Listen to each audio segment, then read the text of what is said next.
Poker. Scrap of cardboard. Doorman. Me. Big Fido. Alkali. Sacktrap. Remora Salachi. As far as I knew, anyway. Not as far as I knew, anyway. Hardly. A counterweight killing. I needed evidence, not speculation. I suppose they might be at the casino. Label, notebook, cents, Café Ankh exterior, Café Ankh main area, Café Ankh wine cellar, wharf, Milka main deck, Milka cargo hold, Milka passenger stateroom, Dagon Street, dark room, 3 Jolly Luck takeaway fish bar, Disc Theater interior, Disc Theater sepulchral temple, Guild of Archaeologists exterior, Guild of Archaeologists common room, Guild of Archaeologists corridor, Guild of Archaeologists vault 51, test, Luton's office interior, Magdalen Bridge, Mausoleum crypt,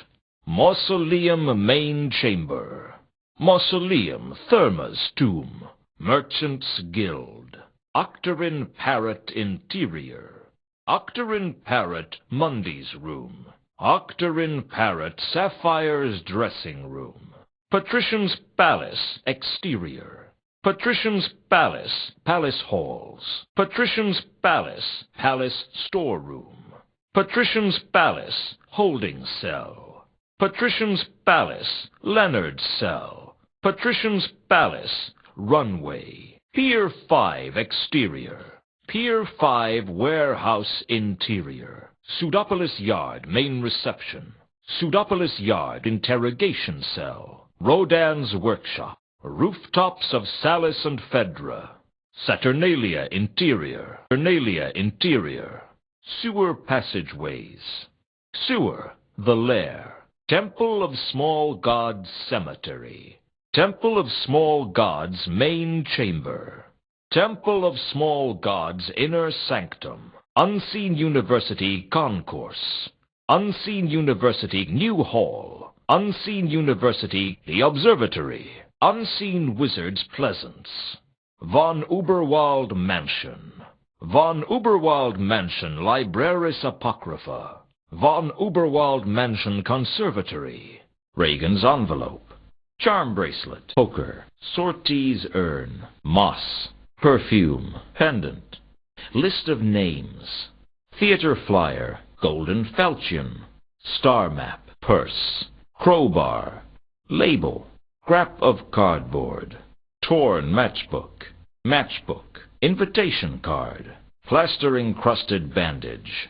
grappling iron without rope, trawl's tooth, iconograph of Reagan, some fabric, Mundy's coin, shipping order, Reagan's key, astrolabe, radiant trapezohedron, amulet, search warrant, fat sorties urn, tall sorties urn, Carlotta von Uberwald. I couldn't see a connection with the Elver sign, particularly towards the top of the tree, where the number of places became few and far between by a policy of dead man's pointy boots, no questions being asked about the manner of them emptying. Talk, goodbye, watchman, Pier 5, corridor. Doorman, sort, the Milka's passengers, sacrifices, the Milka's previous voyage, boarding the Milka, the old days, Vimes, the song, old times, archaeology, sorta, the Octarine Parrot, mankin, sapphire, lies, Mundy was cut down, Mundy's boots, sapphire, mankin, malachite and therma, confront sapphire, protest innocence, say what happened, met malachite in the streets, refuse to answer, serial killer, alternative suspects, what about Reagan, Other killings. Suggest Horst as a suspect. Suggest Al-Khali as a suspect. Suggest Therma as a suspect. Give up. The order. Riddles. Ask to see Carlotta. Ask to see the Count. Ask to go to the library. Ulrich. The case. The Duchess. Twerp's peerage. Did Carlotta kill Mundy? 8. The conservatory. Wealth. Death. Narrative causality. Trust. The golden sword. Payment. That's all for now. Associates. Anu. Judgment Day. The window. Pizza. Ask about errata. Conspiracies. The Church of Errata. The inner sanctum. The inner sanctum. Traitors in the cult. The change. The change. The nose. Sense. Sense. The dog guild. The werewolves of ankh-morpork. Owner. Fido. Unlucky. Unseen University. Vault 51. Signing in. Becoming a member. Tomb evacuator. Vaults. Mating. Coin shaving. Guild policy. Civic charms. Students. Taunt satrap. The plays. Lucius. Satrap's contact. Accents. Arrow fodder. Guarding. The kings of Ankh. Malaclips. Problems. Milka. Death of rats. Being tailed by Al-Khali. Mundy's ship. Carlotta's alibi. Inventory. Map. Milka cargo hold lair. Horst's quarters. Luton's office. My office. I might be able to hide 2 conkers in my office for a while, but the Assassin's Guild was bound to search there sooner or later. There hadn't been a murder at my office. That had nothing to do with Whell's plays. I was pretty sure that Foyd wouldn't be in my office. The invite had been slid under my door. My office wasn't on Whalebone Lane. There wasn't an entrance to the sewers there that I knew about. I didn't need a warrant to get in there. I didn't do my best thinking when I was out in the streets. The wharf. The wharf. That's where I found it. I was pretty sure that Mundy had been on the wharf, but he wasn't there now. The Milka was supposed to be at the wharf. The first mate had seen a carriage go careening away from the wharf, and I was pretty sure it was Reagan's. The Milka's cargo had been unloaded. The question was, where had it gone? There hadn't been a murder at the wharf. Well, not recently. I couldn't just leave him on the wharf. That wasn't on Whalebone Lane. Café Ankh. The Café Ankh. Samael would never let the Café Ankh be host to a murder. That's where I stole the crowbar from originally. Presumably the barrels had been delivered to the Café Ankh. It was too big a favor to ask for Samael to hide 2 conkers for me. How did I know if Ilsa was there or not? As far as I knew, Ilsa was still in the cafe. Ilsa and 2 conkers were hiding out in the wine cellar. They weren't there as far as I knew. Pseudopolis Yard. The headquarters of the watch at Pseudopolis Yard. I suppose I could ask Nobby if anyone had seen Reagan's carriage. Apparently Sergeant Colon had seen a carriage heading for the Magdalen Bridge a few days ago. Surprisingly, there had been no murders at Pseudopolis Yard. Maybe I had too negative a view of police hospitality. Foyd could be anywhere. Well, on the plus side, he'd have the protection of the city guards. On the minus side, that wasn't going to count for anything. The only tragedy there was Nobby's odor. That's where I got the warrant. Even if I wanted to, I couldn't alter it to break into the yard. They'd never fall for it. Although Nobby's stench suggested otherwise, there wasn't an entrance to the sewers in Pseudopolis Yard. As far as I knew, anyway. Octarine Parrot. The Octarine Parrot. That's where Mundy's final message was. If I wanted to speak to Sapphire, the Parrot was the place to go. Mundy had been killed at the Octarine Parrot, and it looked to me like a counterweight killing. I'd read about the death of the title role in The Leering King, one of the 8 great tragedies. The king was hung upside down from a tree, whereupon his eyes were gouged out. It sounded very familiar. If Mundy was in the Parrot, I couldn't prove it. I was now certain that Mundy was in the Parrot. Well, the Parrot was on Whalebone Lane. It was a start. 9 Whalebone Lane was the Parrot's address, all right. If I was right, Mundy was somewhere inside. Mundy's murder could be one of the points on an octagram of murders. I didn't think the Parrot was a great place to hide 2 conkers. The Parrot was certainly the pits, but I didn't think it had a secret entrance to the city's sewers. Rodan's workshop. Rodan's workshop. I didn't trust Rodan. I didn't think he was a good choice to hide 2 conkers. That's where I found the bandages. It had to be something to do with Rodan, and I suspected something shady. No murders here. None that I knew about, anyway. There was something about Rodan's statues that reminded me of Pravitia's acting. They should really be made of wood, though. Malachite was in the workshop. Malachite might be there, I guessed. Malachite was gone. Mausoleum. The Selaci family mausoleum. Was Therma buried in the Selaci family mausoleum? It looked as if Therma was buried in the Selaci mausoleum. According to Malachite, it wasn't Therma in the vault. Who was it? I felt pretty bad about stealing the tooth from the mausoleum, but that was nothing compared to what the Selaci family would do to me if they found out. That's the place. Given that it was the Selaci family mausoleum, it was a safe bet that the Selaci family visited it. And since the Selaci family were pretty much all assassins, it was probably the worst hiding place imaginable. Lots of dead people, but no one who was actually killed in the mausoleum. I didn't do my best thinking when I was out in the streets. I needed to find some way of accurately triangulating from inside the mausoleum. Von Uberwald Mansion. The Von Uberwald Mansion. It was Carlotta's home, apparently. The Count was there, all right. I had a feeling he wasn't going anywhere anytime soon. The Count had given me the iconograph. I had no idea how old it was. It wasn't at the mansion as far as I knew. Actually, the Von Uberwald Mansion wasn't a bad idea for a place to hide 2 conkers. But I knew the butler would root him out sooner or later, and I couldn't take that risk. I wouldn't be surprised to learn that someone had been killed in the Von Uberwald Mansion.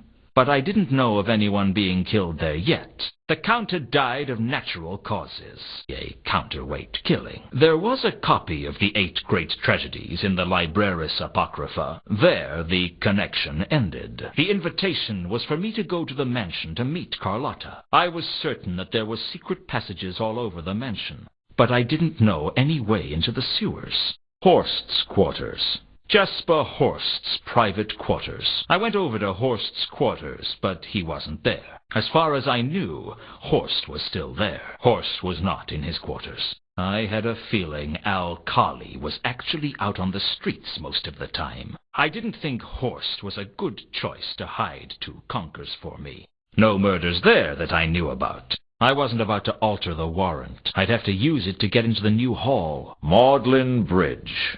The Magdalen Bridge. Had Reagan's carriage gone off the Magdalen Bridge? I needed evidence, not speculation. Reagan's carriage had gone off the Magdalen Bridge, and I had a feeling it wasn't an accident. I didn't notice an entrance to the sewers from the bridge. That's where I'd found it. If the crate had been on the carriage, and the carriage had gone off the bridge, the crate should be here. The crate had ended up here, and it looked like a dead end. Had Reagan been killed by the bestial attacker? Perhaps he could live under the bridge like a common trawl. Well, like a bridge trawl, anyway. The common trawls tended to live on mountains. Reagan had been killed here, and it looked like one of the so-called counterweight killings. Reagan had been killed here, and it looked like one of the so-called counterweight killings. In Antilogy and Cleffatara, the Queen of Jelly Baby is killed when she is bitten by an asp. An asp that would have left tiny bite marks on her. I was definitely onto something. Reagan's murder could be a point on an octagram of murders. I couldn't see a connection to Hwell's plays in Reagan's murder. In Antilogy and Cleffatara, the Queen of Jelly Baby is killed when she is bitten by an asp that would have left tiny bite marks on her. I was definitely on to something. Temple of Small Gods. The Temple of Small Gods. Why did the cult of Anu Anu meet in the Temple of Small Gods if they had their own temple in Al-Kali? Well, they were both temples. I should ask Malaclips about that. There must be someone in the temple who could help me with that. The only murders here were the odd goat sacrifices. I think Mooncoff's death qualified as an act of gods. I strongly suspected that there was a way into the sewers around the temple. I reckoned that was where my attacker had fled, but I couldn't find it. Saturnalia. The Saturnalia Casino. Assassins went to the casino often, so it wasn't a great hiding place. Saturnalia was too classy for murders. I'd acquired the knowledge of the back passage from Warb, here in the casino. I suppose they might be at the casino. Ilsa and 2 conkers were long gone. I'd got the envelope from Reagan's locker, but I still wasn't sure what it meant. Guild of Archaeologists. The Guild of Archaeologists, Antiquarians, and Tomb Evacuators. Actually, the Guild was a great place to hide 2 conkers. But Ilsa and 2 conkers were my only way in, and they decided not to go there. Whatever their reasons, I had to assume it wasn't safe. The back passage could be used to overcome the security system in the guild. I just had to find the right panel. I'm sure they had some skeletons in the closet. Probably some mummies, too. But there were no murders that I knew of. It seemed likely that Ilsa and 2 conkers would be members of the guild. It was the most likely place to find her. That was certain. Patrician's Palace. The Patrician's Palace. I liked the idea of hiding 2 conkers in the palace. It was somewhere that the assassins would never look, and Lord Vetinari would never think of looking right under his own nose. I hoped. Trouble was, I wanted somewhere inside that was safe. Somewhere suitably hidden. I'm sure they did have wine at the palace. Some of the wine barrels had been taken to the palace. One of the so-called counterweight killings had taken place here. The palace might be a point on a new octagram of murders. I didn't know of any connection between the Clark's murder and Hwell's play. Cypher had died just like the king's retainer in The King of Ankh, drowned in a vat of wine. One of the so-called counterweight killings had taken place here. Cypher had died just like the king's retainer in The King of Ankh, drowned in a vat of wine. Rooftops above Salis and Fedra. The meeting with Therma had been arranged high up above the streets of the city. I doubted that Ilsa would like me suggesting hiding 2 conkers on the roof. Malachite had been brutally murdered on the rooftops. It had some of the hallmarks of the so-called counterweight killings. The Watch didn't seem to agree with me. According to Clark's Gable, a strange bestial attacker had killed Malachite. Malachite had been brutally murdered on the rooftops. It had some of the hallmarks of the so-called counterweight killings. The Watch didn't seem to agree with me. Malachite's murder could be 1 point on an octagram of murders. There wasn't going to be an entrance to the sewers on the rooftops. New Hall. The new hall at Unseen University. That's where I'd have to go if I wanted the job. Apparently promotion at the university was often achieved in suspicious circumstances. Well, it wasn't in the new hall, but one of the so-called counterweight killings had taken place at Unseen University. Well, it wasn't in the new hall, but one of the so-called counterweight killings had taken place at Unseen University. Mathom had been poisoned. It wasn't exactly the same as the poisoning of Village in The Happy Prince of Copperhaven, but there were definite similarities with one of the other poisonings in the play. Well, not the new hall, but there was a murder in the university, and it could be part of a new octagram of murders. I didn't know of any connection between the Clark's murder and Hwell's play. Mathom had been poisoned. It wasn't exactly the same as the poisoning of Village in The Happy Prince of Copperhaven, but there were definite similarities with one of the other poisonings in the play. If Foyd was right, this was where I'd find Gelid, Satrap's contact. The warrant should get me into the new hall again. Merchant's Guild. The Merchant's Guild House. One of the so-called counterweight killings had taken place here. It could also be part of an octagram of murders. I didn't know for certain the merchant was murdered in the guild house. One of the so-called counterweight killings had taken place here. The merchant Gaiman was strangled in his guild house. I didn't know by whom, but it certainly sounded similar to the strangling of the merchant in Kensington, one of Hwell's great tragedies, who had been strangled by his wife, who thought he had cheated on her. What did that have to do with anything? Perhaps I could use this to weasel something out of the gatekeeper. Been there, done that. Sewers. A shallow sewer running from the brass bridge and then around the rimward edge of the patrician's palace. I'd managed to find the sewers using just my ingenuity. That and a huge library. The pendant had been buried in the debris of what looked like an animal's lair in the sewers. No murders in the sewers that I knew about. That had nothing to do with Hwell's plays, although it might be a reflection of his writing skills. Sanctuary.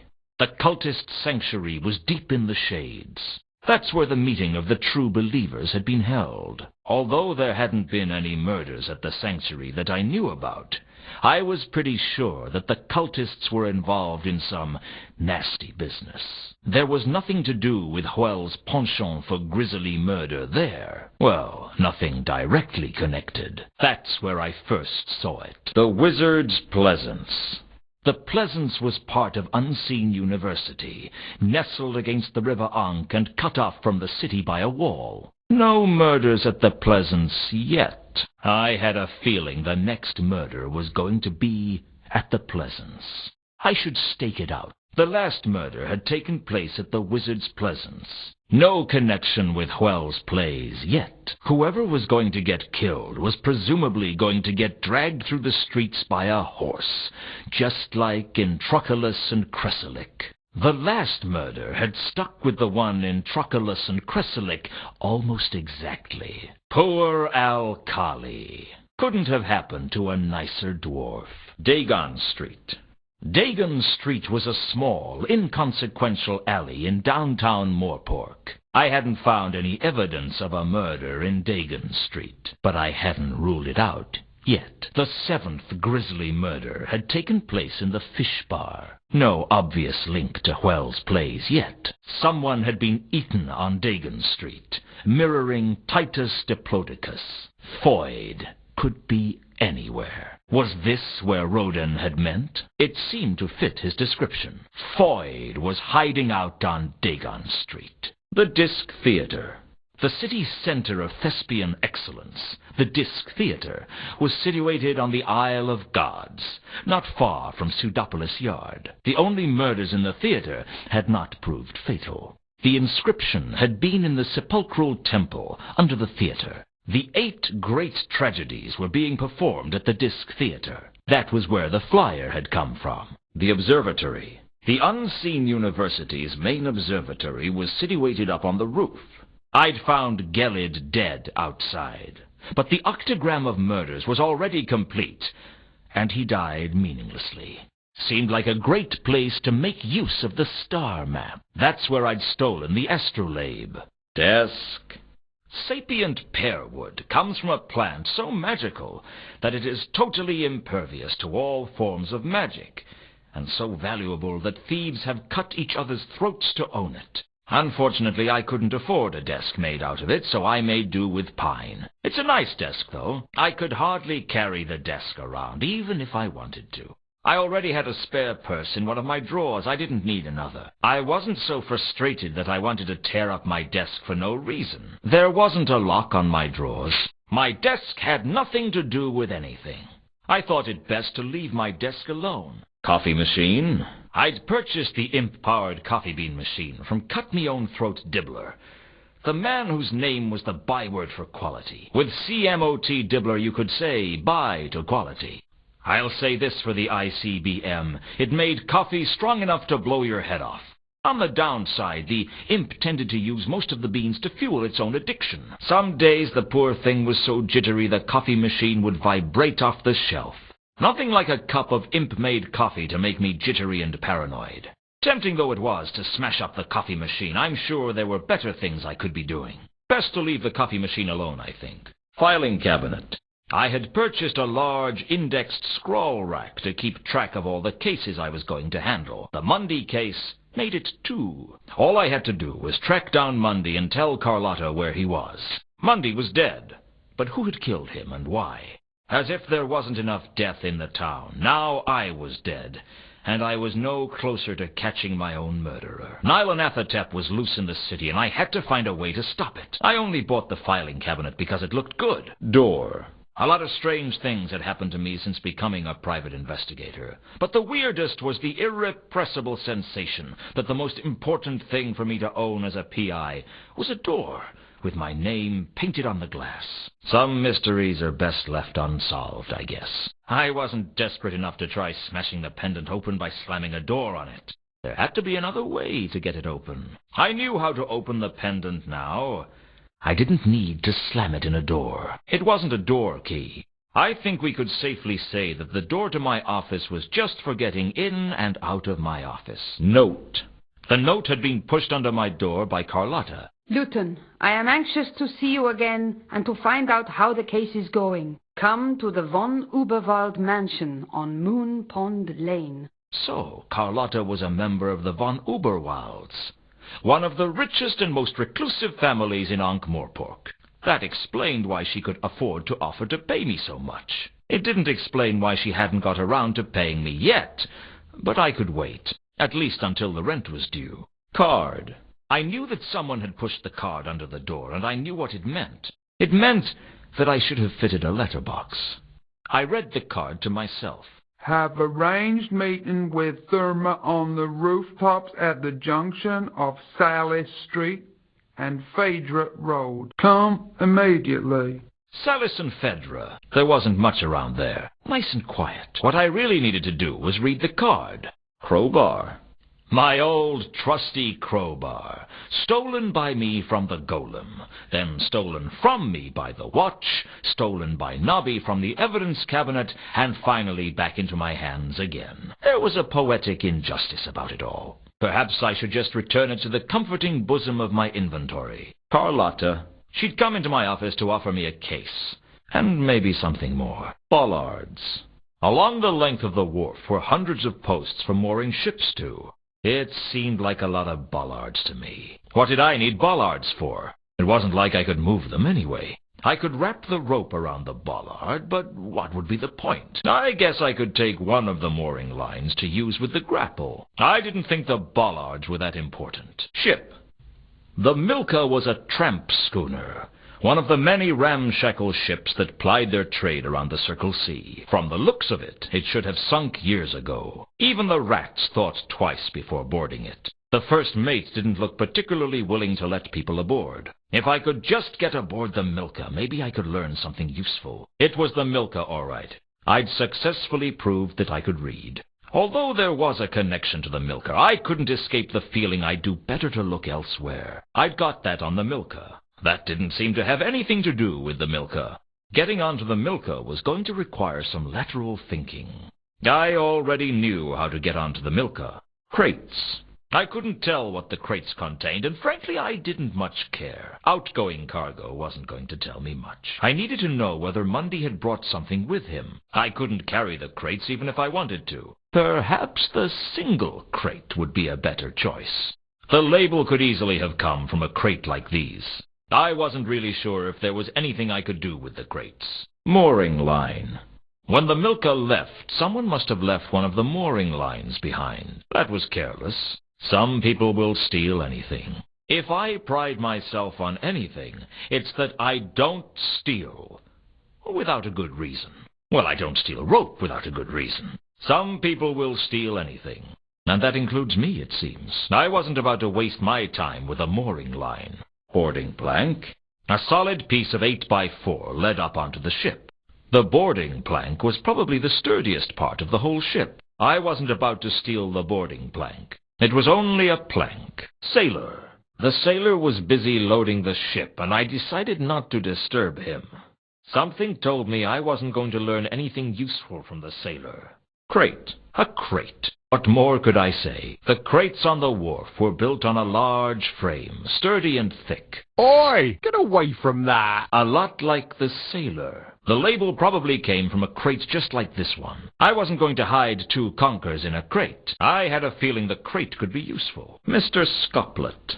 The first mate wasn't as hostile as I might have expected, but he wasn't particularly helpful either. Streets. The wharf was on the edge of the more upmarket of ankh-morpork's twin cities.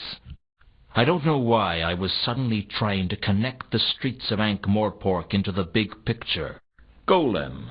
The golem was loading wine barrels onto the cart, calmly and diligently. I would have pitied it, but there didn't seem much point. It was just magically animated clay. There was no use trying to talk to the golem. It couldn't speak. Best to leave it alone. Crowbar. A good-looking crowbar. It looked like it had a good heft, too. I figured the golem wouldn't notice that the crowbar had gone missing. Not that I'm saying it didn't need it, just that I'd figured I'd get away with stealing it. Dogs.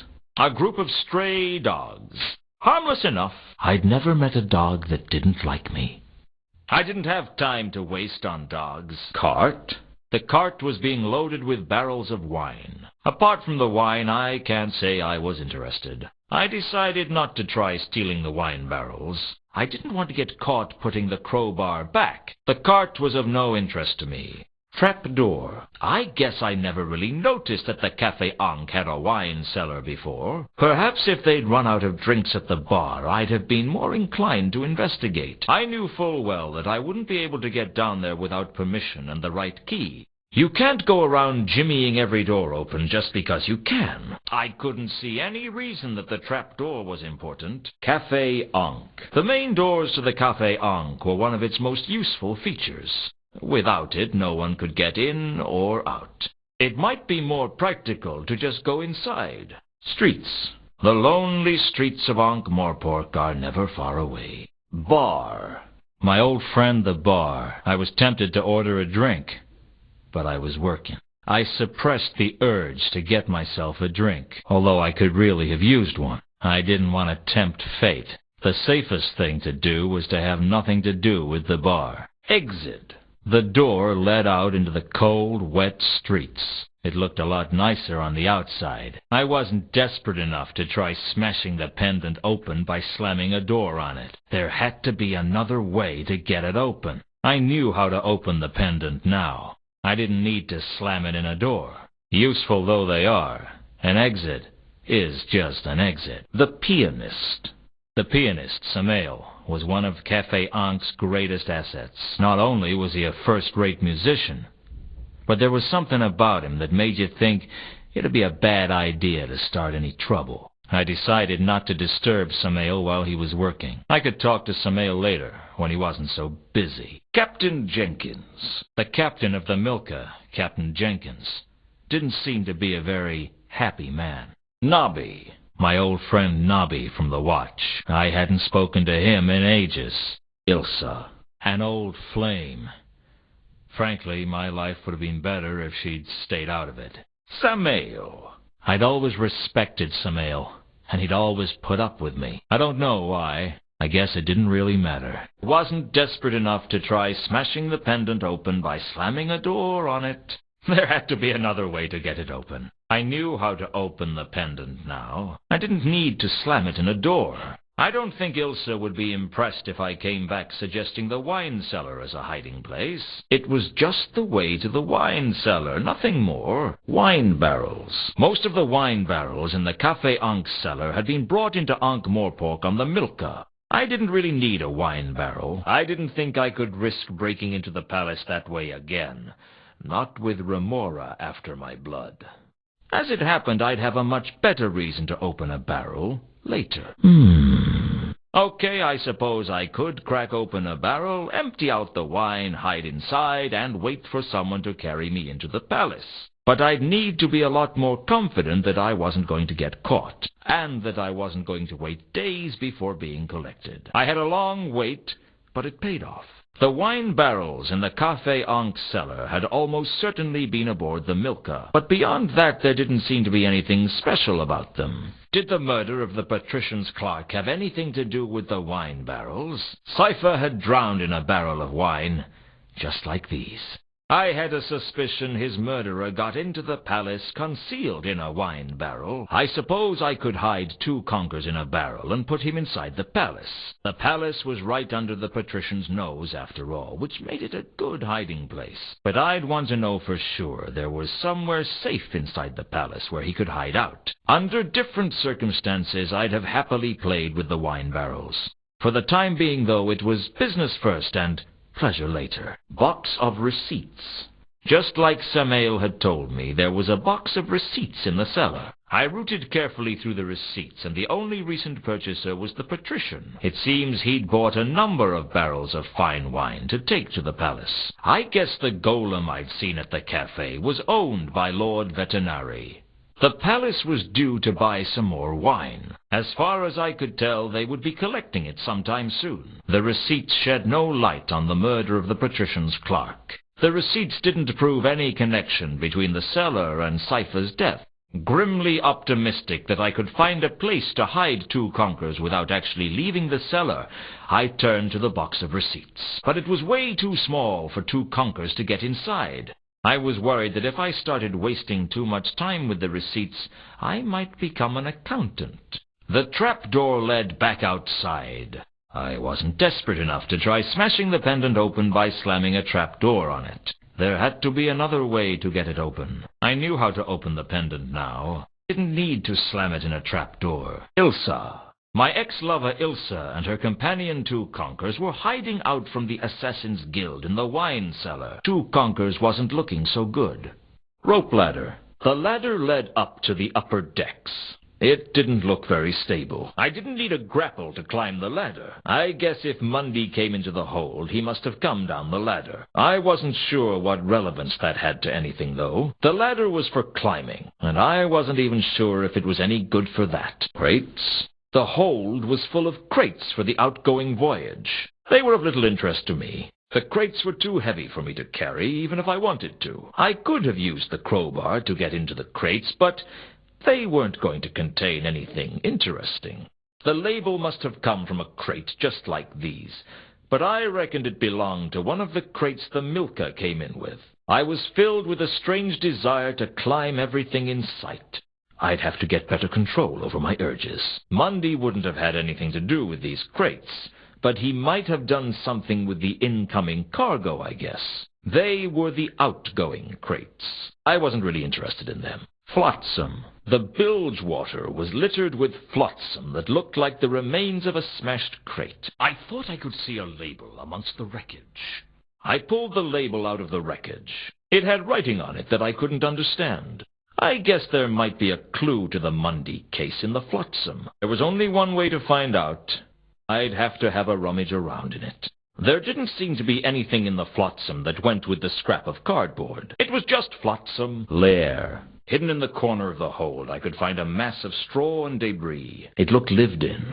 The question was, by what? There was nothing of value in the debris. I couldn't see a connection between the debris and Mundy. I looked in the debris, but whatever the scrap of cardboard had come from didn't seem to be there. I didn't think there was much I could do with the debris. River Ankh. The River Ankh, the mighty river which gave Ankh-morpork its characteristic stench. Even before it entered the city, it was already slow and heavy with the silt of the snow plains. By the time it reached the seaward side, even an agnostic could walk across it. I wasn't about to throw that in the Ankh. What did that have to do with the Ankh? Door? The doors led into the passengers' stateroom. They had intriguing written all over them. Possibly because a bored sailor had engraved it there. If Mundy had been on board, he presumably stayed in the stateroom. Doors. That was the clue. Doors for walking in and out of. Hold. The hold wasn't somewhere I was in a hurry to go back to, but the ladder was there in case curiosity overruled common sense. In my job, it usually did. It was possible Mundy had been in the hold.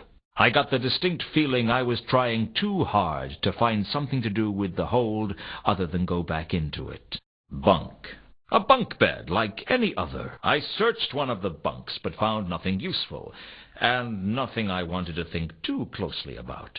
What was I going to do? Wreck a perfectly good bed? It could have been Mundy's bunk for all I knew. I couldn't find anything in the bunk that went with the scrap of cardboard. It was just a bunk. Bunk. I searched a bunk and found a small scrap of cardboard. It could have been anything. There was a number on the back. Either a 6 or a 9. It was hard to say. I considered searching the bunk again in the hope of finding something new. It was an easy thought to dismiss. I had a feeling this was Mundy's bunk. I don't know why. I'd found the scrap in the bunk, but nothing else of interest. Bedpost. There were some strange scratches on the bedpost, which looked as if they'd been caused by either a wild animal or a man with very bad dental hygiene. What they meant was anyone's guess. I wasn't about to tear the bedpost off the bed. The scrap had no connection to the scratches that I could see. I couldn't see a connection to the bedpost. Exit. The door led back out onto the main deck. Apart from being pretty sure that Mundy had been through the door, I couldn't see a connection. Sapphire. The trawl singer was something else. I didn't know what, but she was something. Mankin. The bartender was a half-elf called Mankin, and I knew he wouldn't appreciate someone coming into his place and asking questions. Fortunately, I didn't care what he appreciated. Notice board. I couldn't imagine who would pay attention to the notices in a seedy dive like the Parrot, but I guess they were of interest to someone. I desperately wanted to look for a connection, but there were so many messages I'd just have to read them all and see what I could work out. I was pretty sure I either wanted to read the board or leave it alone. Bar. The bar looked almost as appealing as every other bar in town to me. But the drinks didn't exactly fill you with confidence. If I could have taken the bar with me, believe me, I would. I had a feeling the bar was just scenery. Stage. The stage, where performers go up in front of a drunken crowd and sell their dignity to earn enough money to barely live on. It made me think that all the discs a stage and all the people players. Unfortunately, I felt like I'd been cast as an extra in my own life story. There was nothing I could do with the stage other than be glad I didn't have to perform on it. I guess this was the stage Therma used to sing on. Sapphire had to come back to the Parrot sooner or later, unless she quit. Whatever Sapphire's secret meeting was about, I had a feeling it had nothing to do with her singing. Perhaps being a singer depressed Sapphire so much that she had to turn to gambling as a way out. I wasn't about to suggest hiding 2 conkers under the stage. Ilsa would not be impressed. There wasn't much I could do with the stage. Well, there wasn't much I wanted to do with it anyway. Dressing room. The door to Sapphire's dressing room was as 2-bit as the rest of this joint. The dressing room might have been Therma's once, but I doubted there were any clues to her whereabouts inside. The dressing room would be a foolish place to hide 2 conkers. I wasn't desperate enough to try smashing the pendant open by slamming a door on it. There had to be another way to get it open. I knew how to open the pendant now. I didn't need to slam it in a door. Apart from using it to get in, the door to the dressing room was useless. Stairs. The stairs led up to the top story of the Octarine Parrot, where the residents stayed. The stairs were, unsurprisingly, just for going upstairs. Exit. In a dive like the Octarine Parrot, the exit always looked inviting. I wasn't desperate enough to try smashing the pendant open by slamming a door on it. There had to be another way to get it open. I knew how to open the pendant now. I didn't need to slam it in a door. Mundy's corpse. Mundy's corpse wasn't very attractive. I wasn't looking forward to telling Carlotta how Mundy died.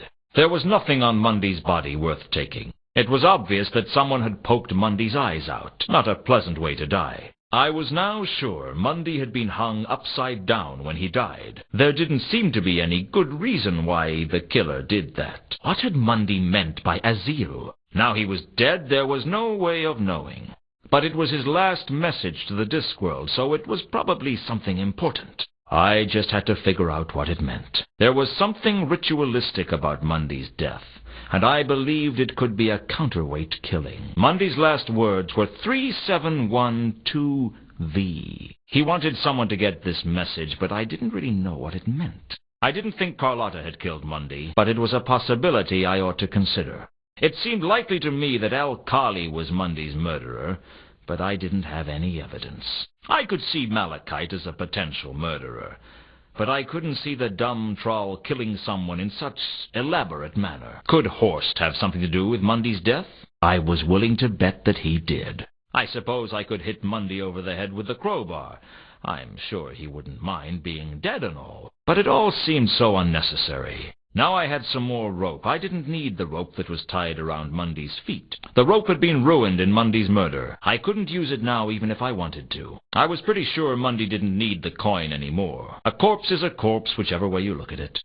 Outline. They'd put a chalk outline where Mundy's body fell. What was it like, I wonder, to have only a white silhouette to mark your passing? I could have erased the outline, but there didn't seem any point. Sooner or later someone else would do it, and then there would be no mark left of Mundy. There are limits to what even the most imaginative person can do with just a chalk outline. Mundy's boots. Mundy's killer had tied his legs together with my rope. It was bad enough that he stole my rope, without implicating me in a gruesome murder at the same time. Nothing. There should have been something in the boots, only there wasn't. I was pretty sure that the watch didn't search them, and that didn't leave many options. The rope around Mundy's legs suggested he might have been hung up somewhere. Perhaps I should search the rafters. It was obvious that someone had poked Mundy's eyes out. Not a pleasant way to die. What was I going to do? Pry off his boots? There was an Agatean who lived in a shoe. No, stupid idea. Apart from searching the boots, there didn't seem much more I could do with them. Bed. The bed looked neither comfortable nor inviting. It hardly seemed worth searching the bed. The watch had already searched it, and frankly, it was a pretty nasty bed. As a child, I'd hide under the bed from monsters, but I doubted it would protect two conkers from the Assassin's Guild. No matter which way I looked at it, the bed didn't seem to be important. I couldn't see much use to the bed. Message in blood. Someone, either the killer or Mundy, had written Azil on the wall in blood. Mundy's blood, presumably. I had no idea what it meant. If I had an iconograph, I could have taken a picture of the message, but I didn't have one. And even if I did, there didn't seem much point. I didn't want to become too reliant on technology. It seemed likely that Mundy wrote the message. What did it mean? They say that the universe is full of particles called inspirations. One of them hit me at that moment because I suddenly realized something that should have been obvious. If Mundy was hung upside down, and if Mundy wrote the message, then the message was upside down. Turning it around in my head, I could see that it read 3712V. It wasn't a meaningless word after all. It was a meaningless combination of letters and numbers instead. Somehow that seemed much, much worse. I didn't want to touch the message with anything. Frankly, the message could mean anything. Beam. A load-bearing beam stretched across the roof. It didn't look particularly interesting. I didn't want to hang from the ceiling. Without the rope, the grapple was useless. I couldn't see a connection between Mundy's death and the beam. This was the beam Mundy was hung from. What did the wooden beam have to do with anything? Frayed rope. Looking closely at the frayed rope hanging from the rafters, I knew that Mundy had been tied up by the legs and then hung from the ceiling. I didn't know why. Frankly, I wondered if I really wanted to know why. Something very strange was going on. I didn't want to tamper with the evidence.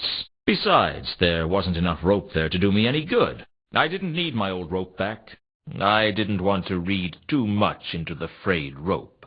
Door. Mirror. The mirror was a sad indictment of Sapphire's misconception that there was something glamorous about her job. What do you know? I can see my face in the mirror.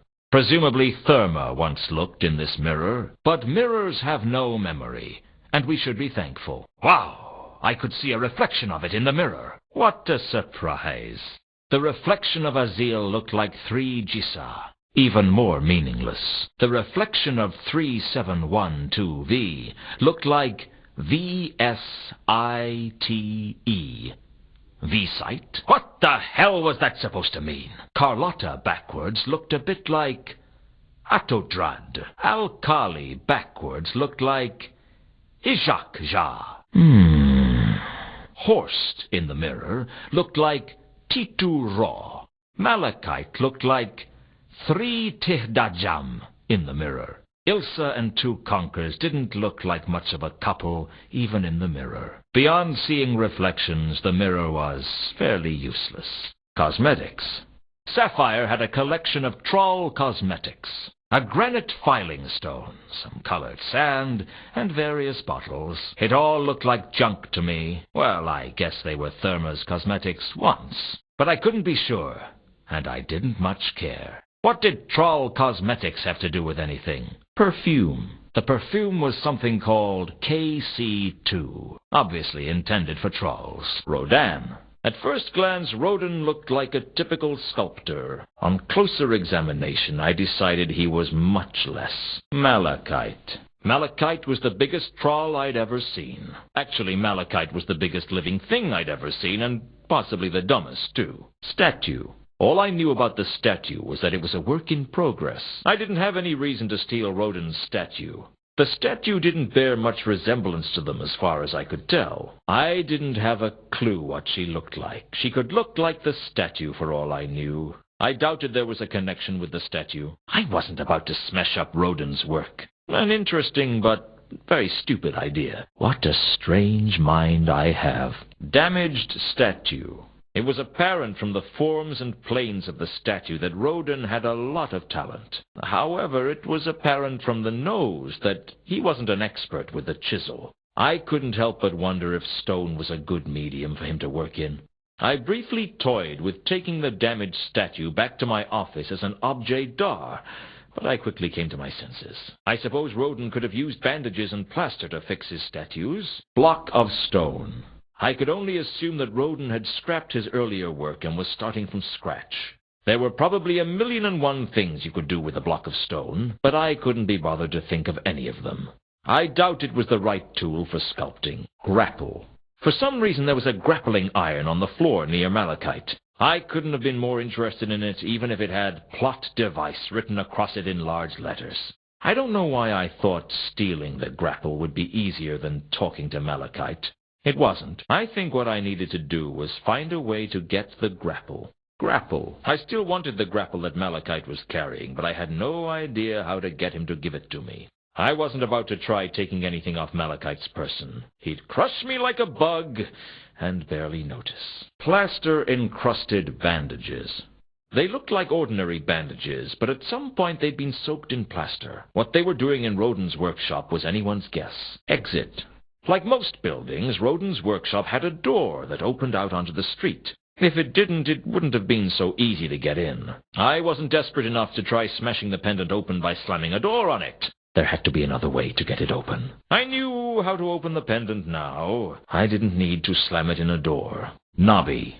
Bell. There was an ordinary bell on the reception desk. There was something about it that really made you want to strike it. I really wanted to ring the bell, but given that Nobby was right in front of me, it would just have wound him up. Sorry, but it didn't ring a bell. I thought it best to leave the bell alone. Main doors. The main doors led out onto Pseudopolis Yard. Frankly, I was anxious to use them. There was something about the watch house that made me nervous. I wasn't desperate enough to try smashing the pendant open by slamming a door on it. There had to be another way to get it open. I knew how to open the pendant now. I didn't need to slam it in a door. Archway. The archway led out onto the streets of Ankh. Tombs. The Salachi family mausoleum was full of tombs. More chambers, annexes, vaults, sepulchres, and catacombs than a thesaurus. I tried to find Therma's grave, but it was a waste of time. You'd need to be an expert in heraldry or genealogy to even begin to navigate around it. I'll say this for the nobility. They keep their dead well indexed. Not my best idea. I resisted the temptation to say, that doesn't work. Sky? The central atrium of the mausoleum opened up so that you could see the sky. I guess on some nights it must have been quite a beautiful sight. But this wasn't one of those nights. I liked the sky as much as the next man. But it wasn't exactly something I could pick up and put in my pocket. The stars were definitely pointing at the mausoleum, but I couldn't just judge by eye exactly where they were pointing. I used the astrolabe to see exactly where Two Conquer's map pointed. They seemed to be indicating a grotesque in the entrance chamber. I really liked the idea of hiding Two Conquers in the sky, but it wasn't very practical. What exactly was I going to do to the sky with that? It was just the sky, nothing more. Grotesque. I don't know who thought it was tasteful to make carved statues that were part human and part mythical beast, but frankly I thought they looked awful. I searched the grotesque carefully and concluded that it was a cover stone for something underground. I pushed it, opening up the crypt below. The stale air told me that this chamber hadn't been visited in hundreds of years. In the gloom, I could make out a single sarcophagus. I really didn't think the grapple would help. I had a feeling I could just push the grotesque aside. I couldn't shift the grotesque with the crowbar. It was far too heavy for that. I suppose I could have buried the sword into the statue as a statement, but what would have been the point? I couldn't do anything to the grotesque with that. Crypt. The crypt had been hidden under the grotesque. There was nothing of interest in the crypt. The zombie knight had disappeared. After 400 years, he probably went down the pub. Why didn't I just go in and stop wasting time? Slab. A heavy stone slab covered the tomb of Madame Lodestone, and presumably Therma's body was inside. I tried to move the slab, but it was far too heavy. As far as I knew, that was Therma in there. Probably too weak to move the slab. I doubted they could help me move the slab. If you can hear this, he must be a games tester. I didn't think Horst would help me move the slab, and even if he did, I didn't want to explain to him why I wanted to. He might be the perfect thing to help me move the slab.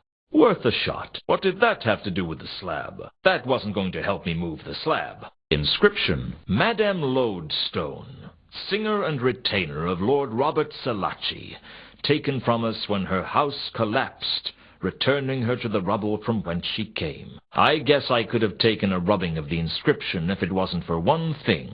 I didn't want to. My.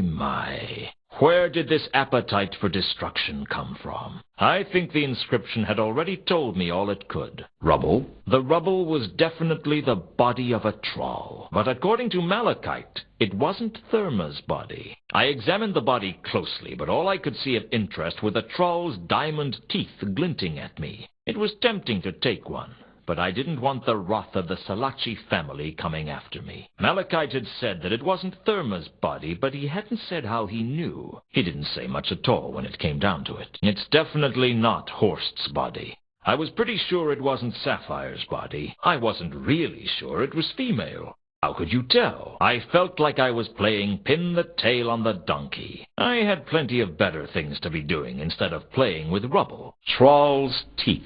The glinting diamond teeth of the troll seemed to lure me like a siren. Well, okay, so greed lured me like a siren. Either way, I really wanted one of those teeth. All my best instincts told me not to take the tooth, but I just ignored them. It could be Two Conquer's jewel, I suppose. Take it or leave it. That was all there was to the tooth. Could Luton resist taking the tooth? The big diamond tooth, the beautiful shiny tooth, the jolly candy-like tooth. Could I resist taking it? Could anyone resist taking it? You want me to say it again? Okay, you talked me into it. Could Luton resist taking the tooth? The big diamond tooth, the beautiful shiny tooth, the jolly candy-like tooth.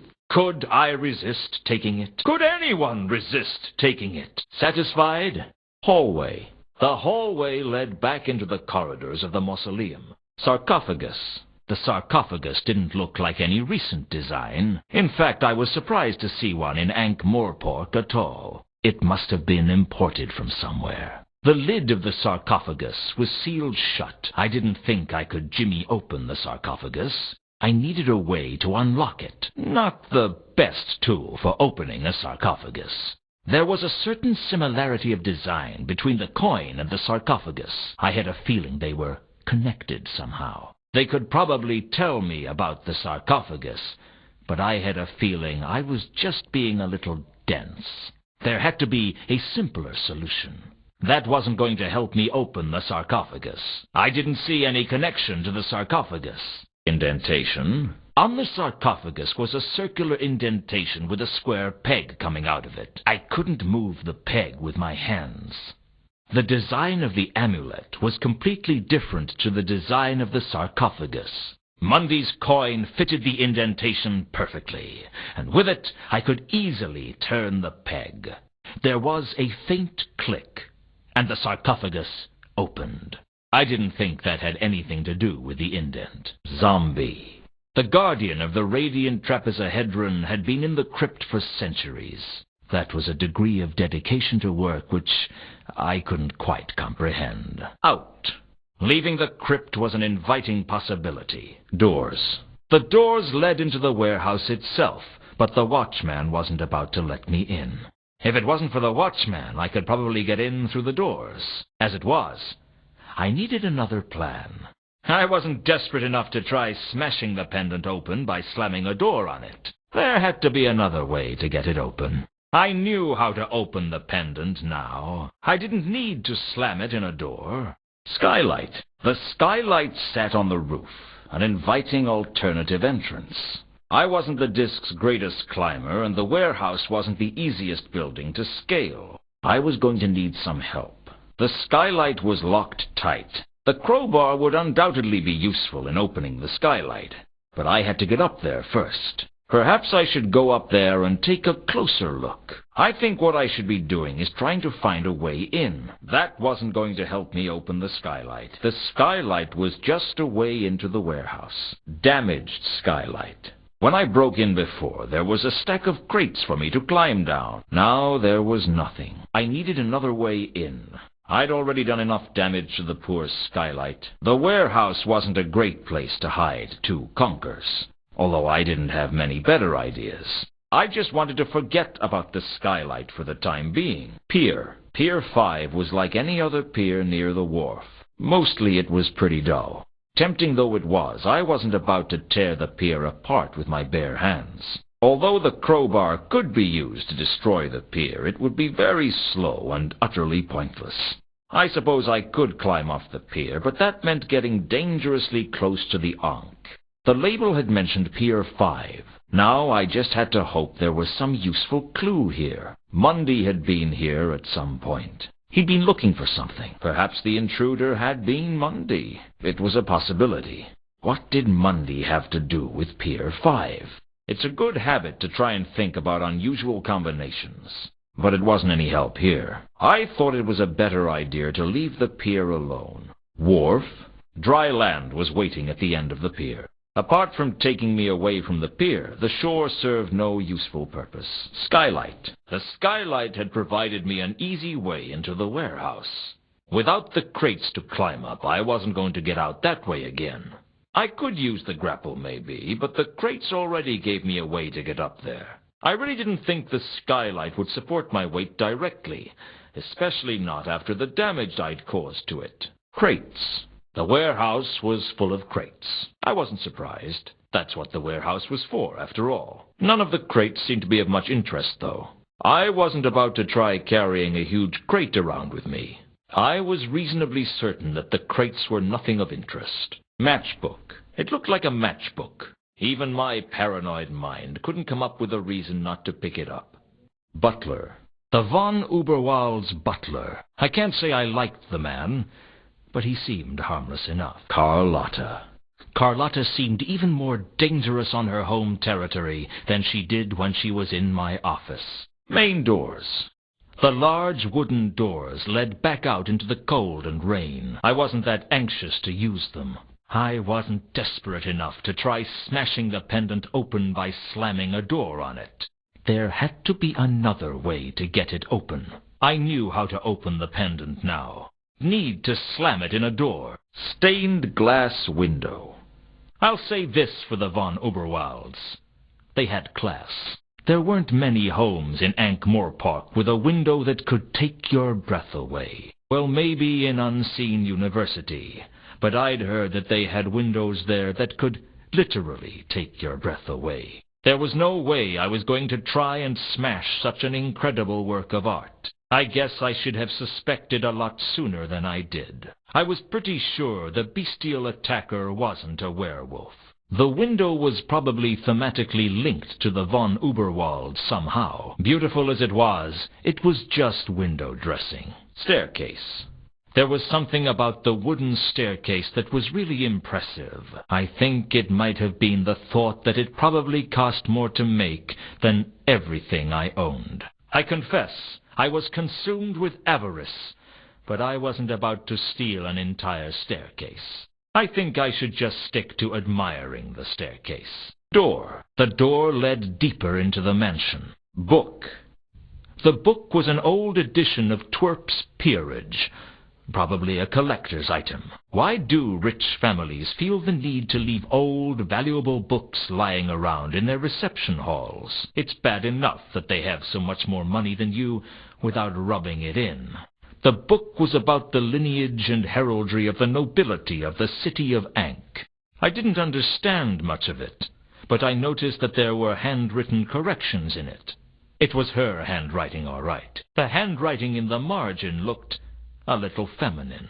I was surprised to find that Count Henning von Uberwald was mentioned in the peerage. Survivor of several peasant uprisings, the Count must have been several hundred years old, if he was the same person as recorded in the peerage. Not the best place to look for a clue to the Count's missing companion. They weren't mentioned in the peerage. Generally speaking, the peerage dealt with mortals. When all's said and done, I'm a suspicious sort of a guy. I compared the handwriting on Carlotta's invitation to the written notes in the book, and they matched perfectly. Carlotta had made the corrections. Okay, so it wasn't that much of an accusation, but the way the case had been going, I just felt good at making a sound deduction. There didn't seem to be any obvious connection to the book. Best to leave the book alone. Painting. The painting bore a striking resemblance to Carlotta. I couldn't think of a good reason to steal the painting, even though it would have looked great on my office wall. I couldn't deny it. The painting was strikingly similar to Carlotta. I compared Reagan's iconograph to the painting that looked like Carlotta. They were not the same. The painting was of a tall, beautiful, sedate woman, and the iconograph was of a short, bald dwarf. I could have ripped open the painting looking for some vital clue on the back of the canvas, but I'd be destroying a priceless work of art for no good reason, and my days of petty vandalism were mostly behind me.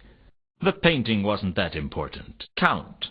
The Count Henning von Uberwald was not a well man. Frankly, I sometimes wondered if he was a man at all. Death. I hadn't expected to walk into the conservatory and find death there. Frankly, I hadn't expected to walk into any room and find death there. If I had, I probably wouldn't have gone in. Plants. The conservatory was filled with plants, most of which looked like they'd thrive in a cold climate. It wasn't like any conservatory I'd ever been into before, that was certain. Personally, I'd have got sick of it if I had to spend all my time surrounded by plants, but the Count seemed to like it. I figured the Count might object to me stealing from him so blatantly. Since the Count spent so much time around plants, perhaps he'd be the one to ask about them. I suppose I could go for a pun on taiga, but it would be extremely contrived, not very funny, and only a small number of people would understand it. What sort of connection could there possibly be? Unless I suddenly developed a burning need to carry a cold climate shrub around with me, the plants were useless. Door. The door led back into the reception hall. Libraris Apocrypha. The library was the von Uberwald's collection of obscurities.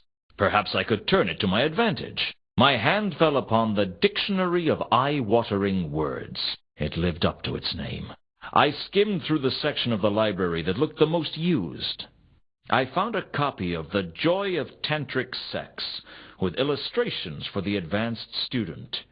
It raised an interesting question as to which of the von Uberwald household had thumbed the pages so thoroughly. I found a copy of My Life Among the Sponge-Eating Coral House-Dwelling Pygmies by General Sir Roderick Purdy. It was no help at all. I found a copy of Stripfettel's Believe It or Not Grimoire. I learned that the average dung beetle ate more than its own weight in dung each day, but nothing that was going to help me. I leafed through a copy of Laws and Ordinances of the cities of Ankh and Morpork. Fascinating stuff. I learned that there was a law that made it a crime to walk ducks across the Brass Bridge. You had to wonder why it was necessary to pass a law like that. I found a rare copy of Fullamith, an invaluable aid for all those whose business is with the arcane and hermetic. It contained lots of things that don't exist and, in a very significant way, aren't important.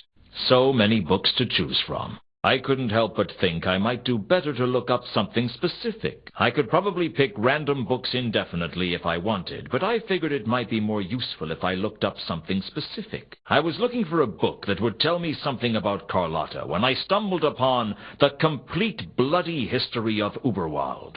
In it was the story of Duchess Charlotte von Uberwald, who was betrothed to Vlach the Impala, most feared of the undead antelope. She betrayed him and married into the von Uberwalds instead, causing a minor peasant uprising. The whole history of Uberwald seemed to be a series of peasant uprisings. I checked through the library and found some ancient plans of the city of Ankh. There was an intricate sewer system beneath the city. It must be thousands of years old. It would be in quite a state if it was still around, and as far as I could tell, it would be under the waterline if there wasn't a drought on. Given the rains that we'd had recently, I could only find one section of sewer that might be above water. There was a shallow sewer running from the Magdalen Bridge around the rimward side of the Royal Winter Palace of the Kings of Ankh, now the home of the patrician. I guess the designers weren't allowed to put sewers under the palace grounds, which might have been why the Royal Summer Palace of the Kings of Ankh was a long way from ankh-morpork. That and the stench of the river Ankh, anyway. There was a book in the library called Frescoes and Fatal Traps of the Temple of Al-Kali.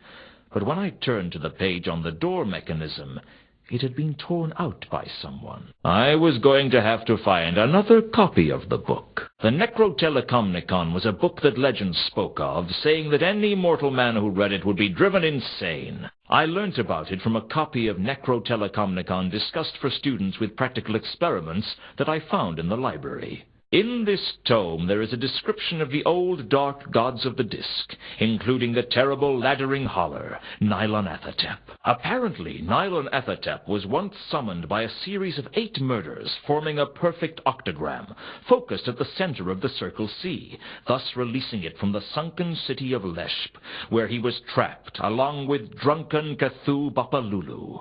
The book speculated about the whereabouts of Nylan-Athatep now, but beyond him being safely imprisoned somewhere around the Circle C, it drew no conclusions. I looked up the octagram of murders in the library, but I could only find the entry I'd already seen in Necrotelekomnikon discussed for students. I found the obscure star-like symbol in the Necrotelekomnikon discussed for students. It called it the sign of the eel, or the Elver sign. It was apparently a protective ward against some of the older, darker gods of the Discworld. The tome also explained how to inscribe one, the order of tracing being very important. Not that I believed any of this mumbo-jumbo, but hey, you can't afford to be too careful, right?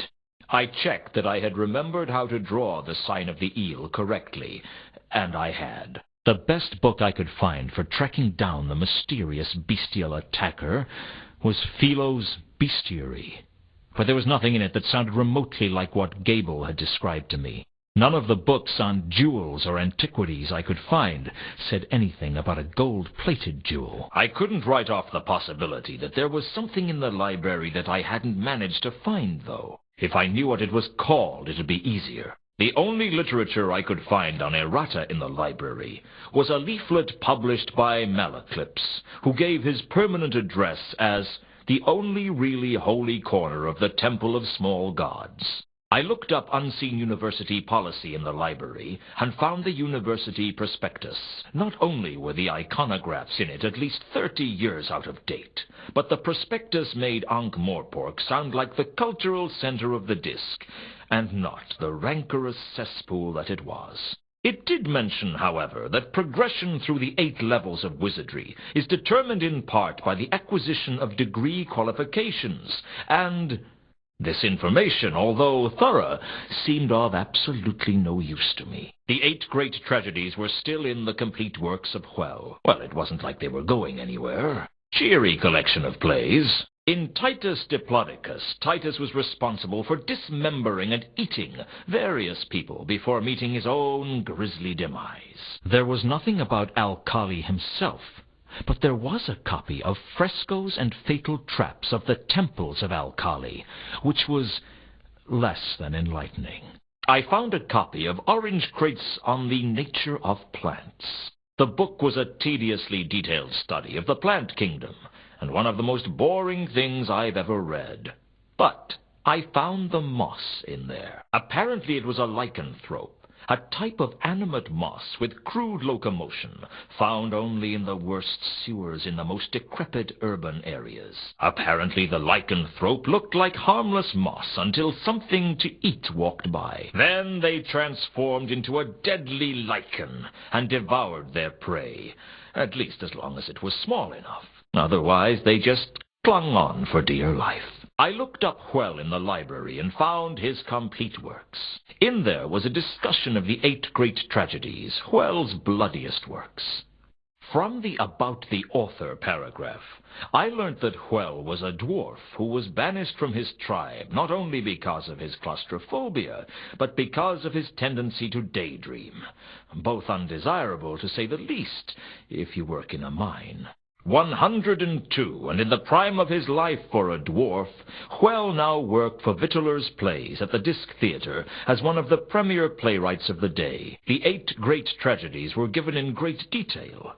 8 plays, each with a collection of murders, usually with one more particularly gruesome or grotesque than the others, presumably for use in publicity trailers. The publicity trailers helped draw people into the theater by being towed around town to display posters. There was something suspiciously familiar about some of those murders. I looked up the introduction to Truculus and Chrysolic that Pravitier had been rehearsing. There were books on jewelry, but I couldn't find the pendant in any of them. I did get the idea that the design of the pendant might match something else, though. I found an entry on trolls in Philo's Bestiary. Troll's teeth were real diamonds, all right, and troll dentists owned the largest diamond warehouse on the Disc. Whatever the coin was, I couldn't find anything about it here. I looked for another reference to the radiant trapezohedron, and found it in the Encyclopedia Tennius. Apparently, 400 years ago, the Order of the Sacred Tulip swore to find the trapezohedron and prevent it from falling into the hands of the Dark Sect.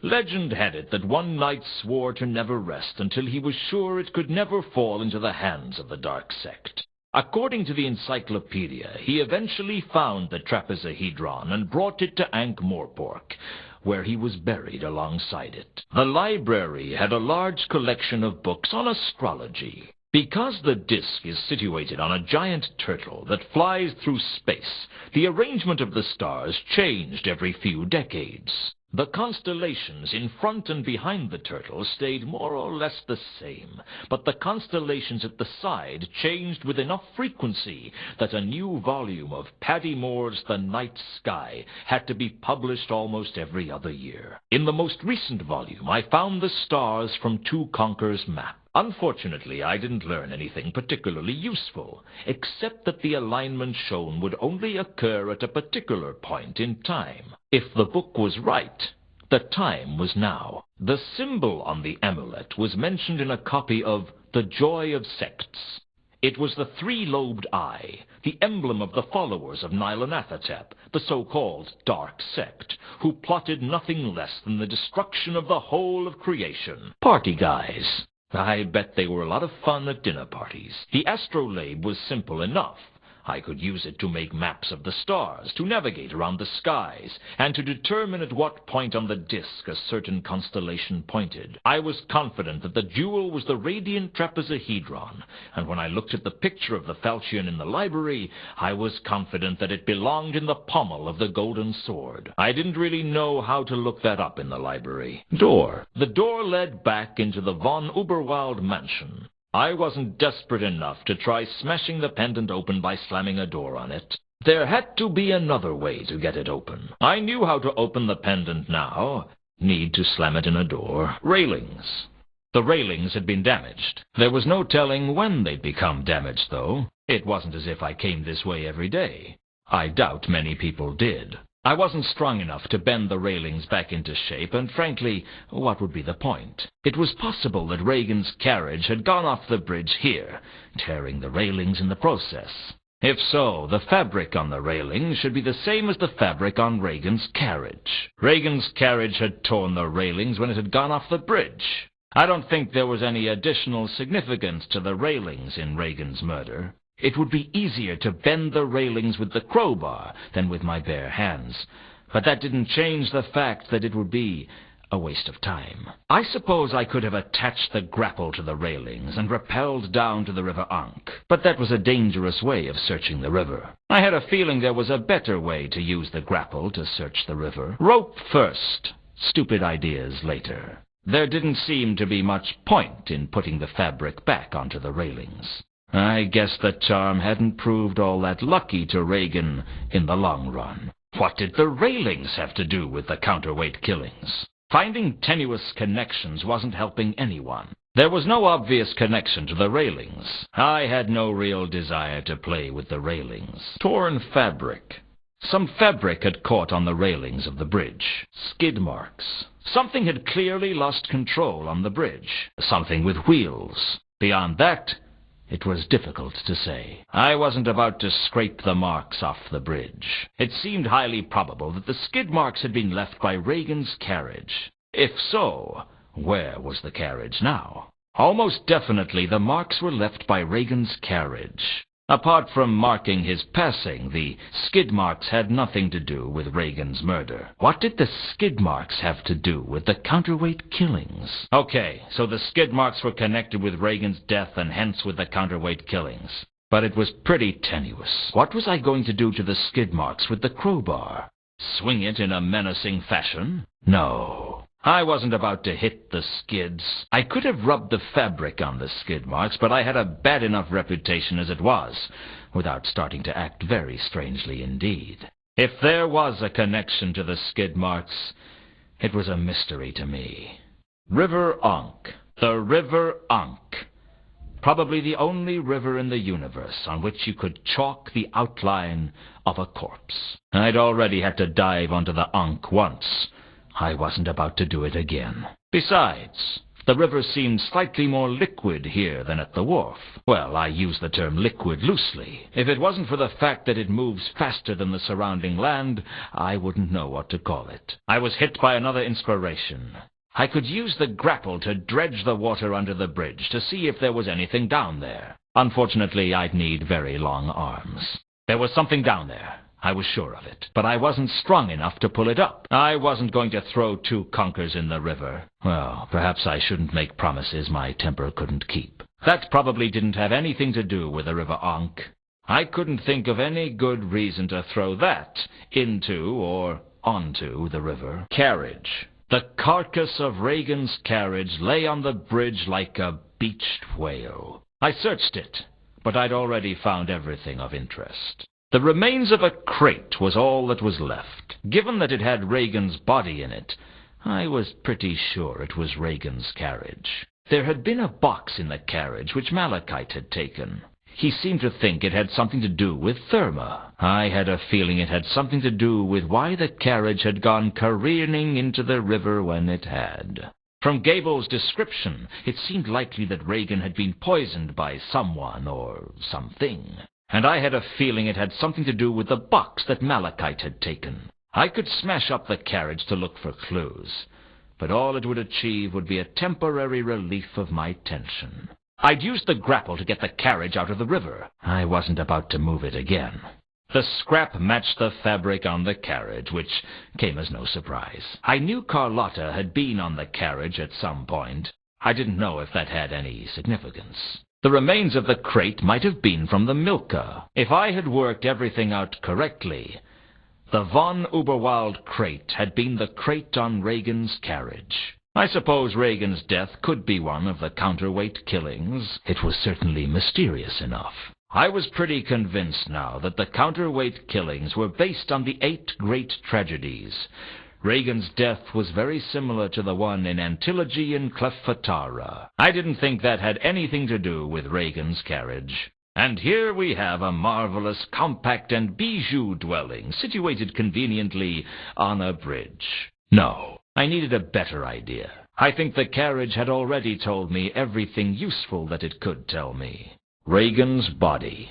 There was no doubt that it was Reagan, and there was no doubt that he was dead. The poor sap must have suffocated in the ankh.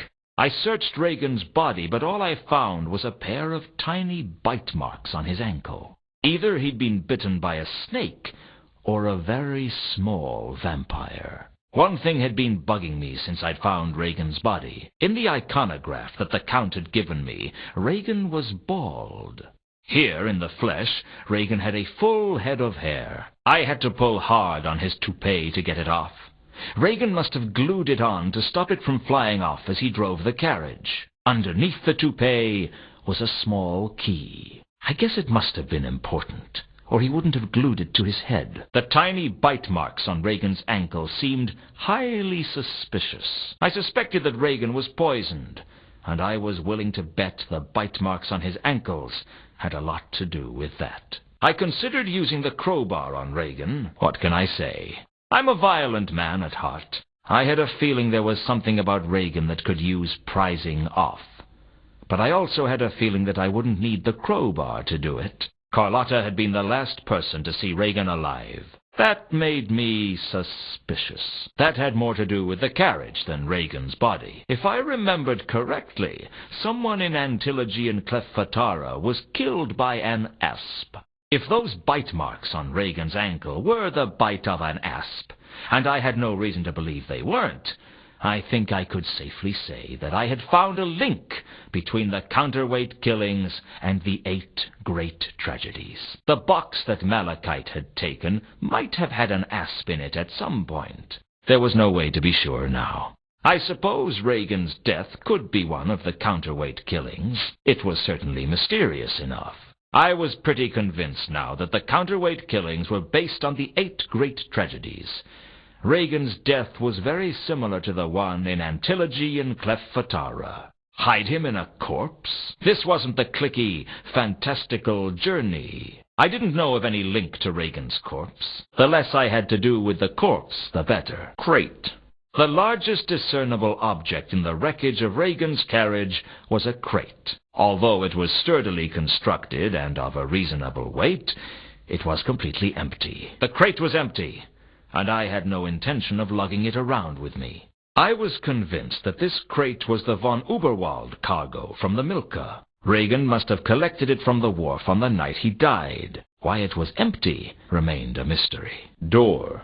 The Magdalen Bridge connected well to the streets of ankh-morpork. Just as well. It wouldn't be much use as a bridge if it didn't. Horst.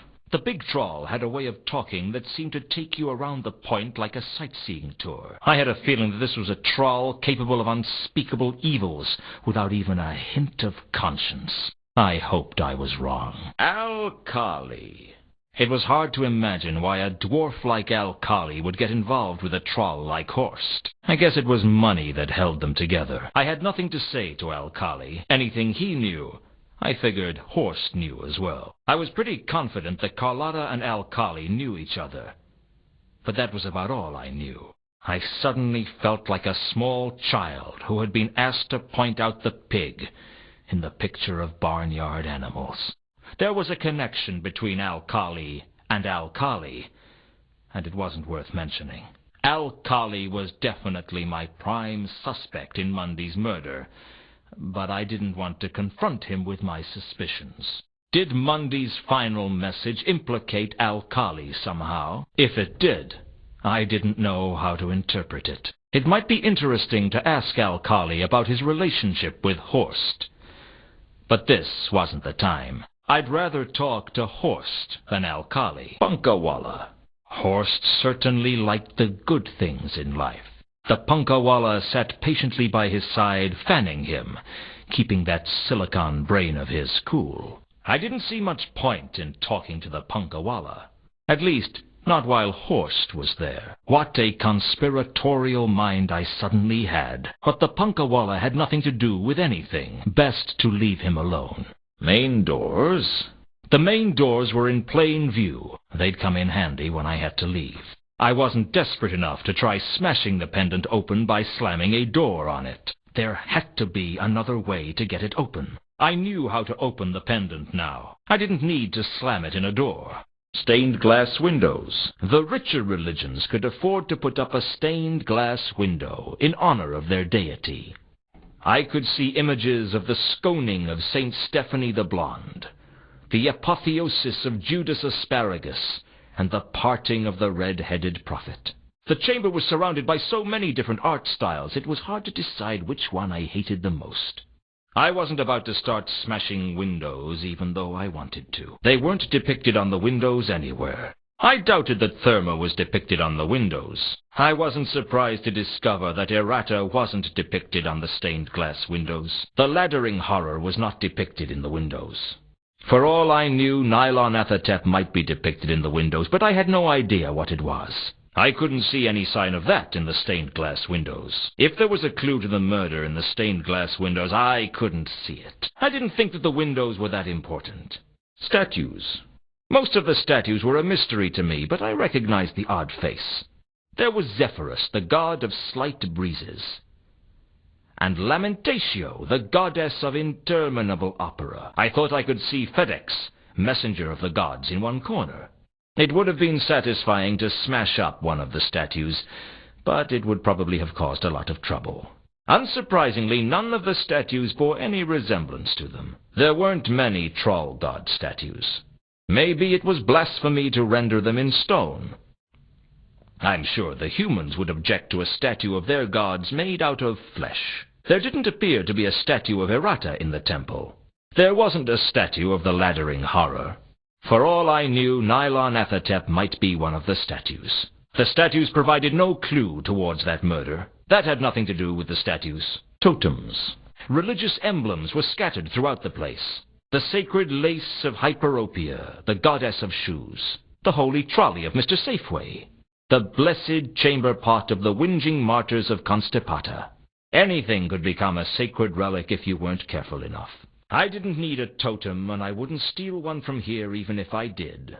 Why was I suddenly of a mind to smash things up? I couldn't believe there would be a connection between them and the totems. There wasn't any obvious totem for Errata in the chamber. The triple-lobed eye didn't seem to appear anywhere in the chamber. I didn't know what sort of totem would go with Nylon Athatep. The statues provided no clue towards that murder. There didn't seem to be any obvious connection to any of the totems that were on display. But from the looks of the ones in the temple, almost anything could be a totem. I didn't think that had anything to do with the totems. Small pool. The only non-denominational feature in the temple was a small pool of water in the central atrium. What was I going to do? Go for a swim?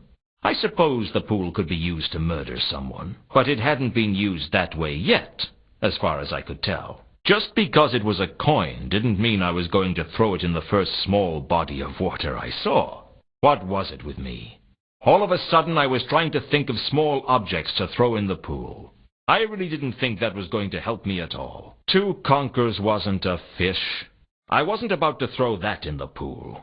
If that had anything to do with the pool, I couldn't see what it was. Mooncalf.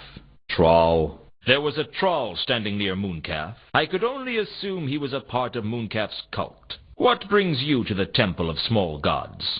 He will not answer you. He has taken a vow of silence. Best to let stupid trolls lie. Stained glass window. Behind Mooncalf was a beautiful stained-glass window depicting Morphine, the angel of dreams, passing the recipe for the Discworld's first pizza to a mortal. If I strained, I thought I could just about see a bay leaf on the pizza. The laddering horror was not depicted in the windows. For all I knew, Nyarlathotep might be depicted in the windows, but I had no idea what it was. What did that have to do with the window? It was probably best if I left the window alone. Malaclips. Malaclips drew attention to himself by virtue of the lack of crowds around him. Even the followers of Flatulus had a small crowd, but for some reason no one wanted to talk to him. It looked as if he had a metal fish hung around his neck. Archway.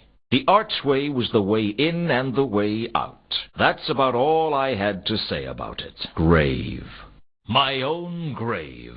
How depressing. I decided against crawling back into my grave. Why would I want to go potholing in my own grave? I wasn't about to throw that into my grave. Great idea. We could hide 2 conkers in my grave. I'm sure Ilsa would like that. It was just a big hole in the ground. Letter. There was a water-soaked letter by my graveside. The flashback was bad enough the first time. I wasn't going to read the letter again. The letter was written in Ilsa's handwriting. I think it's just a case of read it or weep. Tombstone. My tombstone. Luton P.I. Gone and forgotten. Not the epitaph I'd hoped for. I thought I could smell a woman around my tombstone. I couldn't see much point in smashing up my own tombstone. It was just a tombstone. I didn't think it was going to be any help in solving anything. Beyond giving me the creeps, the tombstone was pretty useless. Gaspode. A mangy dog going by the name of Gaspode the Wonder Dog. Small, bow-legged, and wiry. Basically gray, but with patches of brown, white, and black in outlying areas. Gaspode appeared to have fleas, hard pads, scurf, crusted yellow eyes, arthritis, rotting teeth, and horrible bad breath. Between him and Nobby, I was starting to worry about my circle of friends. Temple of Small Gods. The cemetery was at the back of the Temple of Small Gods. Not a great place to hide him. Either I was going over to the temple or I wasn't. That's all there was to it. Streets. The cemetery was on the Street of Cunning Artificers. Window. I was on the other side of a stained glass window with some kind of angel on it. This was the other side of the window behind Mooncalf. I'd have to have a look inside to find which window it was. The laddering horror was not depicted on the windows. For all I knew, Nyarlathotep might be depicted in the windows, but I had no idea what it was. Silhouette. I could see that someone was on the other side of the window. I was confident the silhouette belonged to Mooncalf. I'd have to look around inside the temple to be sure of who it was. There really is a limit to what you can do with a silhouette. Silhouettes. There were 2 silhouettes at the window. One was definitely Mooncalf. The other looked like a troll. Cemetery. The window would have looked out onto the cemetery if it wasn't a stained glass window that you couldn't see through. I couldn't hide 2 conkers in a cemetery. The way out of somewhere is nothing more than an abstract concept, a conventional way of leaving. It isn't some secretly disguised clue. Lectern. The inner sanctum sported a beautiful lectern. The plaque said it was donated to the temple by Mr. Fedaean, of the militant servitors of Ikebana, goddess of topiary. Searching, I discovered there was a cavity in the base of the lectern. Not much of a long-term solution, really. There wasn't even a bathroom in there. What would be the point of leaving that on the lectern? I was pretty sure that the lectern wasn't a vital clue. Cavity. There was certainly a lot of space under the lectern. I could fit the item inside easily. I could probably climb in myself if I wanted to. I was probably trying to read too much into the situation. It was just a big space inside a lectern. Stained glass windows. There were small stained glass windows in the inner sanctum, depicting the story of how a valiant mortal, pure and gentle, was cruelly tricked, taunted, and tortured by the gods. Just for a laugh. There wasn't much I could do to the windows. The laddering horror was not depicted in the windows. For all I knew, Nyarlathotep might be depicted in the windows, but I had no idea what it was. Doorway. The door led out to the main chamber of the Temple of Small Gods. Mooncalf's feet. The temptation to sink something sharp into Mooncalf's feet was getting very hard to resist. I was going to have to be careful what I did to Mooncalf's feet. Oh, it was tempting to stick it into Mooncalf's foot, but it was a really bad idea. On the plus side, he'd limp, which would make it easier to follow him, but on the minus side, he would immediately find me hidden in the lectern. I didn't want the words, "Kill the infidel," to be the last thing I heard. I sprayed Mooncalf's feet with Sapphire's trawl perfume. That should make the little psychopath a little easier to follow. I wasn't about to give Mooncalf a hot foot. He'd kill me. I couldn't see how hitting Mooncalf's foot with that was going to help matters. I think it's safe to say that Mooncalf's feet were not all that important in the grand scheme of things. Whirl. The croupier at the truncheon table was a man named Whirl. Whirl didn't give anything away for free. Warb. Warb was the most depressed and jumpy wizard I'd met. Maybe hanging around a casino did that to a man. Carrock deck.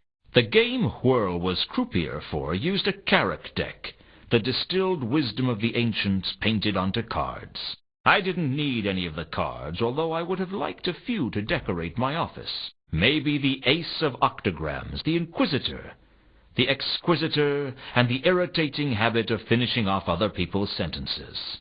I had a little money I could afford to gamble, but it was a bad idea. Would the charm improve my chances at gambling? I decided not to find out. I guess I could see them playing with the Carrock deck. It wasn't much help to me either way. I had a feeling Reagan was a gambling dwarf at heart. I didn't see many trolls in Saturnalia, let alone at the Carrock table. I suppose I could have attempted to do a Carrock reading, but I wasn't that desperate for help. Roulette table. A roulette table sat in one corner of the casino, but it didn't keep my attention. I really didn't want to play. They might play roulette, but so what? I was pretty sure that roulette and trolls wouldn't mix. I figured I could safely ignore the roulette table. Craps table. The noble game of craps.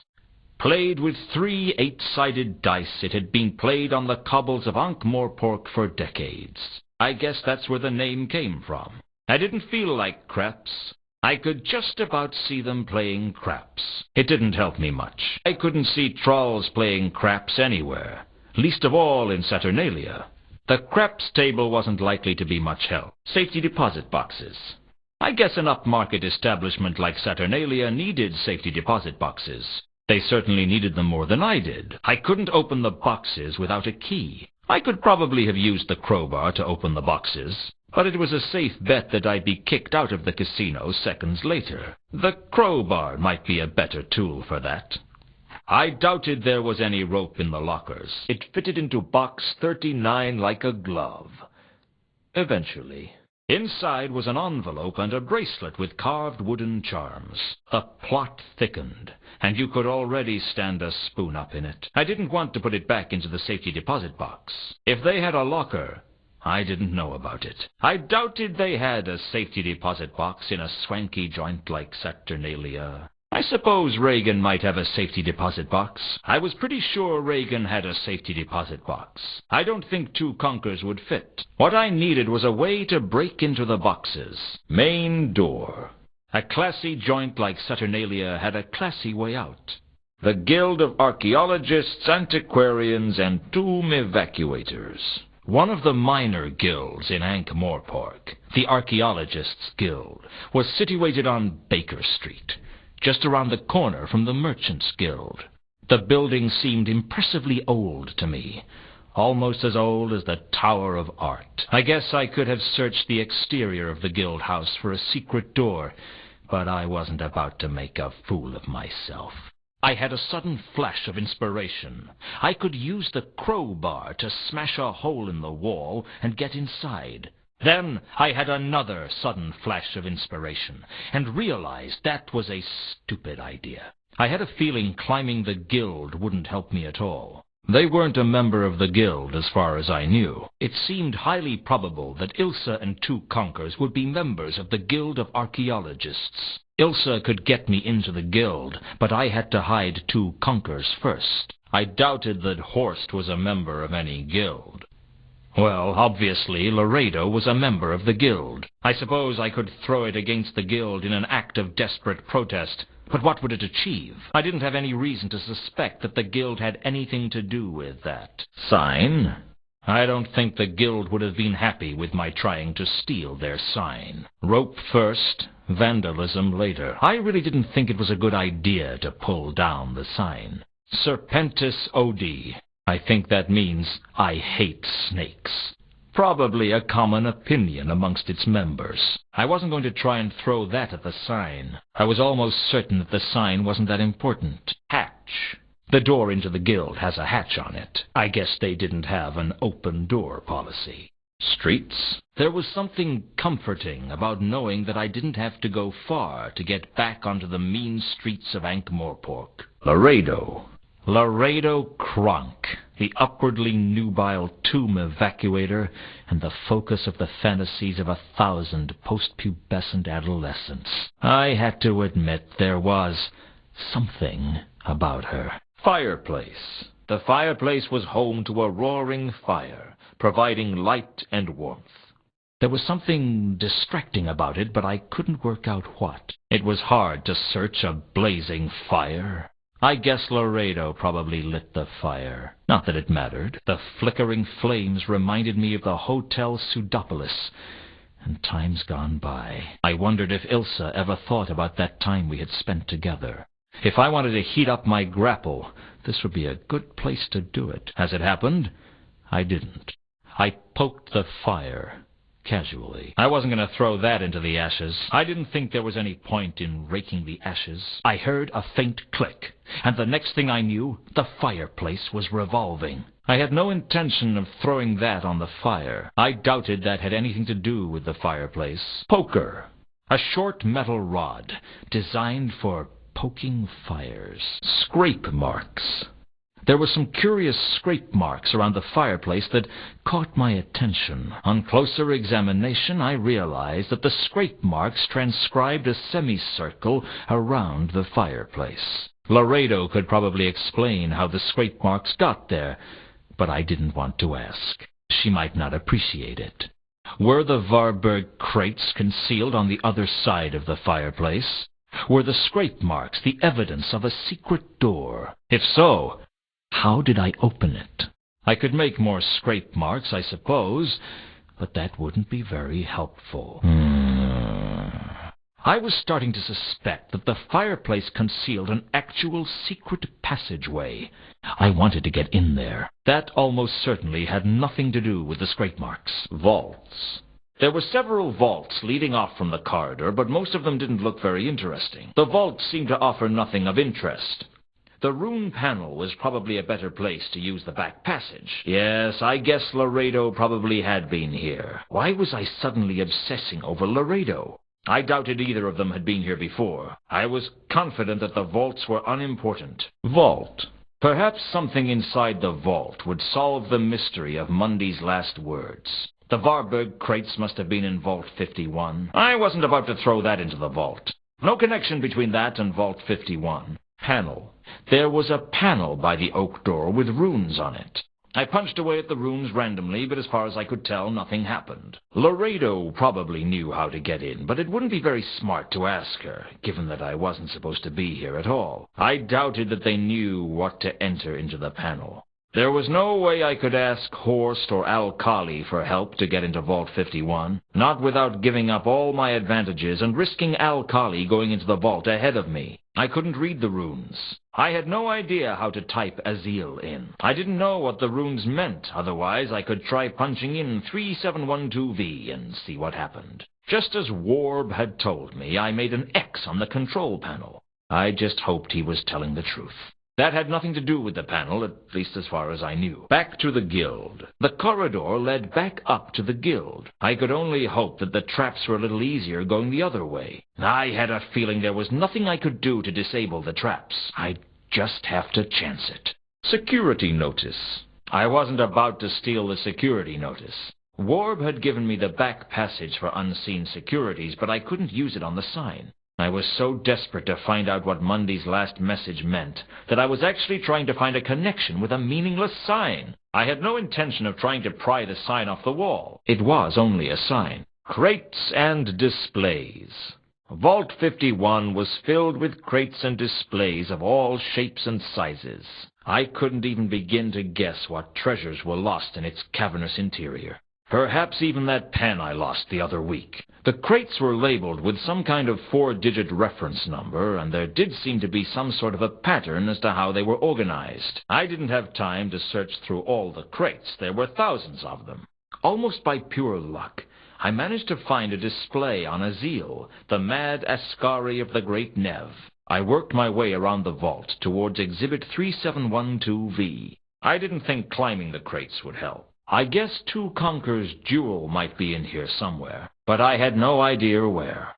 Ilsa had said the coin looked identical to Exhibit 2305, but I couldn't find an Exhibit 2305 anywhere. It was the right number of digits, though. Perhaps Mundy had stolen their exhibit. There were displays on coins, crates of ancient currency, and exhibits about Sorta. But there were no displays on Sorti's coins. I couldn't find a golden sword anywhere.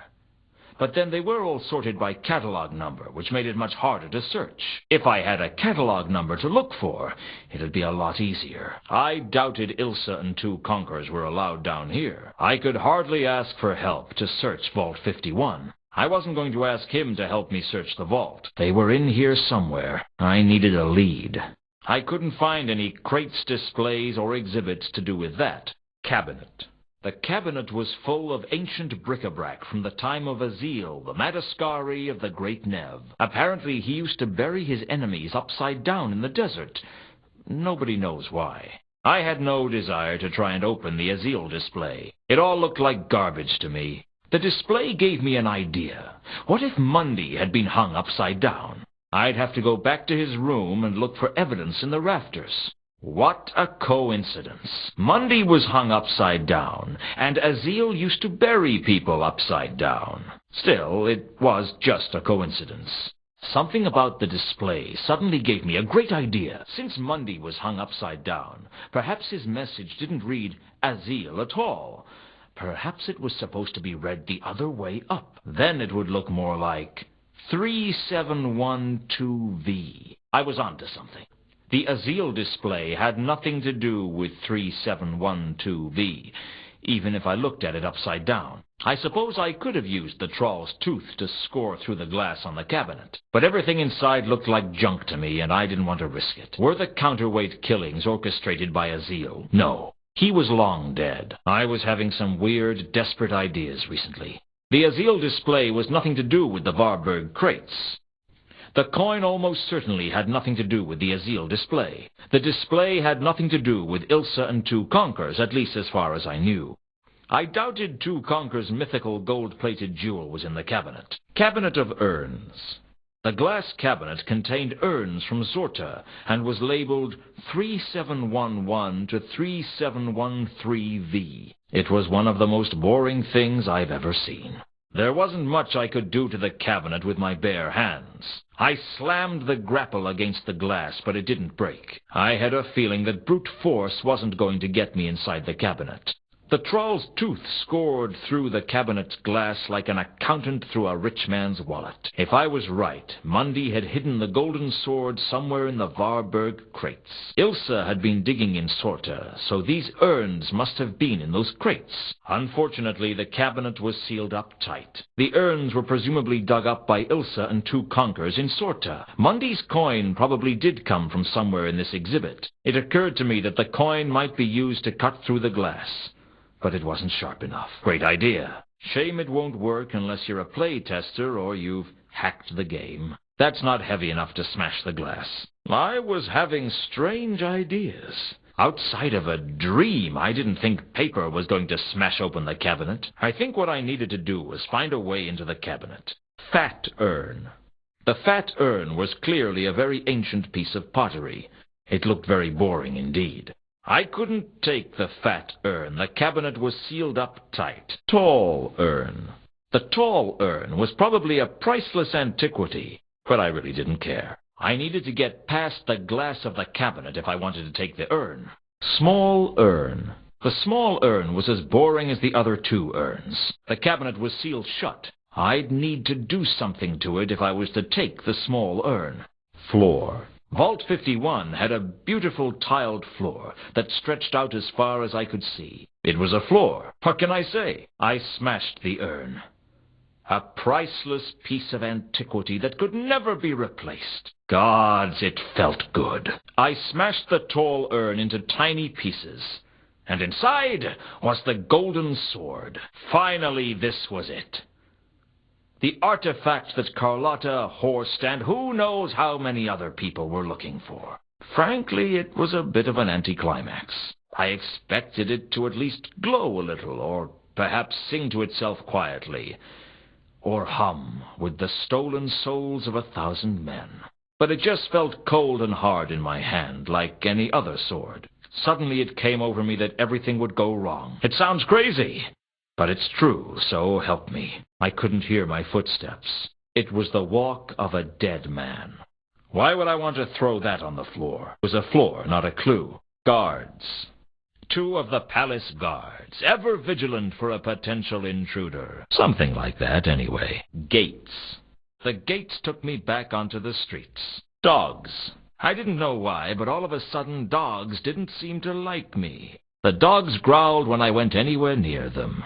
I guess we weren't going to be friends. Trash. Obviously, an institution like the palace generated a lot of garbage. Some would say it had a head start. I rooted around in the trash, but found nothing except a nagging feeling there was something better I could be doing.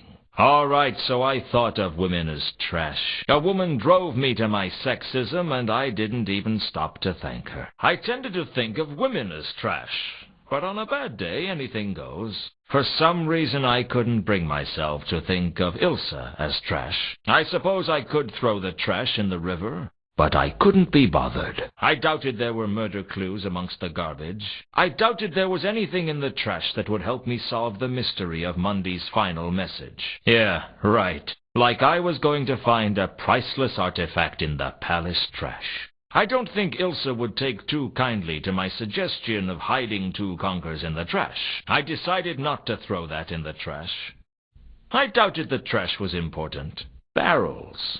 The empty barrels at the foot of the palace wall looked like they used to have wine in them.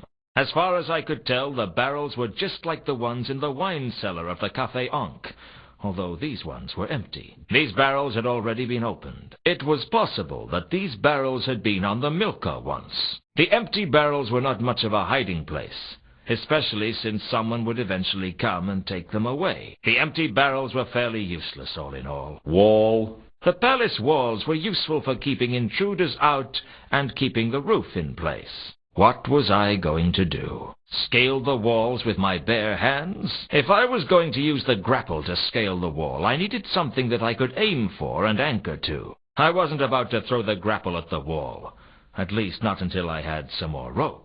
There were no messages in blood on that wall. The clues were inside the walls, not on them. The wall had nothing to do with Cypher's murder. It would take me ages to chisel handholds into the wall. Not really the best tool for climbing the wall. There was nothing sensible I could do to the wall with that. The wall had nothing to do with that hole in the wall. Looking closely, I could see the other side of the hole in the wall that I'd seen from inside Leonard's cell. As I understood it, Malachite had knocked the block out of the wall, right under the patrician's nose. It was just crazy enough to work. I couldn't use that to climb up to the hole. There wasn't a connection that I knew about. Cell door. The door to the cell was so stereotypical I half expected to look around and find a bearded old man manacled to the wall. I pounded on the door, but no one seemed to care. Apart from being the reason I got stuck in this cell, Malachite's murder had nothing to do with that. I guess Mundy's murder was a contributing factor to my internment. The cell wouldn't be so bad with some female company. As it was, my only companion was a rat. I wished it was him here with the rats and not me. No priceless artifacts hidden here, I'd wager. There were probably wine barrels somewhere in the palace, but not here. More's the pity. Perhaps I just needed to be patient. Wall. The wall to the cell had a nice dank feel to it. I expect it was cell wall of the month in Home and Dungeon. I could find nothing out of the ordinary about the wall. I should probably get used to staring at the wall. Crack. The rat had disappeared in a small crack in the wall. The question was, where had he gone? As I worked my fingers around the crack, it became clear that the crack was the side of a loose slab. It's just a tiny crack. Block. The block was loose, and I was certain I could move it. Perhaps I should just move the block. Leonard. Leonard of Quim was a renowned genius with the usual problem that geniuses have with relating to other people. He was clearly one of those people who started to look old around 30. And he wasn't exactly bald. It was more like his head had just grown up through his hair. Two Conkers. Two Conkers was Ilsa's companion, an Agatean with a sharp mind but a slender grasp on the local tongue. He was also Ilsa's husband. I still didn't know how I felt about that. Cluttered table, covered with wood, wire, paints, drawing materials, sketches, cartoons, and glue. The table was either the product of a highly deranged or a highly arranged mind. There was nothing useful to me on the table. Well, nothing useful that wasn't glued down, or that I thought Leonard wouldn't notice missing. What was it about the crowbar that made me want to try it out on everything? I didn't want to disturb the intricate chaos of the table. The table was a mystery to everyone but Leonard. Potty. I guess even geniuses had to go sometime. The scariest thing was that presumably there was a man in the palace whose sole job was to empty Leonard of Quirm's chamber pot. I was firm in my resolution that I wasn't going to solve the case by looking at the contents of Leonard's potty. What was it about the potty that made me think of that particular person? It was a daring plan. I could stow away in the potty and follow the contents into the sewers. I began to wonder if I was going mad. Perhaps the murders had been committed by a deadly chamber pot, stalking the city streets at night. More likely, I was clutching at straws. I wasn't about to drop that in there. That had nothing to do with Leonard's potty. Flapping wing flying device. Leonard was working feverishly on what he called a flapping wing flying device. The machine in question was some kind of wooden framework with a pulley system and some kind of spring system that I couldn't work out. It seemed to be designed for two people, which struck me as optimistic. But perhaps there was something about its design which required two people. Presumably, it was meant to fly. I wasn't going to tamper with Leonard's work. I could probably damage the device, but it didn't strike me as a good idea. Yeah, right. I could just see Ilsa peddling that thing. I suppose I could draw an Elver sign on it, but I had better things to do. The fabric wasn't from the machine, and it wouldn't help it fly, I was sure of that. I had strange visions of sending the flying machine up against Nylonathotep.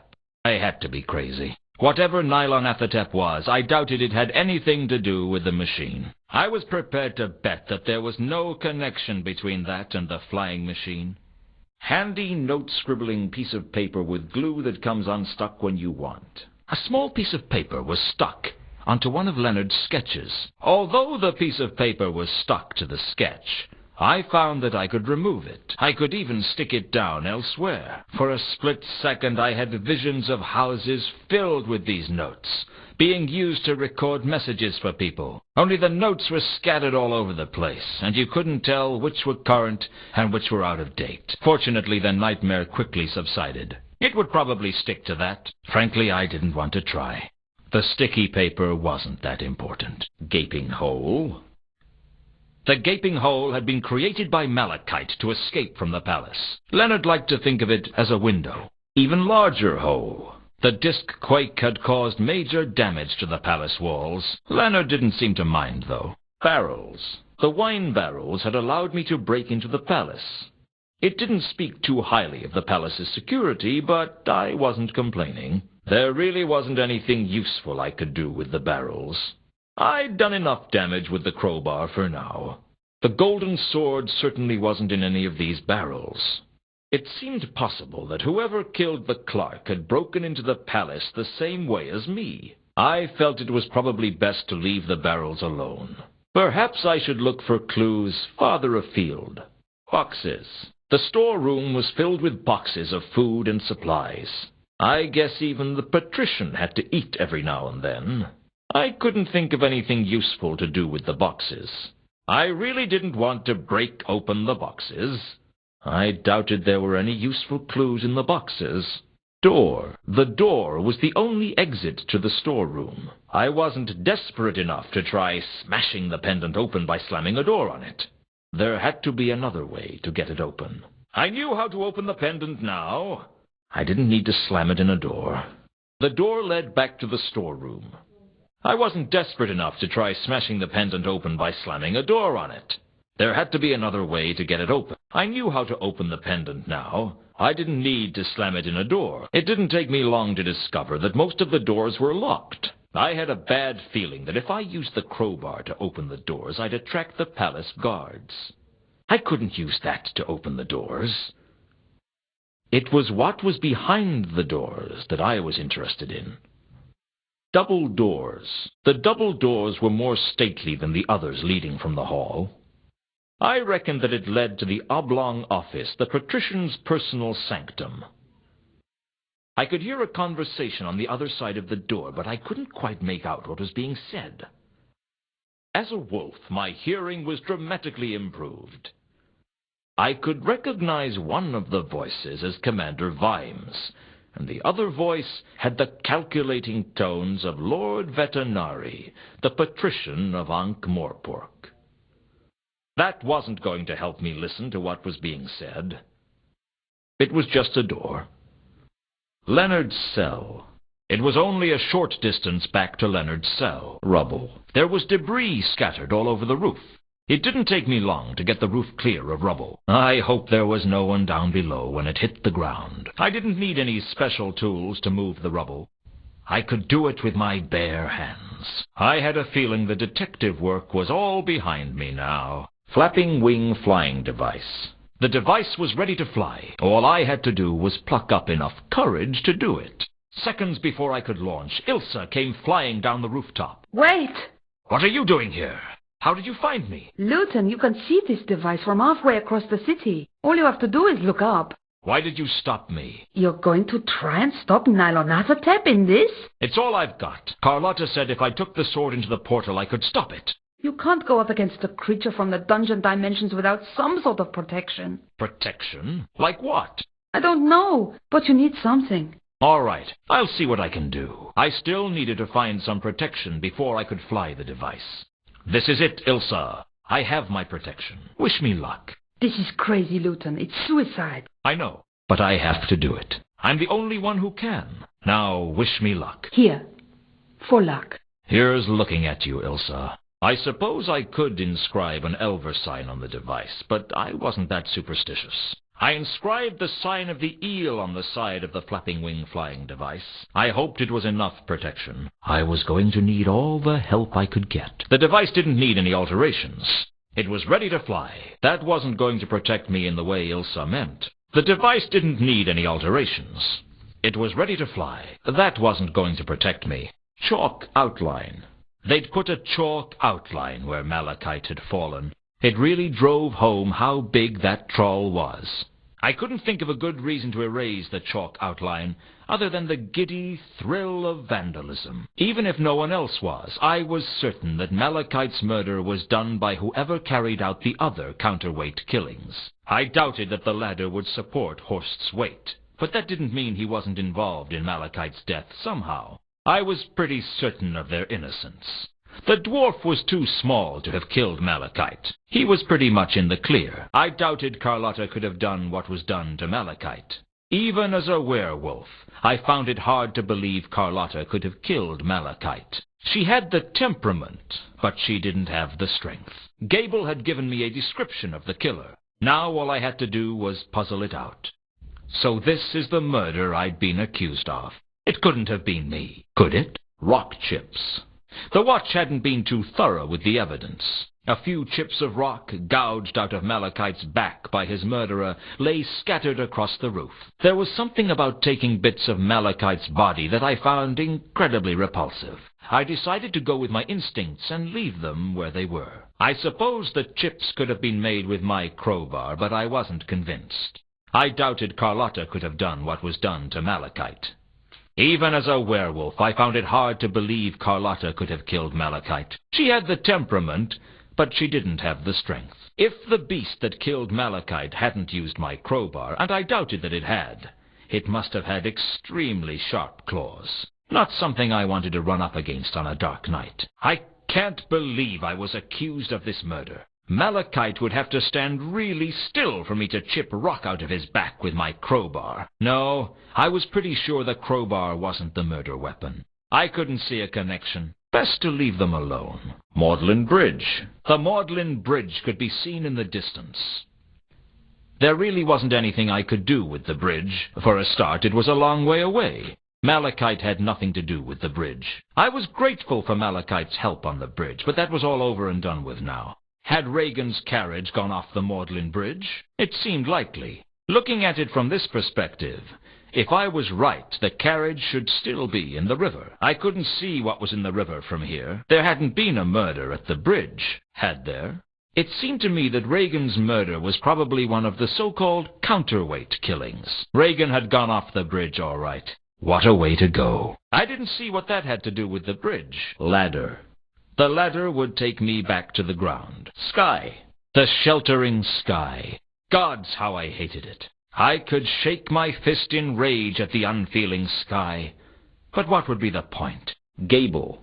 The gargoyle's name was Clark's Gable, and he had witnessed what had happened on the roof with me and Malachite. It was probably the first exciting thing to happen to him in decades. Dead end. The dead end was where I'd been killed. There wasn't much I could do with the dead end. I guess the dead end was in good company, metaphorically speaking. It's a total dead end. Streets? The dead end was just off the street of the Cunning Artificers.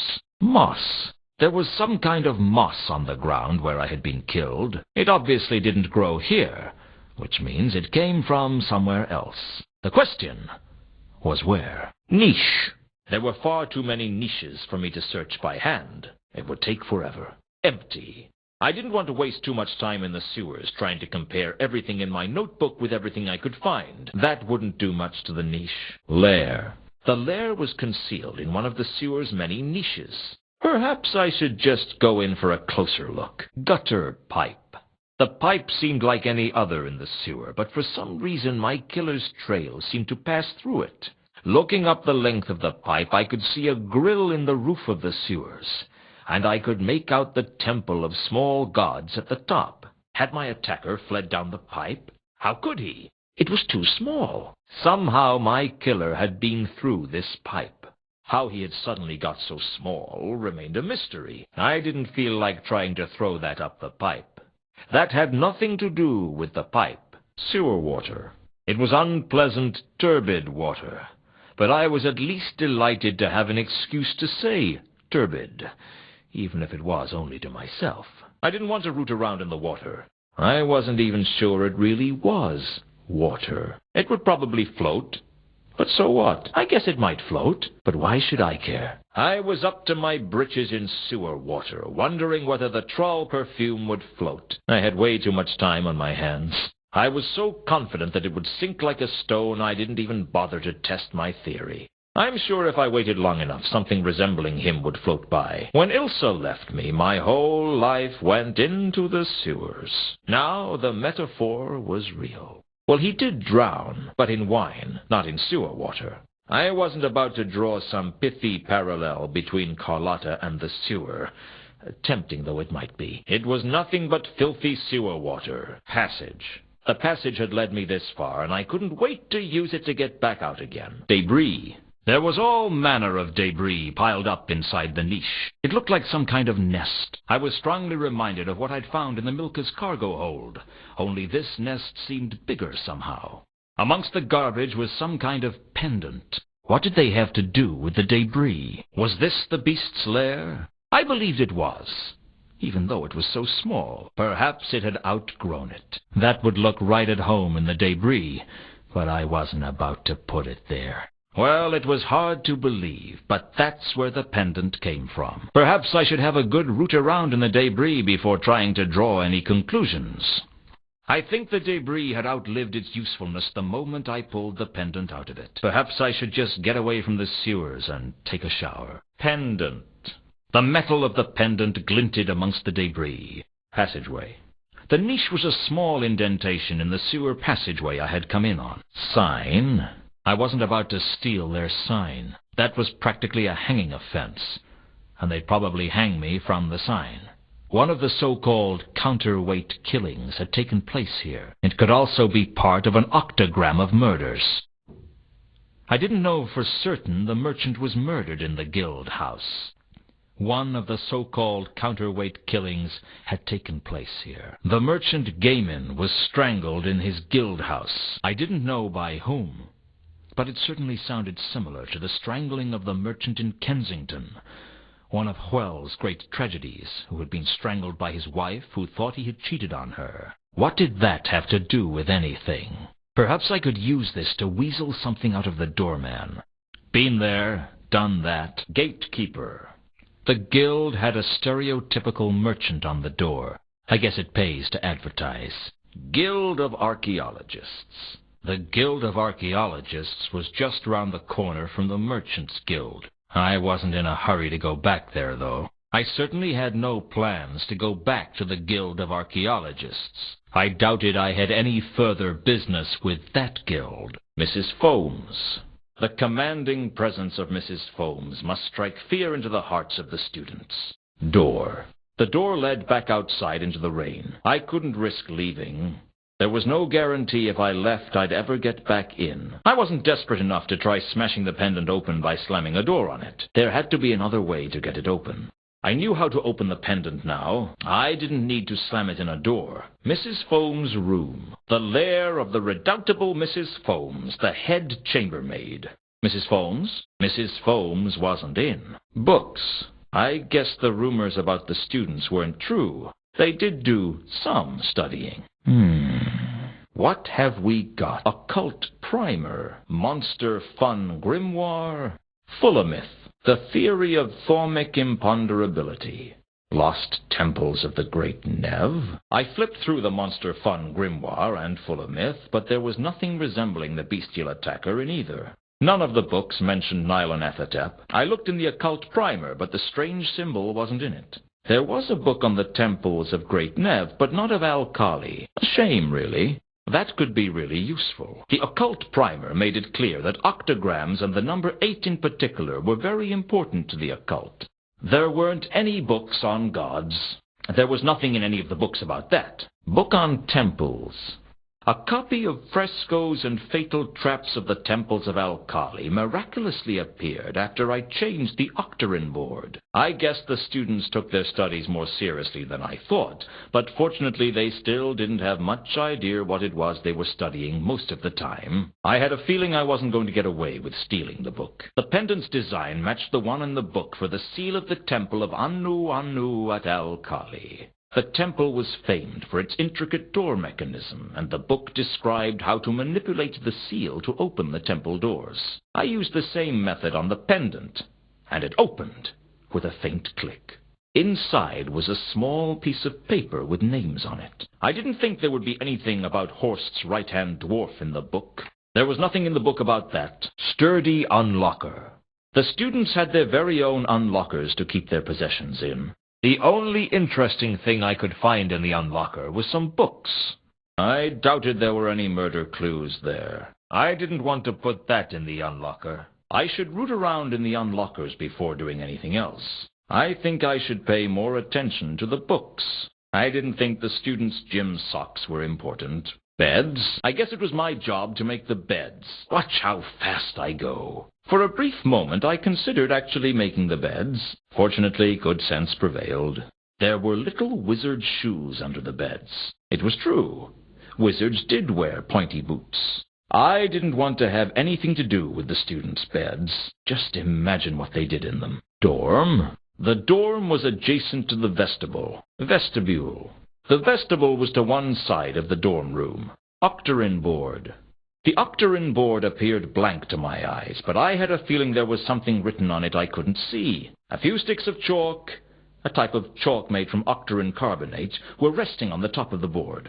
I tried to write on the octagon board with the chalk, but I couldn't see what I was writing. The chalk marks were invisible to my eyes. If I was going to attempt to alter the octagon board, I ought to find out what it said first. I altered one of the subjects on the board, switching the Great Nev for Al-Kali. Now all I had to do was see if anyone took the bait. If I was going to attempt to alter the Octarine board, I ought to find out what it said first. I didn't need to go to such elaborate steps to find out about that. I could probably find a book about it at the Libraris Apocrypha. There had to be an easier way of getting a book on that subject. If I was going to attempt to alter the Octarine board, I ought to find out what it said first. The topics on the board already reflected that. There was no need to change them. I could write names on the board, I guess, but what was the point? I suppose I could draw out diagrams relating the murders, but I wouldn't be able to see them, so what was the point? I could make a hideous screeching noise if I scratched that down the board, but I really hated that sound. I resisted the urge to wipe the board clean with that. It was hardly the ideal tool for the job. I decided not to mess with the Octarine board until I had a definite, sensible plan. Given the way this case had gone so far, that might never happen. Concourse. A door led out of the dorm and deeper into the university. Porter. The burly porter had inflexible written all over him in large ironclad letters. Bloodstains. I noticed that there were bloodstains on the carpet. The scent of it was overpowering. I couldn't stop myself. The scent of blood made me lose control, and I transformed into my wolf form. To the dorm. That way led back to the dorm. Library door. The door led to the library of the unseen university. I tried to head down to the library, but the porter stopped me. Where do you think you're going? Just going for a walk. Stay in the new hall, eh? Students and wizards only, beyond this point. The door was locked. I had to get past the porter before I could jimmy open the door. I was no longer interested in the door to the library. Telescope. The huge telescope was too large to be moved by hand, so a nearby golem operated the cranks. The view through the telescope showed me nothing. I didn't know who I was looking at, but whoever they were cowering under their bed. The stars seemed to be pointing at the Selachi Mausoleum. If the map was right, the jewel was somewhere inside. I wasn't likely to see them through the telescope. Could the telescope be used to find the jewel? If so, how? I wouldn't be able to see it through the telescope, but I could sense his malevolence spreading throughout the city. If I knew something about stars, I guess I could have used the star map to point the telescope in the right direction. But I didn't know anything useful, and I had no idea where to start. I couldn't do too much with the telescope and the astrolabe together. Although if I could find something with the telescope, I could probably find it again with the astrolabe. Even with the grapple, I couldn't make the telescope move. I needed the golem's help. The telescope was a delicate piece of machinery. I wasn't about to destroy it. I doubted there was a connection with the telescope. Golem. The golem didn't say much. It wasn't their way. I could tell the golem what to do, but beyond that there wasn't much I could do. I had no intention of committing golemcide. I wasn't about to try and climb the golem. I tried to show the star map to the golem, but it didn't seem to understand. I got the impression it followed verbal instructions. I guess I needed some intelligent instructions before I could tell it what to do. I showed the astrolabe to the golem, but its blank expression said it all. It was no use trying to talk to the golem about clues. I should probably leave the golem alone. Astrolabe. On the floor was an ornate device for navigating across the stars. Doors. The doors led out of the observatory. I wasn't desperate enough to try smashing the pendant open by slamming a door on it. There had to be another way to get it open. I knew how to open the pendant now. I didn't need to slam it in a door. Mosaics. The floor of the observatory was decorated with the 64 signs of the zodiac. They were all here. The celestial parsnip, the cow of heaven, the knotted string, even Okjok the salesman. Fascinating though they were, I couldn't do anything to the mosaics with my bare hands. I looked at the star map and back to the mosaics. The map seemed to include a constellation. All I had to do was find out which one and tell the golem to move the telescope to look at it. Well, it was a plan of sorts.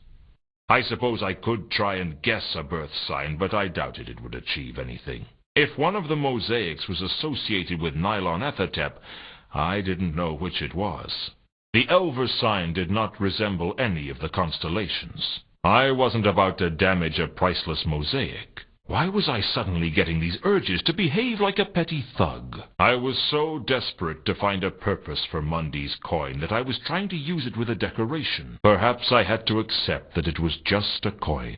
I didn't know enough about astrology to find any of these constellations with just an astrolabe. If the golem could move the telescope to point at a specific group of stars, I could possibly use the astrolabe to find that constellation again, though. No use treating a mosaic as a useful clue, just a decoration in the shape of a constellation. That had nothing to do with mosaics. The celestial parsnip.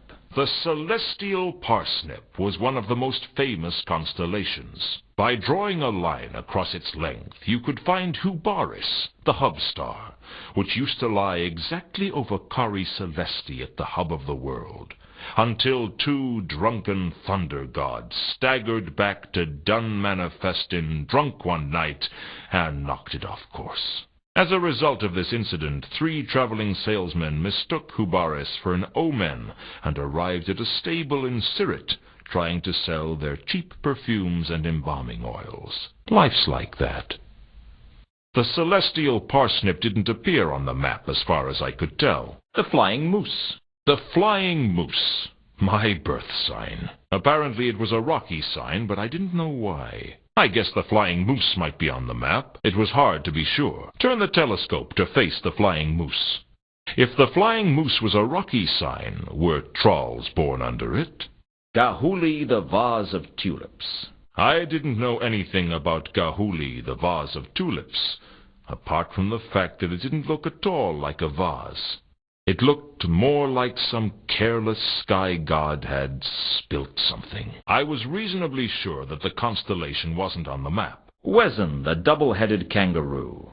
The double-headed kangaroo was the astrological birth sign of the coward. It had that characteristic quality of most constellations in that it looked nothing like what its name suggested. What it most resembled was a ball of string, and it was hence easily confused with the knotted string, which was the birth sign of the dismally confused. The constellation was so disorganized it could match any group of stars. Move the telescope so that I can see Wezn the double-headed kangaroo. The small, boring group of faint stars. The small, boring group of faint stars was the least remarkable of all the constellations. I suppose the small, boring group of faint stars might have been on the map, but if they were, they'd been drawn much brighter than they really were. Swing the telescope around to face the small, boring group of faint stars. Far wall. The Pleasance was cut off from the city by a tall exterior wall. I couldn't easily scale the wall. Okay, so I could have used the grapple to get over the wall, but there didn't seem any reason to do so. The crowbar wouldn't be enough to knock down the wall. Not that I had any reason to knock it down anyway. I didn't want to inscribe an Elver sign on the wall. It was only a wall. Bushes. The Pleasance was full of dense bushes. I could hide in the bushes, but for how long? I'd need to know that the next murder was definitely going to be here before I did that. I had a suspicion that if I watered the bushes with Sapphire's perfume, the bushes would not be long for this world. Hardly an ideal tool for gardening. Okay, so I liked the idea of getting Carlotta alone in the bushes. I was only a man. I was pretty sure that there wasn't going to be a jewel in the bushes. If there was a connection to the bushes, I was sure it would be very spurious. Bridge of Sighs. The Bridge of Sighs led back to the main grounds of Unseen University. The bridge was just for getting back to the main grounds. Fresco. The sanctuary was decorated with a strange and disturbing fresco. Closely examining the fresco, I could see that one of the symbols made a frequent appearance. If the fresco had something to do with Nylanathatep, I certainly didn't know about it. The symbol was right there in the fresco. I didn't like the fresco, but I wasn't going to destroy it. I doubted there was any direct connection between the fresco and the murders. I was prepared to be proved wrong, though. I could see no reason to treat the fresco as a useful clue. That had nothing to do with the fresco. Strange symbol. The recurring symbol on the fresco was like a distorted star with an eye in the center. I wasn't sure what it was. I made a sketch of the symbol in my notebook. Sign of the eel. I'd identified the symbol as the sign of the eel. I'd already sketched the symbol. Definitely the Elver sign. Map of Ankh-morpork. For some reason, the cultists had a map of ankh-morpork in the sanctuary. I couldn't easily take the map, but I could use it to work out some things. I knew where Malachite, Mundy, and Reagan had been killed, but the triangle didn't seem to suggest anything useful. I knew precisely where 4 murders had taken place. I needed more information. I had found the precise location of 5 murders. I needed to know more. The murders seemed to be along the edge of a circle. I guess if there were any more murders, they'd take place somewhere on that circle, too. In the center of the circle was the Disc Theater. Oh, I had a bad feeling about that. The murders were marking out a perfect octagram, just like the one that had been used to free Nylonathotep from sunken Leshp centuries ago. If I was right, there would be 2 more murders, one in Dagon Street and one in the Wizard's Pleasance. If I knew which one was next, I could stake it out. In the center of the octagram was the Disc Theater, which almost certainly meant some kind of cosmic evil was entombed there. I can't say I was enthusiastic at the thought of checking it out. I knew the sites for all of the murders. The murders were marking out a perfect octagram, just like the one that had been used to free Nylonathotep from sunken Leshp centuries ago. If I was right, there would be 2 more murders, one in Dagon Street and one in the Wizard's Pleasance. If I knew which one was next, I could stake it out. In the center of the octagram was the Disc Theater, which almost certainly meant some kind of cosmic evil was entombed there. I can't say I was enthusiastic at the thought of checking it out. If there was an octagram of murders taking place in the city, it might help to find out exactly where each murder took place. I found the von Uberwald mansion on the map. I felt kind of stupid. I already knew where it was. I located Horst's quarters on the map. Well, it passed the time. I had no idea where Al-Khali was now. There wasn't anywhere on the map I really associated with Ilsa and 2 Conquers. I was carrying the sword with me. It could be anywhere in the city. There was the new hall, clearly marked. The temple was in Al-Khali, not ankh-morpork. The map couldn't help with that. Corpse. I'd killed Kondo, but at least he hadn't killed me.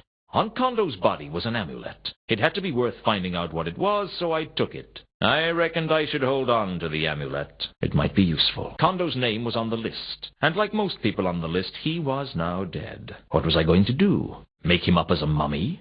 He didn't need that. He was dead. Door. The door was shut tight. It was a bit unnecessary to use the crowbar. It wasn't even locked. Sign. One of the shops in the street was called the 3 Jolly Luck Takeaway Fish Bar. I remembered that name from somewhere. Something to do with Mr. Hong. I remember he went missing somehow. I wasn't about to take the sign. One of the so-called counterweight killings had taken place here. It could also be part of an octagram of murders. If a murder had taken place here, I didn't know about it. There wasn't a fish bar in any of the tragedies, although several people were eaten in Titus Diplodocus. I doubted there was a connection. The grisly murder in the fish bar reminded me of the deaths in Titus Diplodocus. Boarded up shop front. The abandoned fish bar was boarded up tight. I couldn't pull the boards off with my hands. Not the ideal tool for pulling the boards off. That wasn't going to help me pull the boards off. I didn't know of any connection between the shop and any other murders. It was just an abandoned shop. Window. Where I'd pulled away the boards was an open window. The window was my way into the fish bar, nothing more and nothing less. Rhyme Street. Dagon Street led out into Rhyme Street, and from there to the rest of the city. Window. The window led back into Dagon Street. Debris. The fish bar was littered with assorted debris. Amongst the debris, I found a bone that seemed a little out of place. This wasn't a lair like the one in the sewer. I doubted anyone lived here. There was a certain poetic justice about returning the pendant to a pile of debris, but I decided to hold on to it a little longer. Perhaps I should have a good root around in the debris before trying to draw any conclusions. I was reasonably convinced that there was nothing here but refuse. The bone was the only interesting thing I'd found. Bone. The bone seemed out of place somehow. I wasn't sure why. I didn't want to take the bone. It was bad enough that I'd been carrying around some dead troll's tooth all this time. I knew there was something familiar about the bone. It was a human femur. Just like in Titus Diplodocus, someone had been dismembered and eaten. That meant there was only the wizard's pleasance to go, and the octagram would be complete. Crowbar in hand, surrounded with bones and garbage, I was reminded of the opening sequence of the clicky 2001 Dalmatians. The next thing I knew, I'd be finding a big black monolith with white spots. That was a great idea, if I was playing Snap the Cadaver, the game of matching body parts. But I was trying to save the city from a fiendish conspiracy. Surely the bone had nothing to do with the murders. Poor Lucius had received his final curtain. There was no connection between the theater and the bone that I knew about. I could wrap the bone up in bandages, but what would that achieve? I still didn't want to carry it around with me. What did the bone have to do with anything? The less I had to do with the bone, the better. Pots. The fish bar was full of cooking pots. Only to be expected, I guess. I don't know what the last thing cooked here was, but it seemed to have been prepared recently. Presumably the last meal on the menu at the Three Jolly Luck takeaway fish bar wasn't white meat at all. Even as a werewolf, the thought horrified me. Lucius may not have gone down well on stage, but given that all that was left of him was his discarded femur, he must have gone down very well here. I doubted Carlotta had touched a pot in her whole life. I didn't want to grapple with the washing up. I might be able to get a good sound out of the pots using the crowbar, but I didn't think I'd have much of a career as a percussionist. I was pretty sure that there were no priceless artifacts lurking in the pot. I doubted the pots had anything to do with the murders. The penultimate murder had taken place here, and the pots had been part of that unpleasant incident. I suppose I could set fire to it and put it inside. That way I could at least smoke some pots. I didn't want to put that into any of the pots. I doubted the pots were connected to that. Foyd. The big, dumb troll was lying almost motionless on the floor. The floor had seen better days. Elver sign. Someone had painted the sign of the eel on the floor. Foyd must have been looking for protection from the laddering horror. I guess he wasn't as stupid as he seemed. Or maybe his self-preservation was strong enough to cut through his stupidity. I could rub out the Elver sign and let Foyd take his chances, but I still had some pity left. It was the same symbol that I'd found in the sanctuary and used to gain access to the sepulchral temple. Foyd obviously thought it was powerful enough to protect him. I'd have to bear that in mind.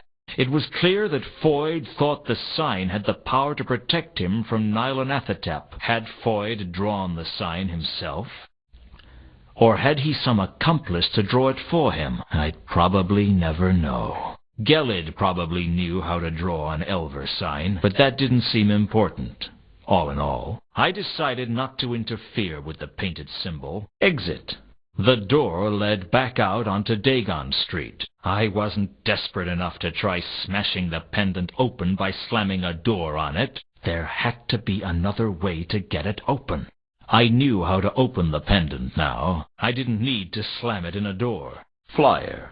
There was a flyer left behind on one of the seats. Privitier.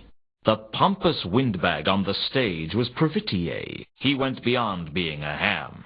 He had 2 eggs, fried mushrooms, and a gigantic rasher of bacon. Marks. Where the scent had disappeared, there were some marks. I couldn't quite make them out, but they seemed to be a definite shape of some kind. I ran my finger around the marks casually. There was something about them that made you want to trace things on them, like a smiley face or a tic-tac-toe board. Well, something like that. Maybe something a little more sinister. I traced the sign from the sanctuary on the marks, but nothing happened. I wasn't sure if I was doing it right, though. I traced the sign of the eel across the marks, exactly as I'd learned how to do in the Libraris Apocrypha. There was a faint click. and the next thing I knew, there was a passageway under the stage. I pressed Mundy's coin onto the marks. Nothing happened. I tried tracing the shape of the coin on the marks.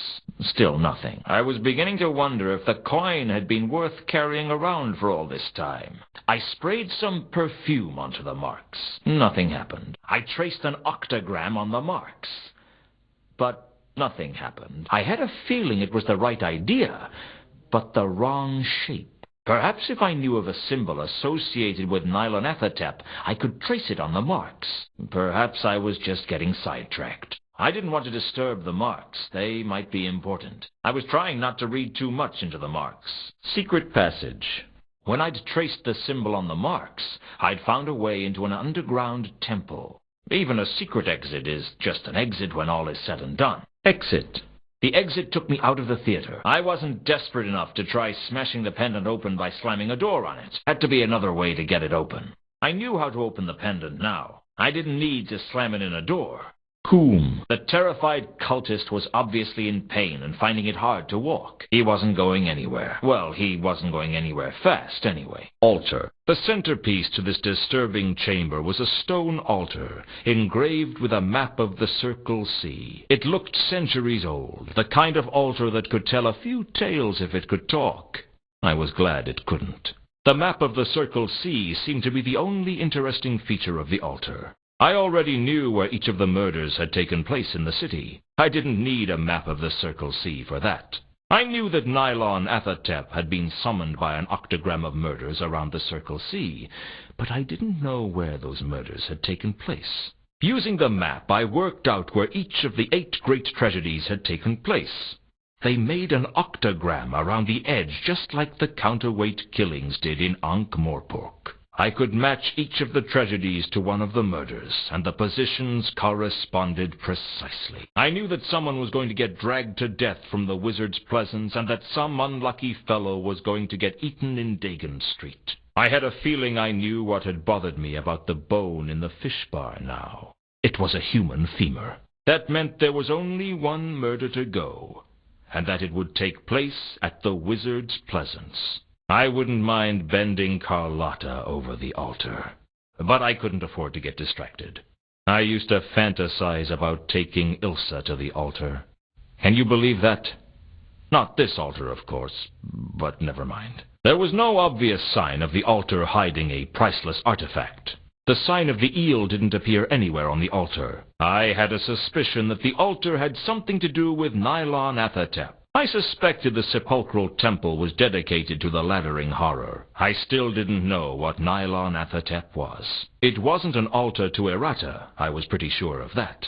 I had a suspicion there was a connection between the names on the list and the stone altar. The names on the list had used the altar to summon the laddering horror. Big mistake. He was part of the cult that had used the altar to summon Nylonathotep. But that was the only connection to the altar I knew of. Just because there were supposed to be links between the trapezohedron and Nylonathotep, that didn't mean the altar could lead me to it. I couldn't see what would be gained by putting that on the altar. That had nothing to do with the altar. Walls. There was something about the walls that I didn't like. I think it was the way they wouldn't stop swimming. I decided against touching the walls. If the shifting walls had something to do with the laddering horror, I definitely didn't want to have anything to do with Nylonathotep. Something had changed. Because before the summoning, I couldn't even see the inscription. Even if it was in the walls, I had no idea how to get it out. Probably safer to assume it was elsewhere. My trusty crowbar had served me well so far. I didn't want to risk losing it to a shifting wall. I didn't want to touch the wall even with an object. What did the shifting walls have to do with anything? Steps. The steps led back up to the theater. Useful though they are, an exit is just an exit. Rubble. Sometimes I wondered if these ancient temples were designed to fall in on themselves at dramatic moments. I searched the rubble and uncovered the golden falchion. The sword was bad luck, but I had a feeling it was safer in my hands than anyone else's. Rather than find connections to the rubble, perhaps I should just get out of the temple before the rest of the roof fell in. Inscription. An inscription had appeared on the wall. Maybe it had been there all the time, and I just couldn't read it. I wasn't sure. It seemed to say, Quod nescient eos interficit. I didn't know what it meant. Quod meant what, but that was all I knew. Carlotta. Carlotta was obviously upset by Anu Anu's injuries. I guess there was a heart in that cold chest somewhere. Anu Anu. For a god, Anu Anu was looking in a bad way. Warb. It looked as if part of the ceiling had rearranged most of Warb's head. The only thing of interest on Warb's body was the charm bracelet, and I didn't want to take that back. I only hope he got some good luck out of it before his final payoff came. Maybe I should have warned him. Maybe he got what he deserved. Who was I to judge? His name was on the list, all right. Warb was in no condition to talk to me about that now. Everyone on the disc knows the legend of Eleanor of Tsot. Or at least everyone knows a legend of Eleanor of Tsot. Or Krinix. Or El Harib. Ask most people and they'll tell you that she was the cause of the Tsotian Wars. Of course, ask most people and they'll tell you the patrician is a kind and benevolent man. Never trust what most people tell you. The real cause of the Tsotian Wars was a little-known goddess called Errata. It was at the wedding of Peloria and Theta, or Pyramus and Frisbee, or Ophrey and Euripus. It depends who you talk to, really. Suffice it to say that being the goddess of misunderstandings, she wasn't especially popular, and it didn't take much to prevent her from being invited to weddings. This didn't please Errata at all, and so she devised a cunning plan to take vengeance. She got Neoldian, the blacksmith of the gods, to make a golden falchion, and told him to engrave on the blade of the sword, "For the strongest." The resulting fight between almost 80 war gods would have ruined the wedding, had Neoldian not inadvertently engraved "Lugungiliae Ladiniae non accidunt," which roughly translates as "batteries are not included." Fortunately for Errata, an argument broke out between Patina, goddess of wisdom, who claimed the sword was a subtly observed metaphor for the hopelessness of existence, and Sephet, god of cutlery, who claimed it was a big knife. The argument went on for so long that a passing dog managed to borrow the falchion, go on a short quest, and return as god of canines and unlikely subplots in legends, before anyone noticed. In the end, it became so heated that Astoria, goddess of love, bribed Rome of Tsort, or Ephebi, or no fixed abode, to steal the falchion and hide it, just to shut her sister up. In return, Astoria gave Eleanor to Rome, even though she wasn't hers to give, which was typical of the gods, and the resulting extramarital confusion blew up into the Tsotian Wars. In the carnage that followed, the golden falchion was lost, perhaps forever. I've had some bad days since I started work as a private investigator, but I've never woken up dead before. It all started the week before, on a cold and wet Sectober day in Ankh-morpork, the oldest and most depraved of all the cities on the Discworld. But hey, you've got to love it. I'd been working as a PI for a little over a month, and business was slow. Hiring an investigator to look into your business requires trust, and the amount of trust in Ankh-morpork wouldn't fill a cup. And it's a small cup I'm talking about. Sure, people trust that you don't get on the wrong side of the patrician. People trust that you don't walk into the shades alone. People trust that the Assassin's Guild will fulfill their contracts or double your money back. Yeah, people even trust death. Just don't ask them to trust their mothers. Mr. Luton? If I'm not, I should fire the guy who painted the door. So this is what a private investigator looks like. I expected someone more heroic. Heroism costs extra. What can I do for you, Miss... Mrs., actually. And the name is Carlotta. Okay, Mrs. Actually. Carlotta it is. What's a girl like you doing out on a night like this? I want to hire you, Mr. Luton. Please, call me Luton. Mister sounds so formal. How much do you charge for a simple investigation? I don't know.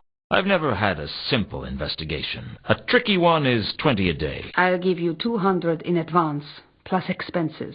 For 200, I guess I should treat you with some respect. Oh, I wouldn't ask a guy like you to attempt the impossible. What's the case? I want you to find a man named Mundi. Why do you want to find Mundy? Do you know him? No, and this case will go a lot faster if you let me ask the questions. You like to be in control, don't you, Luton? If you don't pull the strings, then you're the puppet. Tell me about you and Mundy. I've been a lonely woman, Luton. You amaze me. Be surprised. Shocked, maybe, but not surprised. Mundy is my lover, Luton. Or used to be. He's been away for a while, over in Sort. He came back to ankh-morpork a couple of days ago on the Milka. But he didn't come to see me. I think he may be having an affair. You're wondering whether my husband knows about it. Actually, I was wondering when you were going to give me the money. My husband passed away several years ago. I hope the poor guy was smiling at the time. This is a bad neighborhood for you to come into alone, Carlotta. I can take care of myself. I believe you. Good. Trust is important. I said I believed you. I never said I trusted you. Don't you like me, Luton? I like a lot of things. I like dogs, but I wouldn't trust one not to bite me. I won't bite. Shame. I haven't been bitten in a long while. Is there anything you can tell me about Mundy that might help me find him? He's got blue eyes, brown hair, and a black heart. You'd like him. Has he got any friends in ankh-morpork? Does anyone? How tall is he? I don't know. I don't picture him standing up. What was Mundy's business in Sort? I don't know. I never asked about his work, and he never told me. Must be a very straightforward relationship. As simple as they come. Where can I find the ship he came in on? Down at the wharf. Have you been there yourself? I avoid places like that. Women and seamen.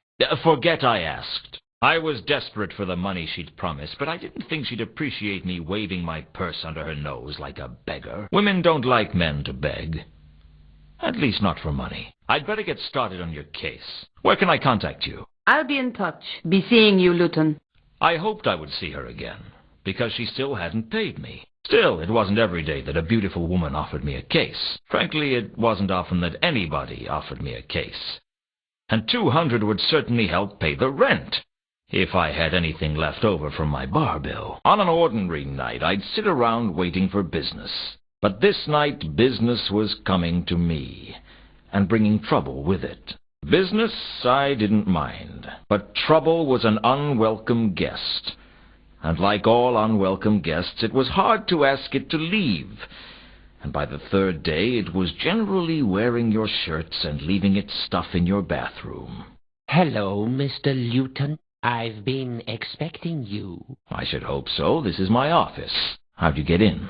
Through the door. It was only locked. I know all about doors. Good. Use this one to get out. I have a message for you, Mr. Luton. I don't take messages from strangers. Then let me introduce myself. My name is Mr. Al-Khali. I don't take messages from dwarves named after cities. My name isn't important. You seem to think it was. I've come to warn you to stay clear of the Mundy case. I'll bear that in mind. Now get out. If you don't stay clear of the Mundy case, something untoward may happen to you. This is ankh-morpork. Something untoward may happen to me whether I investigate this case or not. Now either you get out or I'll throw you out. Don't say I didn't warn you, Mr. Luton. Don't say I didn't ignore you, Mr. Al-Khali. A dwarf named after the Klatchian city of Al-Khali.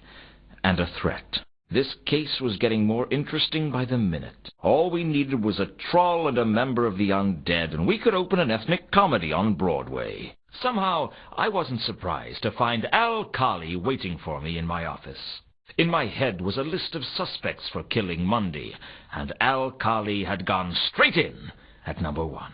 Mr. Luton, I am so pleased to see you. The feeling's not mutual, Al-Khali. What do you want? All in good time, Mr. Luton. Why do I get a feeling that Al-Khali isn't your real name? It's not very dwarfish. My name is of little consequence, Mr. Luton, and the story of how I acquired it will have to wait for another time. Now, if you'll excuse me. Now, why would you want to carry an axe?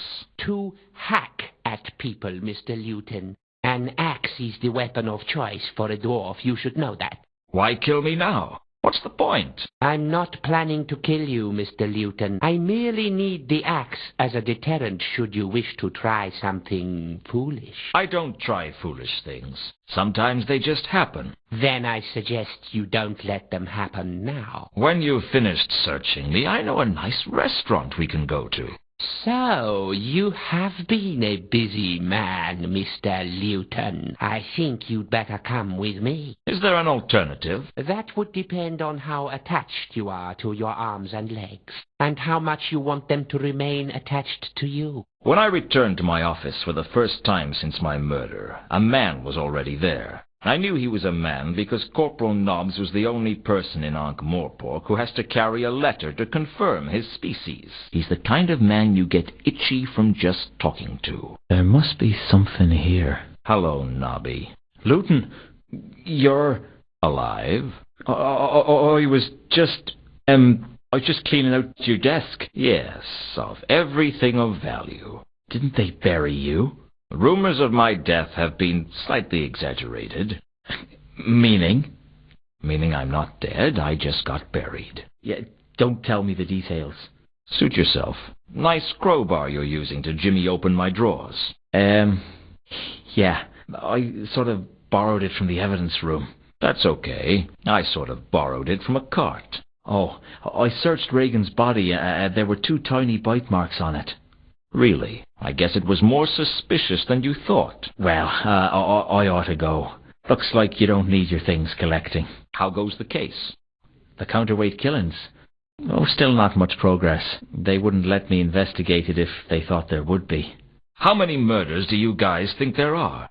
3. One of the patrician's clerks, the reader of esoteric occultism up at Unseen University, and one of the city's richest merchants. There'd be 3 more if you counted Mundy, Reagan, and Malachite. I suppose so. Still not convinced?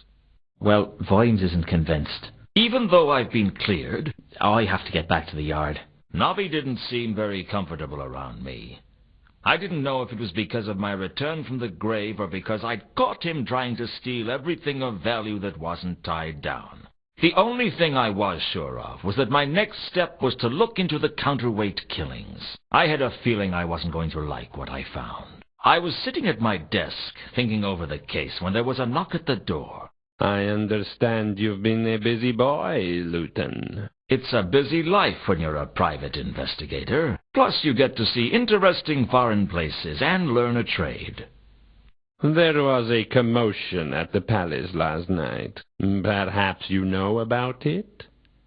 What goes on at the palace has nothing to do with me. Indeed it is not. And if, for some reason, you did take an interest in the palace, I'm sure you would not be so foolish as to be caught breaking into the palace. Of course not. Think I'm suicidal? Strange you should say that. I heard you'd been killed. I expect you hear a lot of things that aren't true. I bet someone has to explain them to you using very small words. The thing is, the intruder at the palace appears to have been a werewolf. There's a lot of that around this time of year, I understand. Must be the moon. I paid my respects to your grave. Oh, that was nice of you. It was empty. Oh, you know how it is. I get claustrophobic in narrow spaces. So do werewolves, perhaps? I wouldn't know about that. Remember when I said how disappointed I was that I couldn't take you out for free? Oh, that was a very touching sentiment. Well, Lord Vetinari has generously offered to pay for the inhumation of last night's intruder. He has a big heart. It's a shame no one can find it. Was there a point to your visit? I was just passing through. Thought you might benefit from my advice. How generous of you. Well, I'll be on my way. The door's behind you. I can explain how to use it if you want. Oh, one last thing. Whoever broke into the palace yesterday dropped something when he was leaving. Looks like a purse. It does, doesn't it? I couldn't help but notice how much it looks like your purse. Damn. Now, I wonder how your purse got inside the palace. That's not my purse. Really? See for yourself. Watch your steps, Luton. I will be. Fortunately, I kept a spare purse in my desk drawer. I'd had my pockets picked one too many times because I couldn't afford to keep up my payments to the Thieves' Guild. I didn't realize that it was going to save my life one day. I took Ilsa back to my office. What other choice did I have?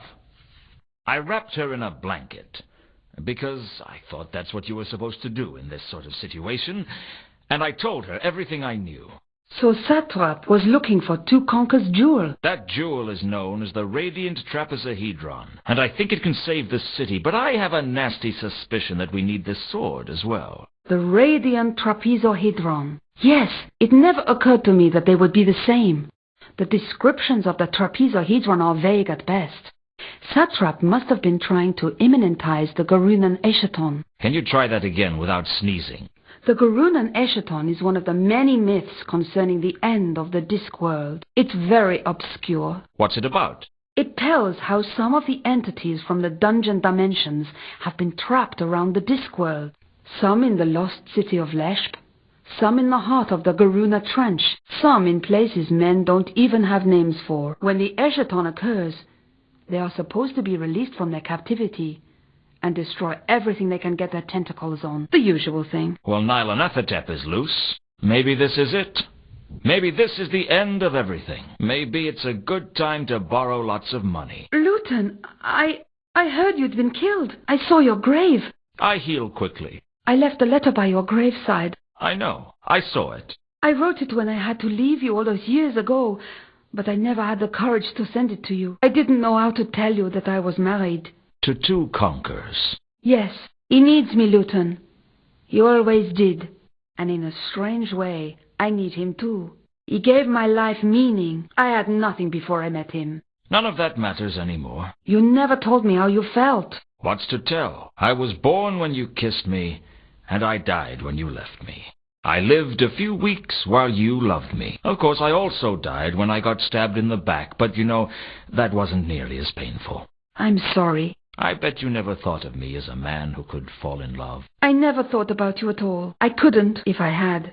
It would have driven me mad. I thought about you every day, until I'd drunk enough to forget. I let my life slide till there was nothing left to live for but bitterness. Well, all that's going to change. I'm going to save this city if I have to die again to do it. And I'm not going to do it for you, or for me, or for the worthless people who live in it. I'm going to do it to prove for once and for all that I'm not the washed-up loser everyone thinks I am.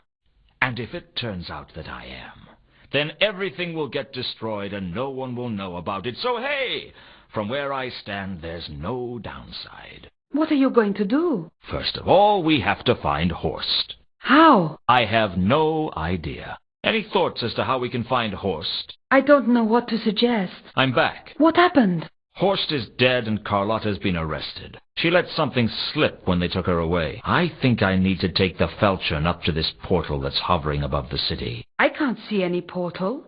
I can sense it. Sense it? It's complicated. Any thoughts? How high is the portal? I don't know. It's high. Higher than any of the buildings in the city. Well, unless you can fly, there's not much you can do. Really? That's quite a thought. I'm going to head over to the palace. You stay here. I'm going to head over to see your husband. You wait here. If that's what you want. The wharf was on the upmarket side of the river, in the city of Ankh. The Morpork docks on the other side of the river were not a place wise travelers disembarked at. But then again, wise travelers tried to avoid ankh-morpork altogether. But if you traveled a lot, it was hard to miss. Like malaria. Are you the first mate? Arr! Shiver me timbers! Hoist the main brace! Let's start again. Are you the first mate? Hoy! That I be! You're not going to get any money off me, so you can drop the fake accent. Sorry, you know how it is. Some people are stupid enough to fall for that sort of thing. What can I do for you? Still here? Not for much longer, I hope. When do you sail? As soon as we've got her loaded. How much is passage? Where are you looking to go? I don't know. Sort, perhaps. We've just come from there. It'll be a long time before we get back there again. Did you bring any passengers? Sure. We always try to take a couple of passengers. They pay their way, and if there's a big storm, they are very useful as to sacrifice to the angry sea gods. Of course, we tell people they were washed over the side. What were the passengers on the last voyage like? There were 3 of them. One of them seemed all right, but the other 2, I don't know about them. There was something strange about them. Do you sacrifice passengers often?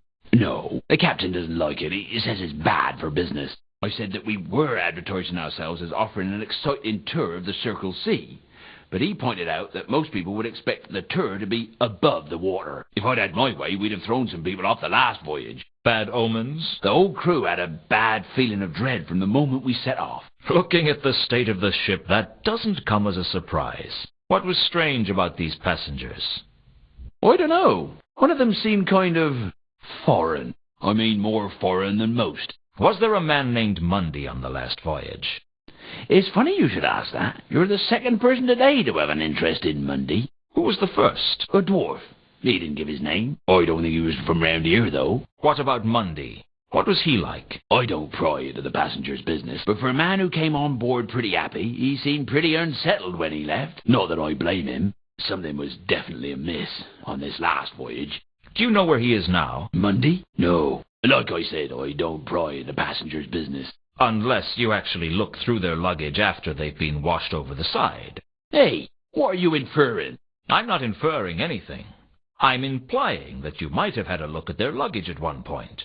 If I had, I certainly wouldn't admit it to you. Which either means you didn't look, or you didn't find anything of interest. You better watch your steps, son. It's not good to make accusations like that. Don't worry. Anything we discuss is strictly between you, me, and anyone else I tell. This is the Milka, isn't it? That's what it says on the prow.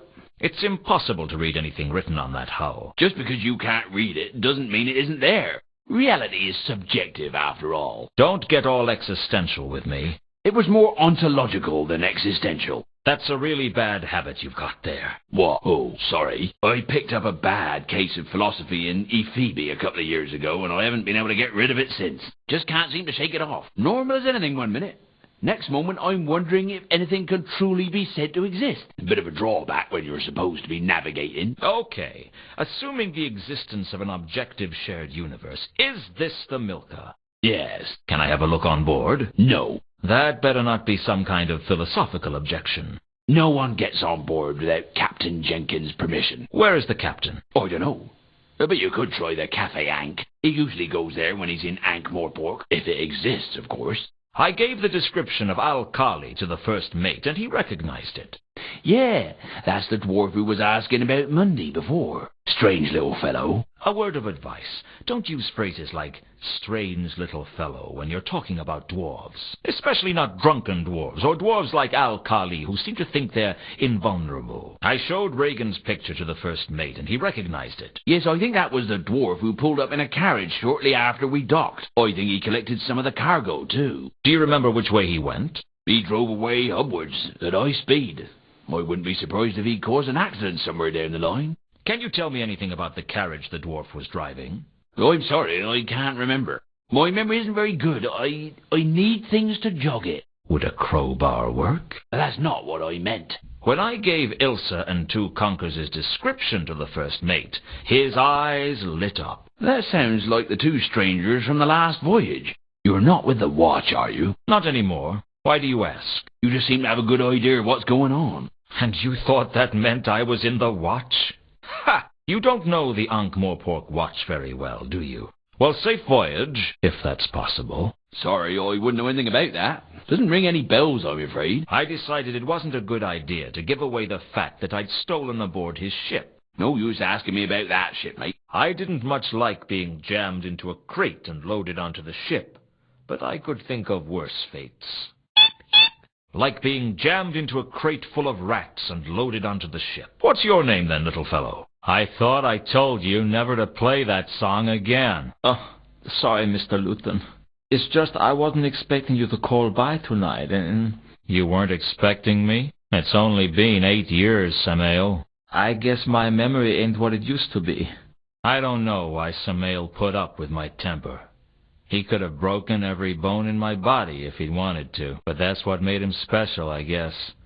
That he'd take almost any kind of abuse from the clientele, and he'd still be there at the piano, playing better than anyone else in ankh-morpork. I thought I told you never to Ilsa. I thought I would never see her again. I prayed that I'd never see her again. But either the gods didn't listen, or they were having a laugh at my expense. Knowing the gods of the Discworld, I had a pretty good idea which. Play it again, Sam. You know what? No one's ever going to believe you said that. Are you Captain Jenkins? That depends on who's asking. Don't play games. I'm just after a few answers. That song really put you in a bad mood, didn't it? If you're trying to get me angry, it's working. No need to get upset. You need to drink more and think less. If I drank any more than I do now, I'd never think again. That's the ticket. Hello again. Hello yourself. So, you're the captain of the Milka. Unfortunately. Unfortunately? Ordinarily, I'd be happy being a captain of a fine ship like the Milka, but after this last voyage, I'm thinking of taking up farming. Tough journey? I don't want to talk about it. What was so bad about the last voyage? I told you I don't want to talk about it. Sometimes it helps to talk about these things. Why would I want to talk about it? All right, let's put that another way. I want to talk about it, and the sooner I finish talking to you, the sooner you can get back to drinking. By that logic, my best bet would be to just ignore you and carry on drinking. I was never much good at logic. I did home economics at school. I was hoping you'd let me have a look around on the Milka. I was hoping that I was going to make enough money to be able to buy myself a harem of exotic dancers called Chantel. But it looks like we're both going to be disappointed. Is there any way I can persuade you to let me on your ship? Is there any way I can persuade you to go away? The Milka looks like a good ship. You know nothing about ships, do you? She looks like exactly what she is. A run-down tramp schooner with no future. Any chance I could look around her anyway? All I want to do is get the cargo loaded and get out of this god's-forsaken city. I don't need people snooping around on board. I understand you were carrying a man named Mundy on your ship. What's it to you? I was hoping to find him. Owes you money, does he? No, he's an old friend. Him? You must think I'm as drunk as I look. Aren't you? Well, okay, so maybe I am. What did you want to know? Where is he now? I've no idea. We picked him up in Sort a couple of weeks ago and we brought him here. That's about all I want to know about him. Did he say what he was coming to ankh-morpork for? I think he said he was meeting someone. Who? Now, I can barely remember my own name, let alone something I overheard through a doorway last week. On your last voyage, there were 3 passengers, right? Mundy and 2 others. You tell me. You seem to know more about my ship than I do. I just want to know what you can remember about them. I remember that we picked them up in Ecclepon, and I know they had a lot of cargo. Oh, and one was a woman, and one was a man, I think. You think he was a man? There was something particularly foreign about him. I'm not sure what. Where's Ecclepon? Up near the hub. God's forsaken place. All there is to do there is drink and eat fish sandwiches with no tops on. Sounds like a long way from the Circle C. We got lost, all right. It's easy to mix up port and starboard when you've drunk too much port. Are they still on board? Nope. We dropped them in ankh-morpork. And before you ask, I have no idea what they were doing here. That's not my business. Do the names Ilsa and 2 Conkers mean anything to you? How many names is that? 2. Apparently not. They were on your ship. Ah, I see. Ask me that question again. Do the names Ilsa and 2 Conkers mean anything to you? Yes, they were on my ship. You're not going to tell me anything useful, are you? It's not looking likely, is it? I showed Reagan's picture to Captain Jenkins, but he didn't seem to recognize it. Maybe he recognized it, and he just wasn't telling me. But if he did, he didn't let on. Do you know anything about the recent murders in ankh-morpork? I know that there are always murders in ankh-morpork. See ankh-morpork and die, they say. Often in the same day. That's not a very helpful answer. It wasn't a very sensible question. I'll see you around, Captain. I'm afraid I can't really help you with that. There's no one I know. I didn't want to show Captain Jenkins anything that might give away the fact that I'd been aboard his ship. I wouldn't know anything about that. Hello, Nobby. Hello, Luton. How you been keeping? I've been worse. Of course, I've been better, too. And I've been a hell of a lot better and not much worse. That's good, isn't it? Don't worry.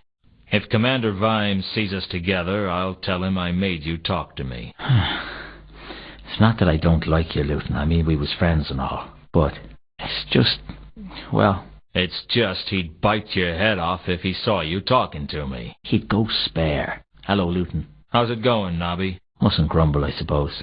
How you been keeping, Nobby? How's the rest of the watch? Not so bad, Luton. Been keeping myself busy. Been working with Sergeant Colon. How is old Fatty Colon? Still fat. I'll tell him I saw you. No, you won't. Okay, so maybe I won't. I was just being trite. Polite. Yeah, that's the one. I guess I never really understood why it was that you didn't get kicked out as well, Nobby. Me? I ain't never done nothing wrong. Don't give me that, Nobby. When you were serving as quartermaster under the Duke of Pseudopolis, it was widely known that several items from the stores were found in your kit. That was all above board. I had all the paperwork for him. Your kit at the time consisted of 2 warehouses. I was inventing them. Yeah, that too. I just think Vimes had a grudge against me. Luton, I know you're my friend and all, but you took a bribe. Are you trying to tell me you never took a bribe? Never.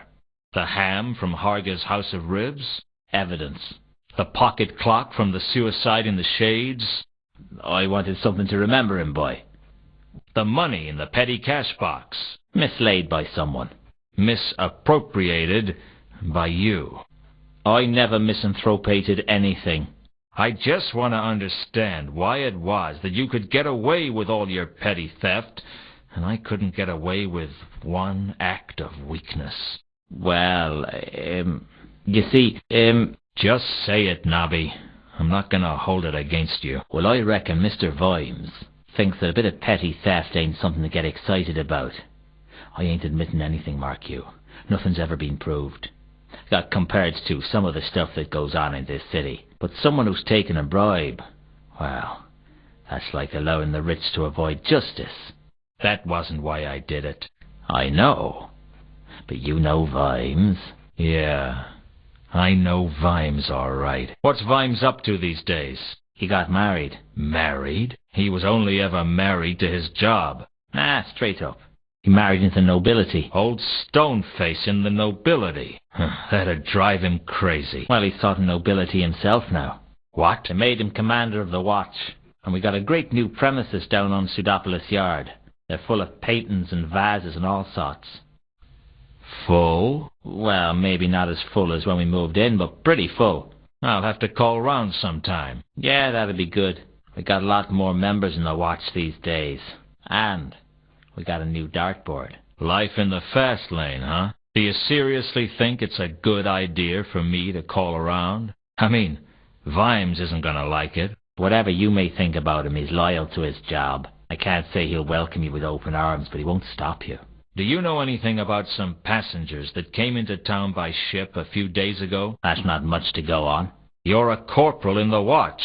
You're supposed to have a keen, insightful mind. They brought that regulation in after I joined. Have you heard of the Milka? It arrived in town a short time ago. How long ago?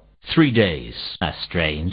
Why? Well, there's been a string of odd murders in the last 3 days. What do you mean, odd? I mean, this is ankh-morpork we're talking about. I'm not sure I should discuss the details with a pavilion.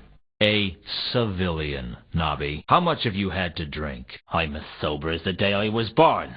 That's a frightening thought. I'll catch you later, Nobby. Don't do anything I wouldn't do. What's that supposed to mean? Well, don't get caught doing anything I wouldn't do. Can't this wait till I get back to the yard? I'm off duty. I'm not getting drawn into anything while I'm off duty. Wait till I'm back at the yard. Don't know nothing about that.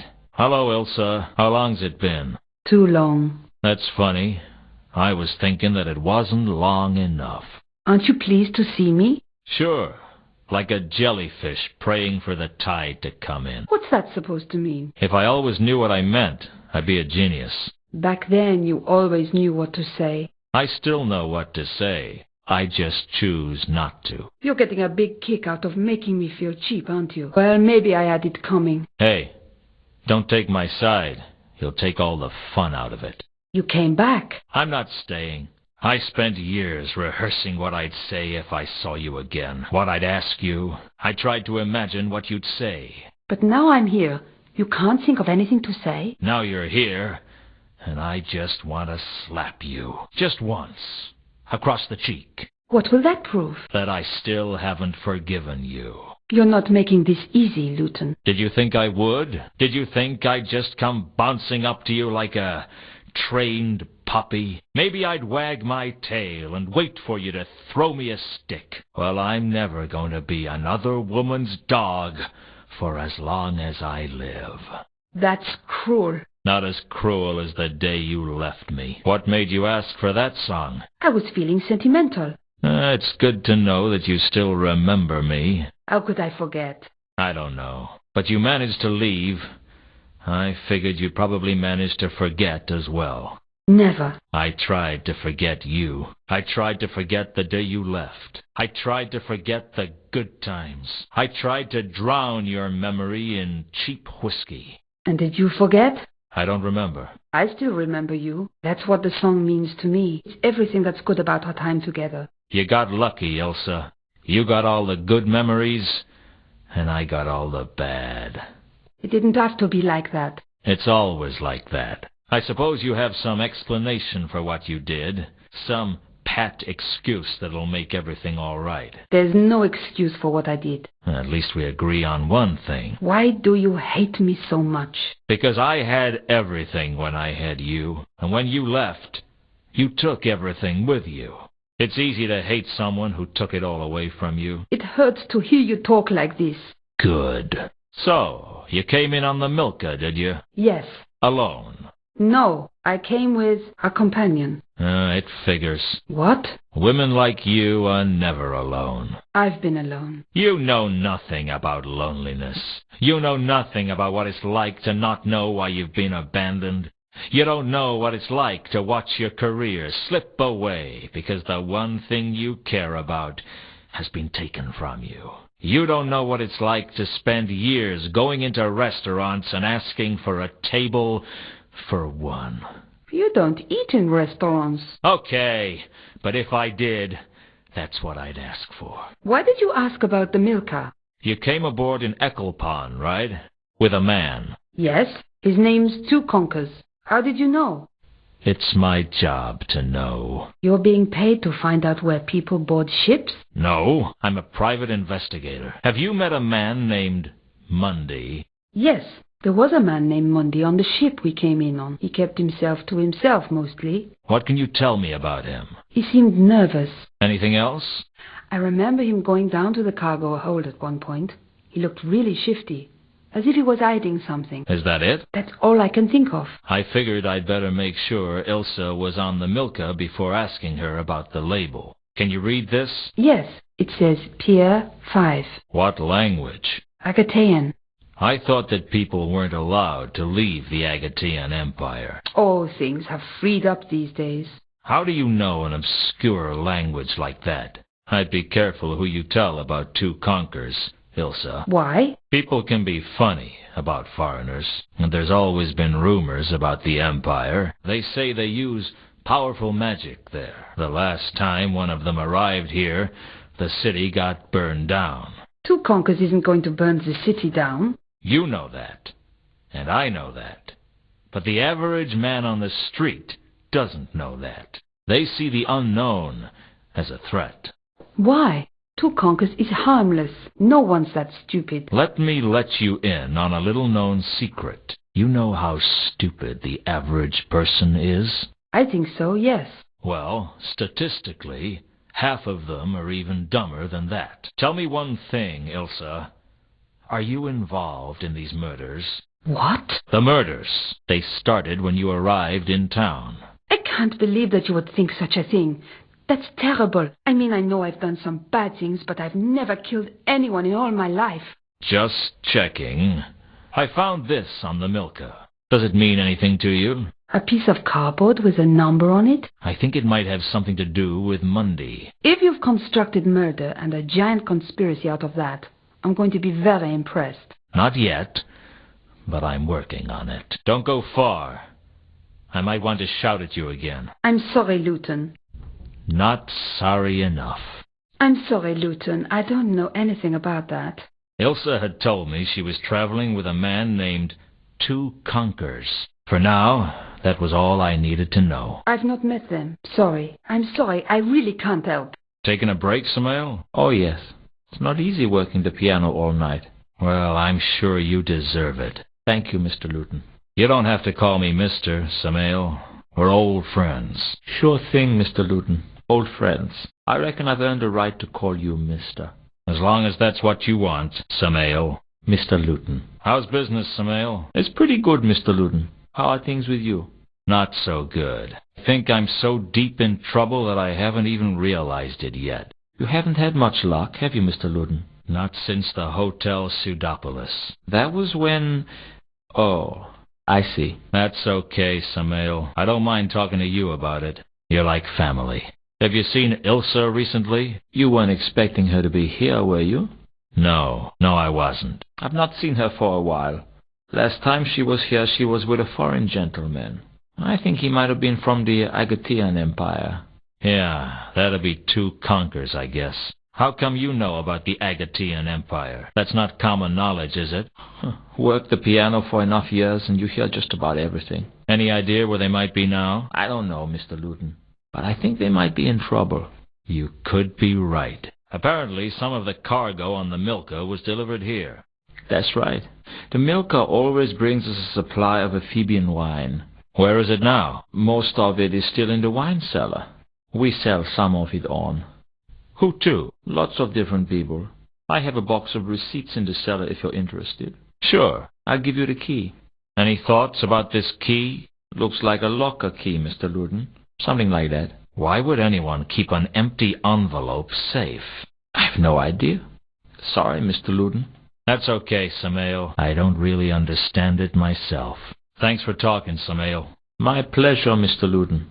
You haven't seen Ilsa recently, have you? No. I haven't seen the foreign gentleman she was traveling with either. I know where he is, but Ilsa seems to have disappeared. I'm sure she'll turn up when you least expect it, Mr. Luton. You're probably right, Samael. Have you heard about the murder of one of the patrician's clerks? Sure thing. I was interviewed by the Watch about it. You? Why? He was the clerk in charge of the palace stores. He was the one who bought the wine for the palace. Really? So do you know anything about the murder? No. Sorry. But there should be someone here from the palace any moment now to collect the next shipment. You could ask them. I guess I could, but I doubt they'd tell me anything. Have those people from the palace been here to collect the wine yet? Not yet. Do you know anything about the murder up at Unseen University? No. Sorry. Don't you get wizards in here? You're just around the corner from the university. No, we don't get wizards here. The wizards prefer the mended drum and other noisy establishments. What about the other staff? Well, some of the other staff do call in every now and then. I guess the closest to a regular would be Cassandra, but she's not working there at the moment. At the moment? She quits her job occasionally, but she always goes back. The university pays her a good wage for what she does. Which is? Mainly laundry and a bit of dusting. If the pay's good, why does she keep quitting? She doesn't get on with the head chambermaid up at the new hall. Why? Mrs. Folmes has a bad reputation as someone to work with. I heard that a merchant was murdered. You wouldn't know anything about it, would you, Samael? A merchant? I think you better ask at a less reputable establishment. I could get into trouble suggesting that something was up in the Merchants' Guild. Why? The cafe is part of the merchant's charter. The merchant's charter? It just means that if we're found to have caused any bad publicity for the city or the guild, they send someone round to smash the windows. Doesn't that cause bad publicity? I'd rather not pursue that interesting point. Thanks again, Samael. No problem, Mr. Luden. You hear a lot of talk around here, Samael. Have you heard anything about the counterweight killings? Oh, yeah. I've heard the talk. It's making the customers nervous. What do they say? Just rumors. You know how rumors spread. Well, let me know if you hear anything that has the ring of truth to it. Sorry, Mr. Luden, I don't know anything about that.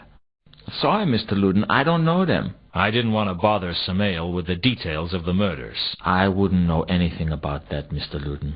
You wanted to see me. I tried to reach you at the mansion, but you're never around when I need you. You never need me when I'm around. A funny thing happened to me the other day. You arranged all this just to tell me an anecdote? It's a funny little story. I think you'll like it. I'm listening. The other night, someone stuck a sword through my ribs. Ah, it must have been someone who knew you well. The thing is, not long afterwards, I was in my coffin thinking about it when I realized I wasn't dead. That was lucky. Luck was not a factor. Why did you do it, Carlotta? Do what?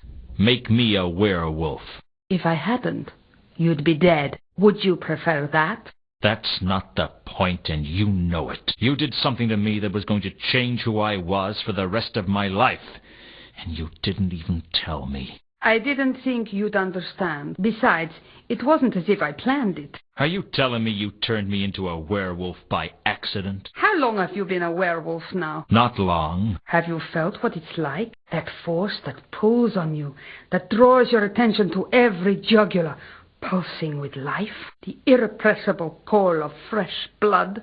A sudden attention to the phases of the moon? I have to fight to keep control. We all do. Coming to a city of 1 million people, it's like a starving monkey wandering into a banana plantation. You learn to live with it. And you decided to infect me with lycanthropy? Infect is such a negative word. I prefer blessed. You think this is a gift? Of course it's a gift. It's the greatest gift I could give to someone, and I chose you. Why? You're a smart man, Luton. Figure it out. Where can I find you? I'll be around. That's not very helpful. What can I say? I go where I want to, with anybody I want. I just happen to be that kind of girl. This isn't over, Carlotta. I hope not. We don't have to be enemies, Luton. We'll never be friends. Let's not fight, Luton. We can work together. Recover the sword together. I don't know who you are anymore. I'm the same girl I ever was, Luton. It's you that's changed. You're telling me. You know, Luton, you don't have to work with me. You don't have to say anything, and you don't have to do anything. Not a thing. Oh, maybe just howl. You know how to howl, don't you, Luton? You just pull your jaws apart and blow. When I opened the cellar door, a gust of wind blew out the only candle, and everything went black. Are you crazy? This is Chateau Hector, Year of the Weevil. A fine vintage.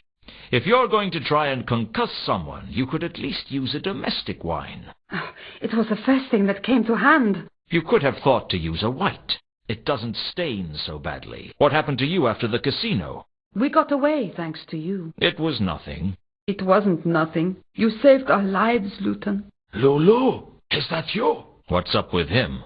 He's delirious. He's been injured. Let me have a look at his wound. He'll be fine. He needs a chance to rest, that's all. He fades in and out a little, but he'll be okay. What happened? It was Remora. He's been following us.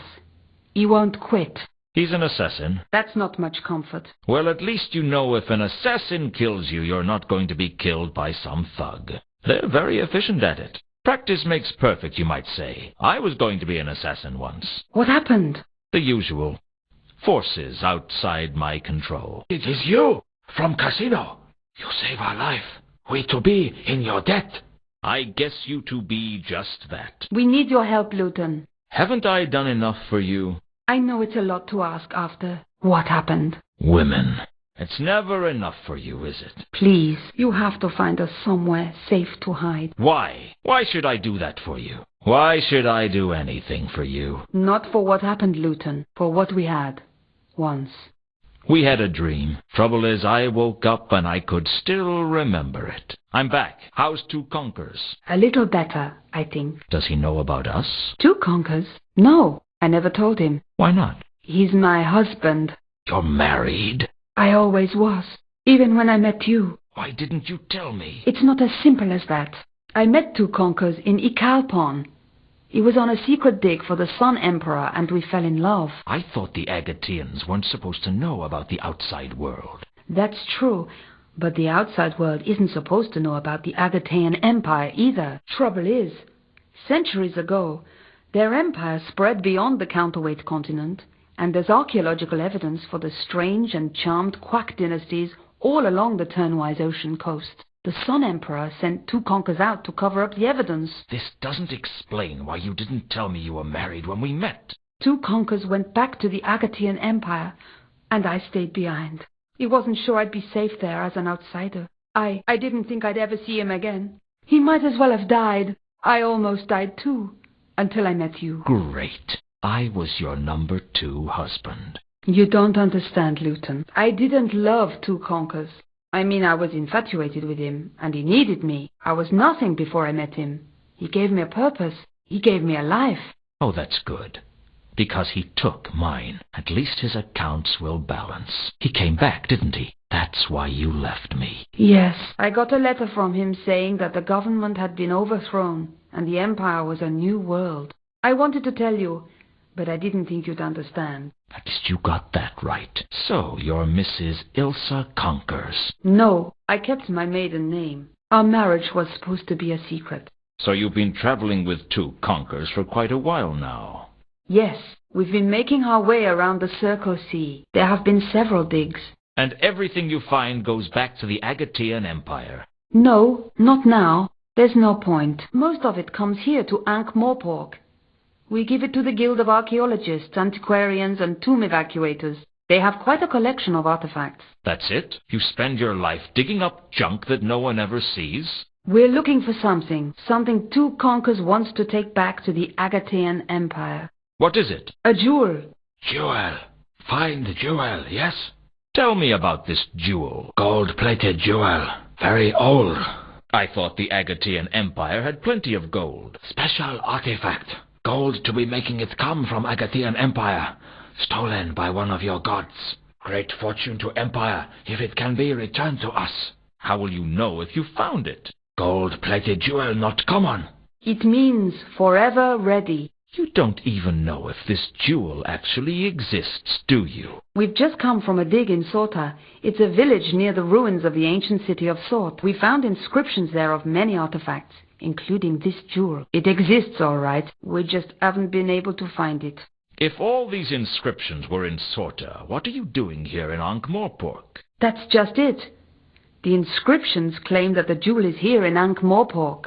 Apparently, after the fall of Sort, the jewel was held by monks in the village of Sorta. But over 4 centuries, the Knights of the Order of the Sacred Tulip went out on quests to find it. Why? They were knights. They went on foolish quests all the time. It was a knight thing.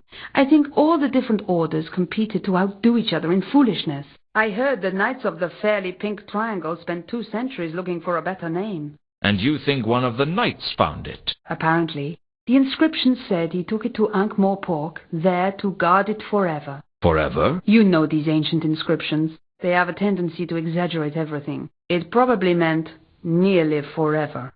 Does Azil mean anything? Azil? That sounds familiar. Azil is being mad. Mad Askari of Great Nef. Tell you about him if you're wishing.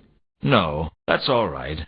If I need to know more, I know where to come. Have you heard of the counterweight killings? The what? The counterweight killings. Word is all across town, it seems. That's what they were talking about in the casino. A foreign assassin in town killing prominent officials. That's it. The ritualistic murders in town. People must have heard about Two Conkers, and word has got around that there's someone from the counterweight continent in town. The rumors must have got mixed up somehow. There's no somehow about it. Rumors always get mixed up. Do you think the Duke of Earl is really as stupid as people believe? Of course not. But every time someone does something stupid and no one can remember who did it, it gets blamed on the Duke. You mean he doesn't have the mental powers of a mushroom? Well, there's some truth in all rumors. So people think Two Conkers is an assassin. This is insane. He couldn't hurt a fly. He couldn't even catch a fly. Come to think of it, he couldn't even catch a cold. It doesn't matter whether or not he is an assassin, only that people think he is. Well, can't we just go to the patrician and get the whole thing cleared up? We could, but his idea of clearing the whole thing up probably means handing Two Conkers over to the Assassin's Guild. He rates tidiness over justice. Would they let us go if we explained? They don't care whether he's an assassin or not. They've been paid. It's all over but the receipt. Then you're our only chance. Help us, Luton. You're our only hope. What do you want me to do? You have to find somewhere safe for us to hide Two Conkers. Somewhere that no one in their right mind would look for him. Please, Luton. Listen to me. Nowhere is safe. There's nothing I can do for him. I can't help you. At least think about it. That isn't going to take me long. Does 3712V mean anything to you? Well, it could be a catalog number. A catalog number? For what? In the Guild of Archaeologists, they have a collection of artifacts there. And they all have a catalog number. Are you sure that's what it is? No, of course not. It could mean anything. But it's a possibility, at least. I'm trying to track some of the cargo on the Milka. A set of crates that were supposed to belong to a Varberg. That's me, Ilse Varberg. You never told me your name was Varberg. Names weren't that important to us back then, if you remember. I guess not. So the crates are yours? Mine and Two Conkers, yes. They should be at the Guild of Archaeologists by now. What was in them? Artifacts from the dig in Sorta. Nothing valuable except in the historical sense. I need to get to them. I can get you into the guild if you want, but it'll cost you. What do you want? Find us somewhere safe to hide Two Conkers. He's not safe while Remora is looking for him. That's true, but nowhere in the city is going to be safe. You'll have to find somewhere that no one would even think of looking for him. It'd take a miracle to conceal Two Conkers, and the patrician has outlawed miracles. That's my price.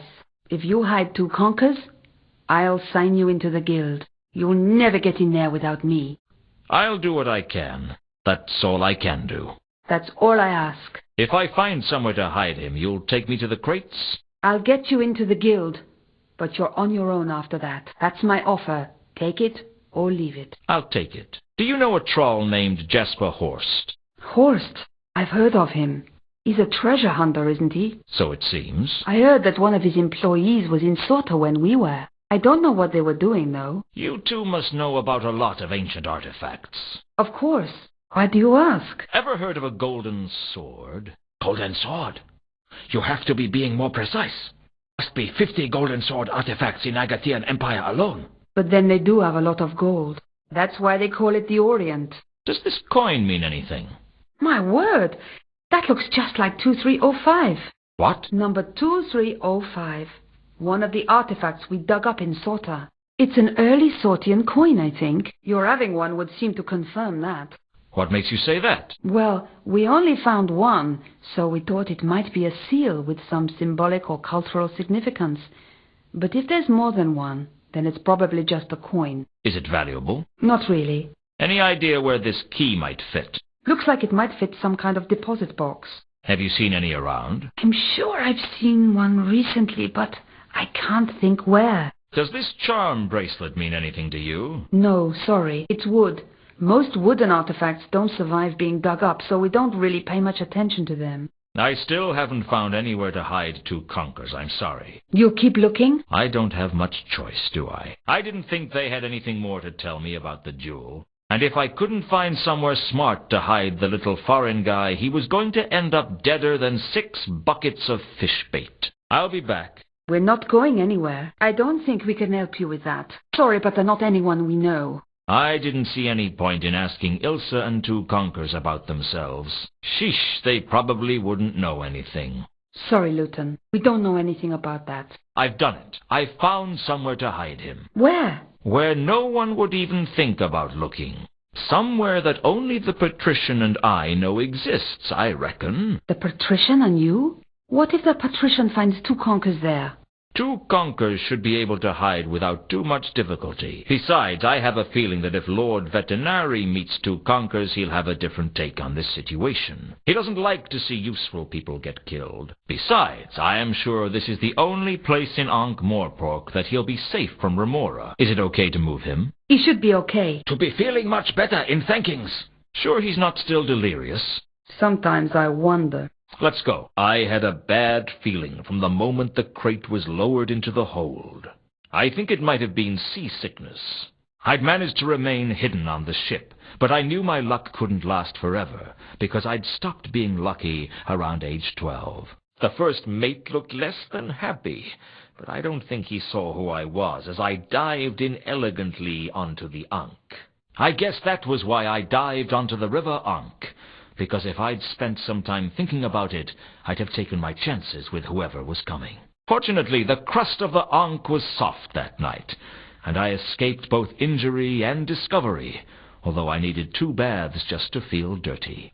The troll stepped out of the shadows like light was too intimidated to illuminate him.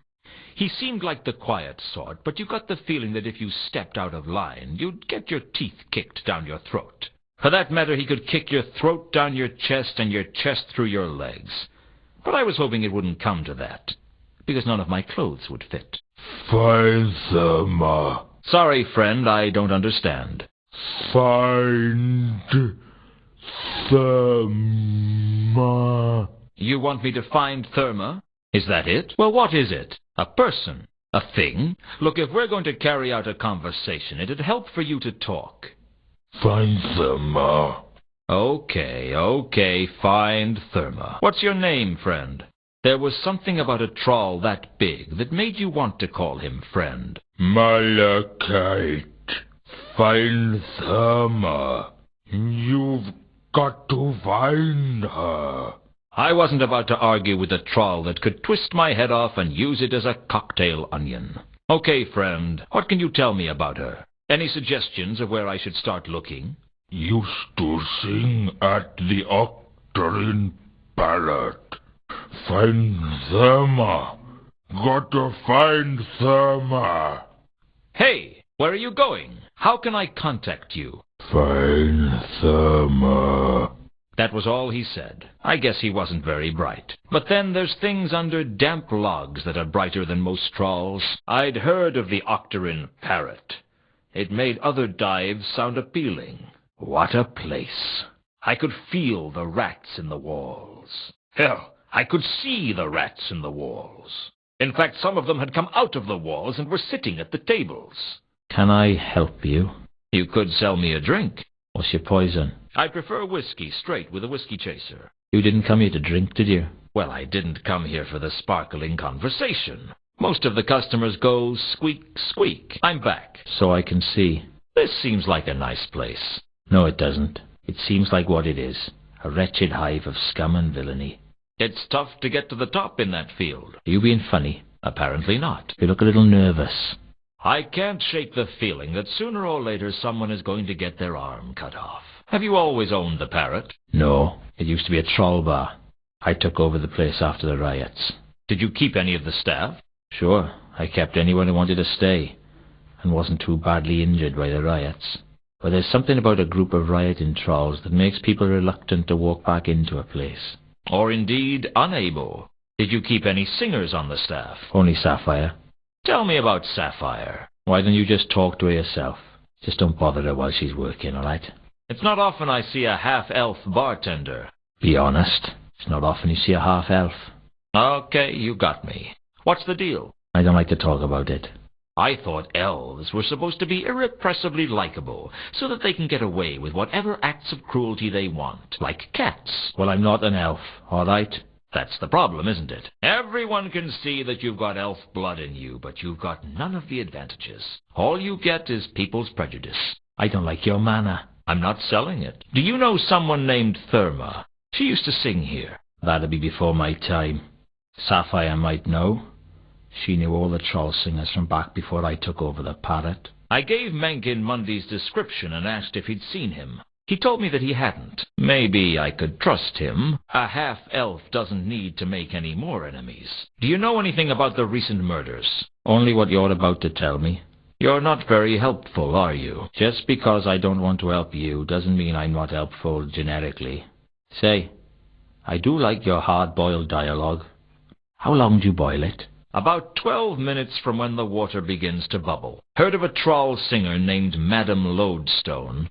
Sooner or later, you're going to get tired of me telling you to talk to Sapphire. Have you seen Sapphire? She's not here. She went off to see someone.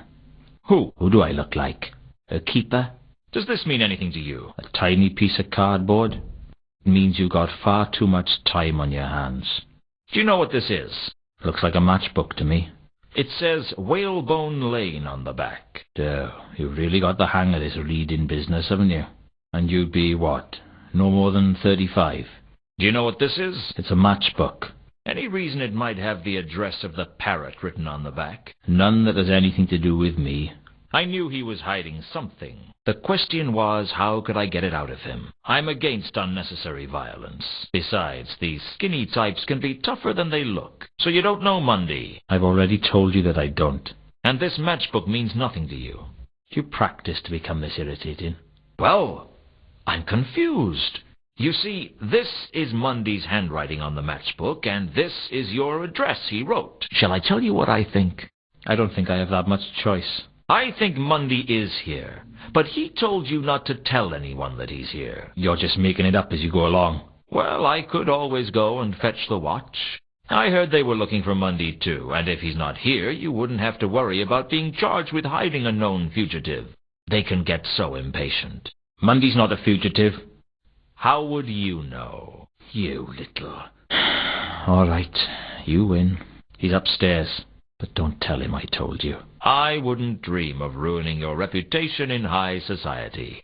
Until later, Mankin. How does it feel to be a suspect, Mankin? What? You're an obvious choice of suspect because you called the watch. You were the first on the scene. Round here, that means it's practically a closed case. I don't see why. You were there when I got there. I was unconscious. Well, I heard a commotion.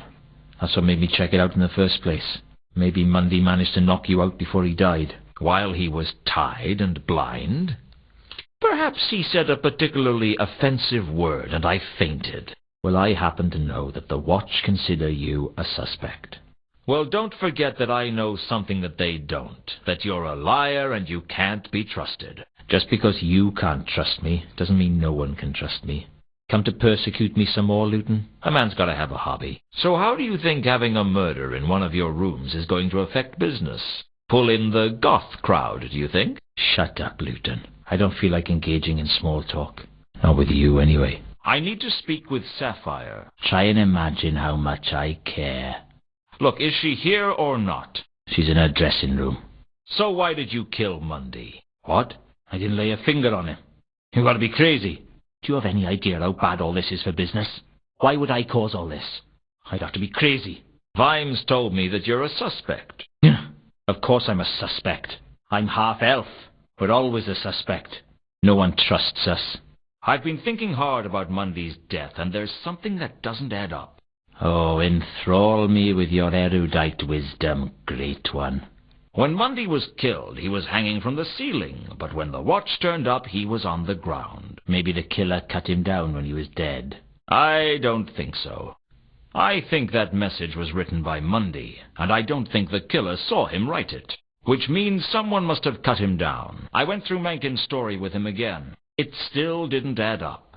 Even if you used a pencil. Somebody who was in that room cut Mundy down. I don't think it was the killer, and I know it wasn't me. What are you getting at?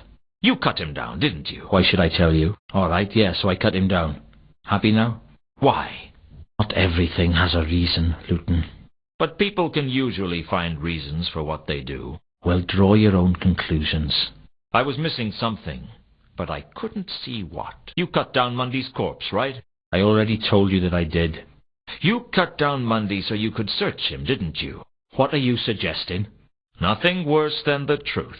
You're a liar and a thief. All right, Luton. What is it you want? What have I got to do to get you to leave? Just give me what you found in Mundy's boot, and I'll leave you alone. Here, you want it? Have it. It's worthless anyway. What is it? How the hell should I know? Now, I kept my end of the bargain. You keep yours. Leave me alone. We'll see, Mencken. I figure I owe you at least one lie. Get out, Luton. In my own time, Mencken had given me a small coin, but it wasn't any type of coin I recognized. I guess I should be grateful to the half-elf for keeping the clue away from the watch, but frankly I just didn't like the little weasel. What did you find out about Mundy's coin? It's bad enough that you've stolen it from me without me sharing everything I learnt with you. You didn't learn anything, did you? That's not strictly true. You learnt it wasn't worth anything. If it had been, do you think I'd have given it to you? I think I'd managed to learn everything that mattered from Mencken about Mundy's murder. Where did Sapphire get all that money from? Ha, ha, ha. You never give up, do you? That's considered an asset in my line of work. Just leave me alone, Luton. I'm sick of the sight of you. I'm sick of talking to you, and I am sick of all your damn questions. Look, you know I'm not going to give up. Why not just pretend you've held out for a commendable length of time and finally cracked? It could be our little secret. Luton, if anyone starts saving up to get an assassin for you, let me know, will you? That's one cause I'd gladly give generously to. In the meantime, what about Sapphire's money? I didn't even know she had any money. She claims to have won it over at the casino. At Saturnalia? You've got to be kidding. If Sapphire had a big win, the whole town would know about it by now. No, I'd be prepared to bet it has something to do with whoever she met when she missed her shift. Who did she meet? I've no idea. All I know is she missed her shift because she had to meet someone. Thanks for your help. Oh, it's always a pleasure, Luton. That's all for now. Always a pleasure. My usual, please. Luton, you're... What? Is my tie not done up straight? Is there an unfortunate mark on my nose? I heard you were dead. Perhaps I am. Get me a stiff drink. How about a whiskey? Don't you want something with it? All right, put another whiskey in there. Drinking like that'll kill you. I'm dead already. You didn't come back here to drink, did you? Is this a good time for a friendly chat? Given that there's never a good time for a friendly chat, I guess it's as good as any. How's business been? Poor. Sapphire's missed several days. I don't think she's coming back. You could be right. So this is the small talk to win me over before you start grilling me again, is it? You may be onto something there. I hope you know you're not making any friends here. I thought it best not to bring up Mundy's murder again. I'd bring up my dinner as well. Just remembering it was a weight loss plan. Did you know there were sewers under ankh-morpork? Really? Under? I thought they were at street level. Ha. Do you know anything about them? Nope. Do you know anything about this? I know you stole it from Sapphire's dressing room. Where is the great lumbering foghorn anyway? She's skipped town. Oh, well, there goes the entertainment. Trust me, no one comes here for the entertainment. How'd you know? I've heard the entertainment. You wouldn't happen to have heard anything about the murder of one of the patrician's clerks, would you? No one outside of the palace knows anything. Except the commander of the watch. I heard that the patrician has asked Commander Vimes to come and speak to him about it sometime soon. Hadn't he already gone to see him? Hey, what do I know? I'm just a bartender with big ears. Perhaps he just wants an update on the case. Whatever. I hear a prominent merchant has been killed. Heard anything about it? All I heard was that someone in the Merchants Guild got killed. That's all I know.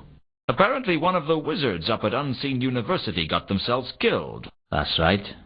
The reader of esoteric accounting or something. Esoteric occultism, yeah. How did you know that? I was speaking to Mrs. Foames earlier. Mrs. Foames? She's the head chambermaid up at the new hall. One of the halls of residence? Yeah, the big one that runs off from the huge library. What did she have to say? Just that this wizard had died in mysterious circumstances. Although she sounded like mysterious circumstances are pretty normal up there. It'd be a nice change if someone died in unmysterious circumstances for a change. Can't be easy working at the university. You couldn't pay me enough to make me work there. Oh, no? No amount of money would make you work there? Well, obviously not a huge amount. For enough money I'd do anything. Anything? Well, not involving fish, broccoli, or vinegar. I hear there's a job going for a bedmaker and laundryman up at Unseen University. Oh, yeah. There's always a job going for a bedmaker and laundryman up there. That has to be the worst job imaginable. I can imagine worse, but that doesn't fill me with confidence. I decided not to bore Mankin with the details of the murders. It was probably bad enough to have had one in his establishment, without me going on about it, tempting though it was to watch the little rat squirm. See you around? Yeah, whatever. Can we talk? I know I can. And you can at least make intelligible noises. I've got a few more questions for you. Haven't you finished this case yet?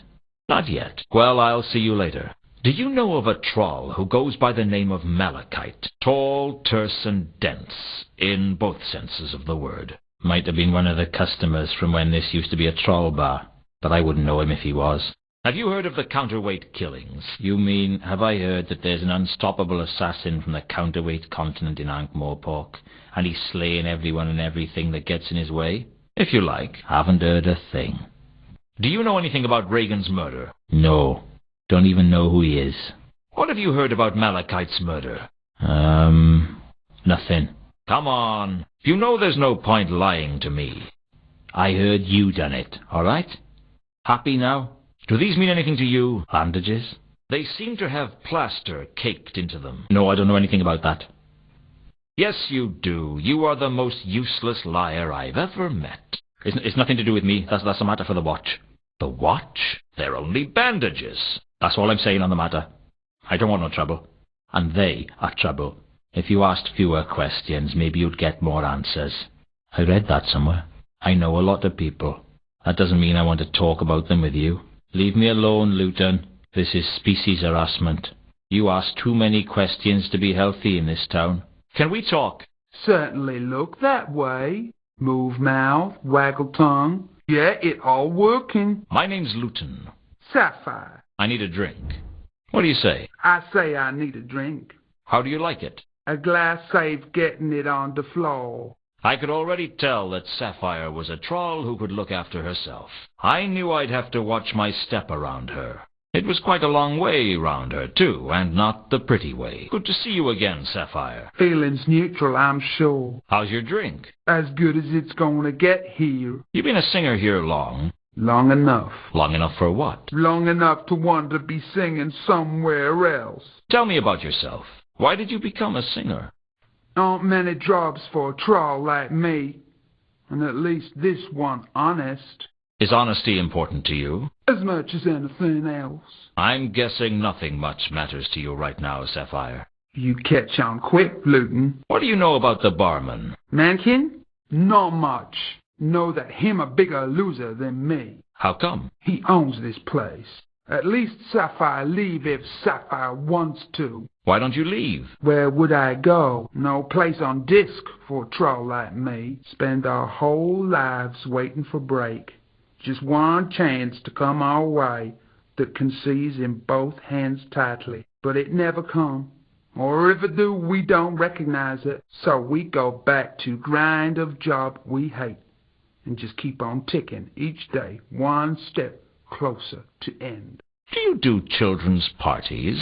Have you heard of a troll singer named Therma? She used to work here. Ha! A troll singer named Therma.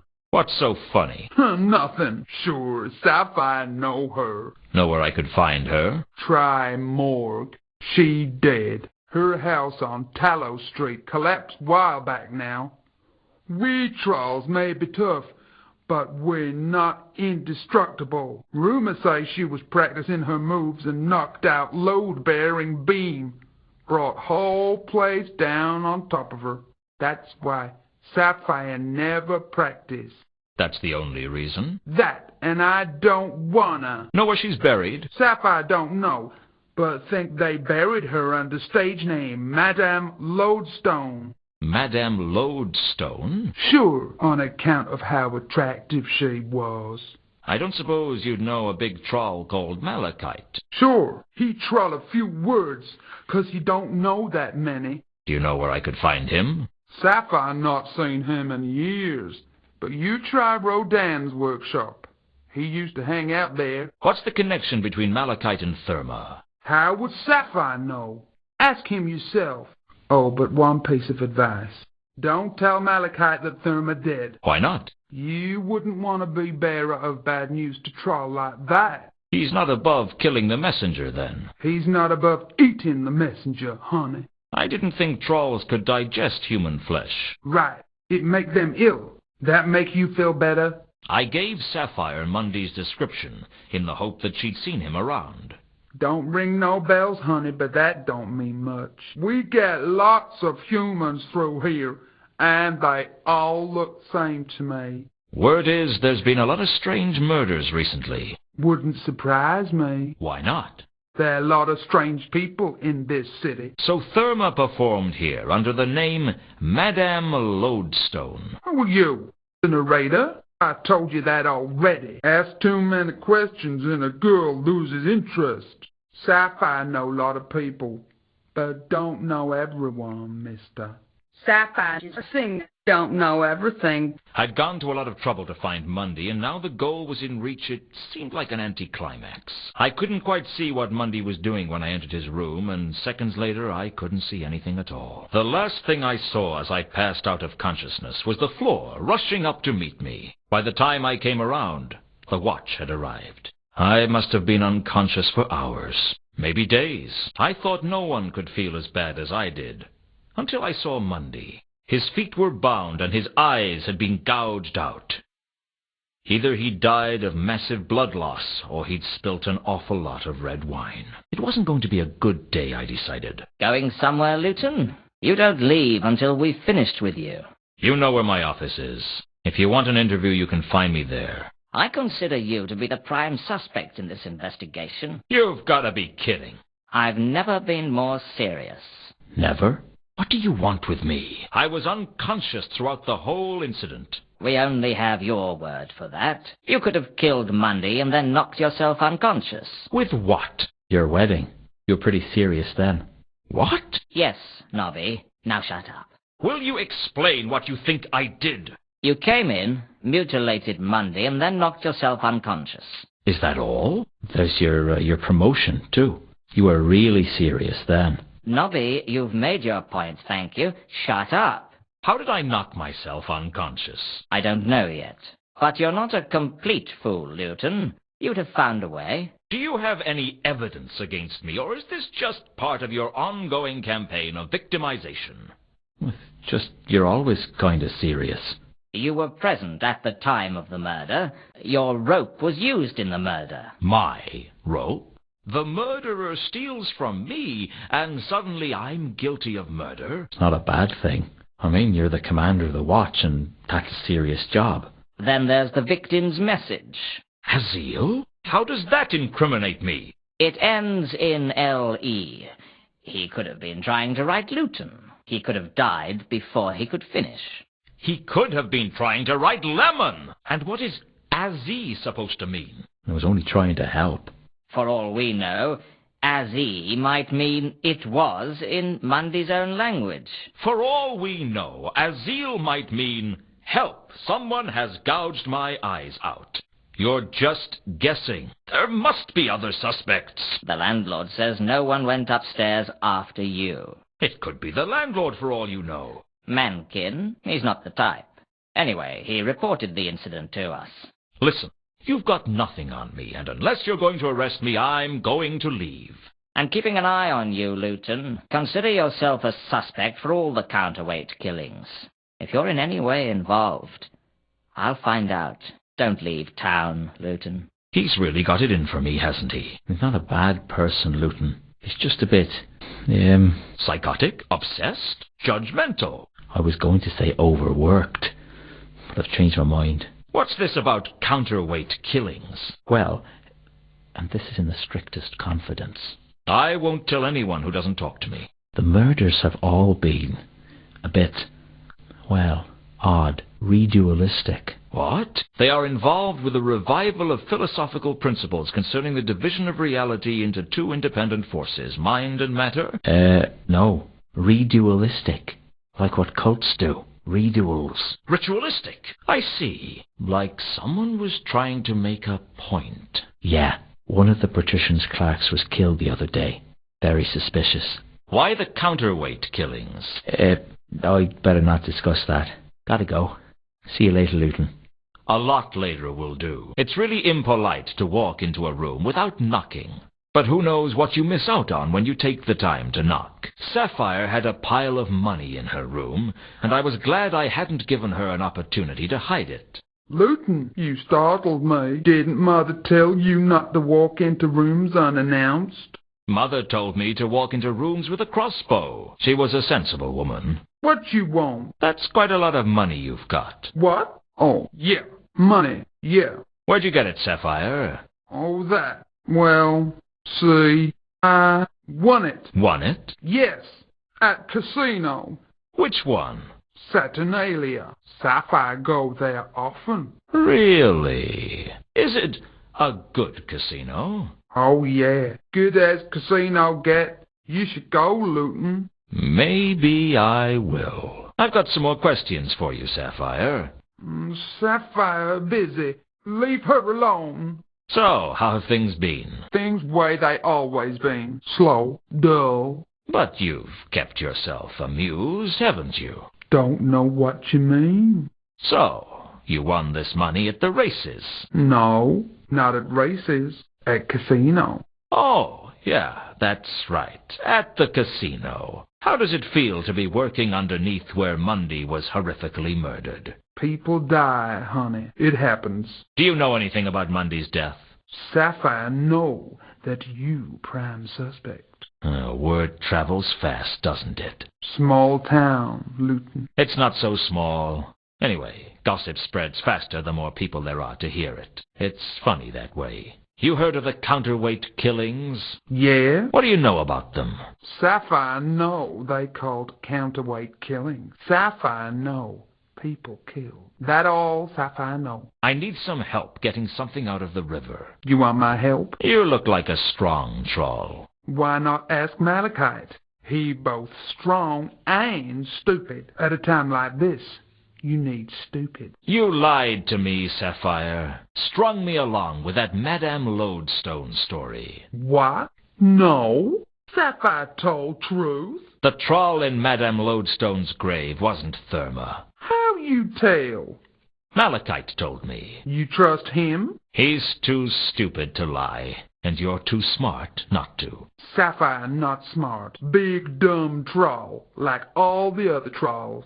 Don't play games, Sapphire. I know you're smarter than the average troll, although I could say the same about some mushrooms. Look, Sapphire don't know why someone would switch bodies. Sapphire just trying to help.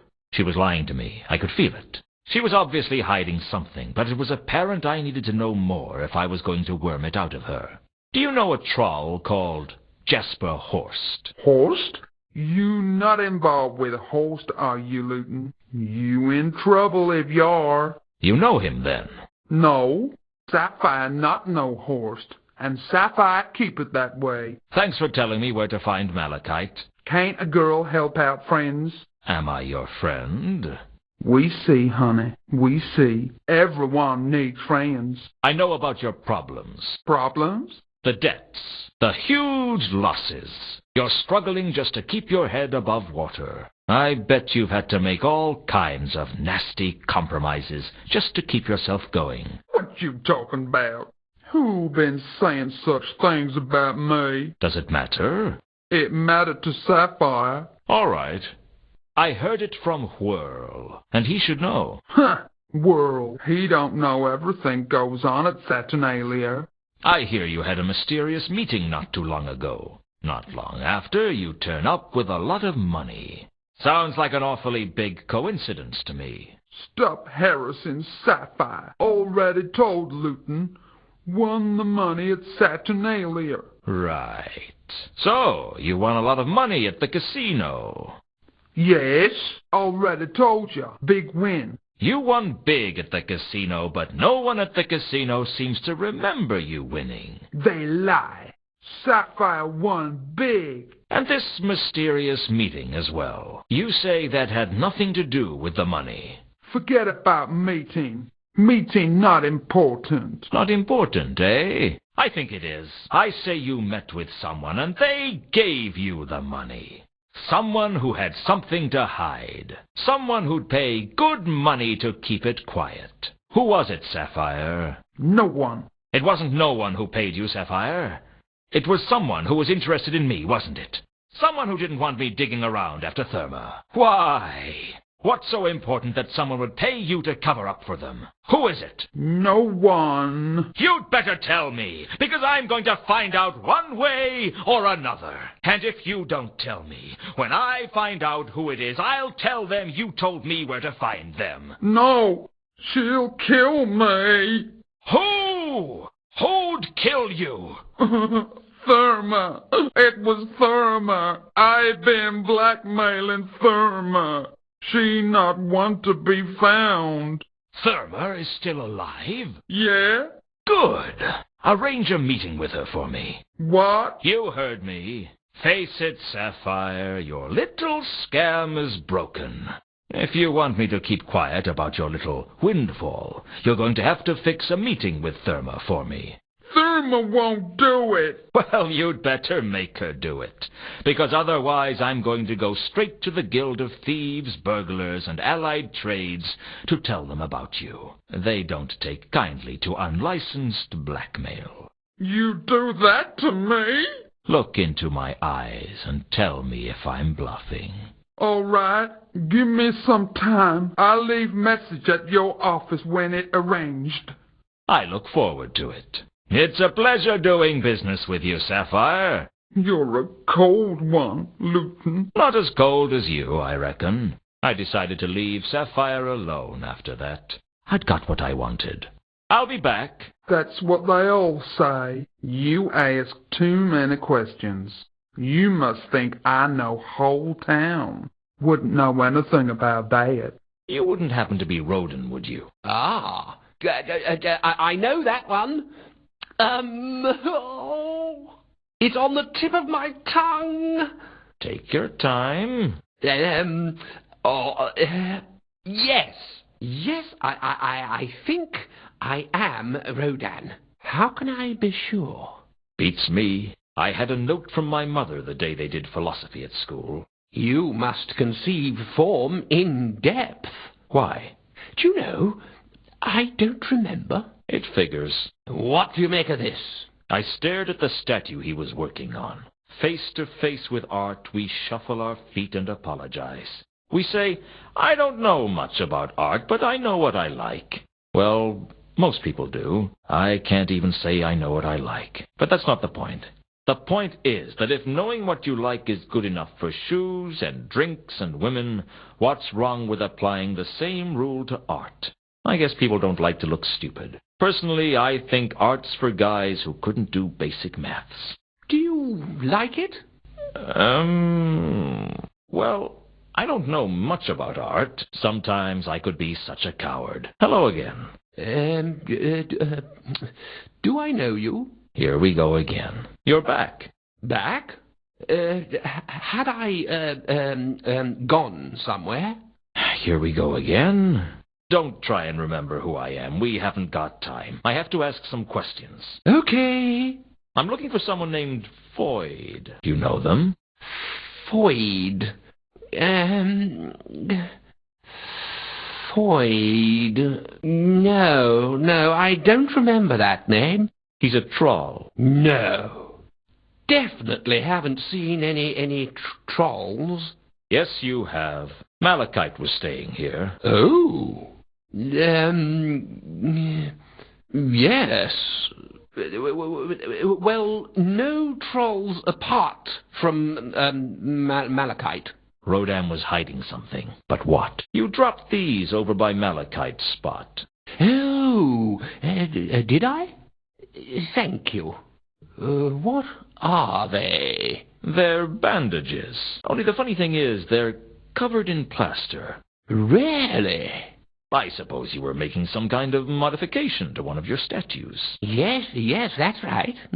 Only the funny thing is, none of the statues have changed. Perhaps you could explain that.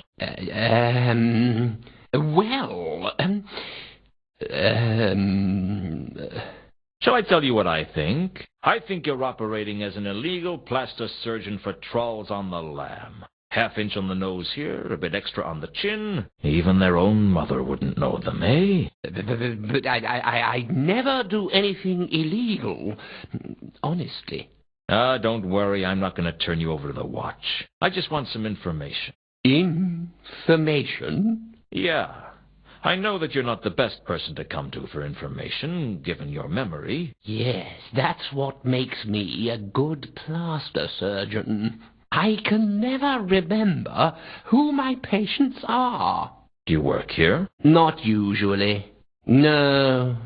I usually work wherever they need me. But you had to do Malachite here because he didn't have anywhere to go. Malachite. Malachite. Oh, come on. He was right here in the workshop. Oh, that troll. Yes, I did him. That's what I thought. Did you work on a troll named Foyd? Foyd.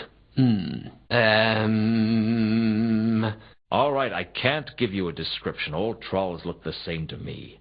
But if you worked on him, it'd have been recently. Have you worked on a troll in the last day or so? Yes.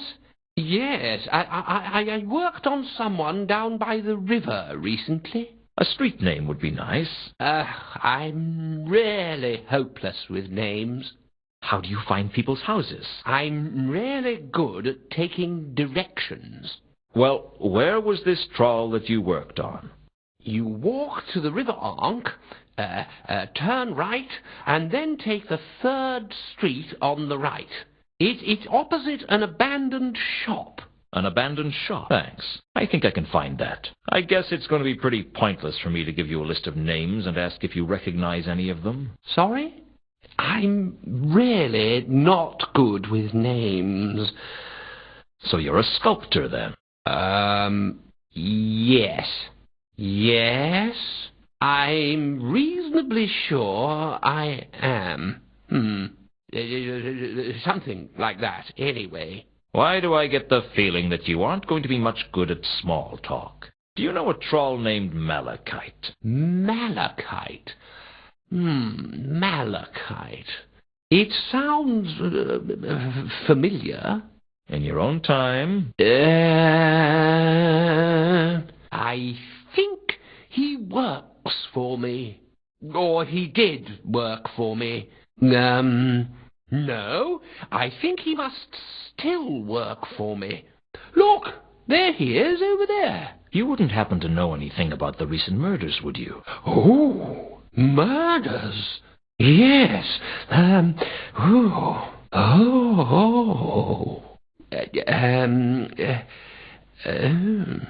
Murders. When people are killed. No. Don't know anything about that. Sorry. Can you tell me anything about the Selachi Mausoleum?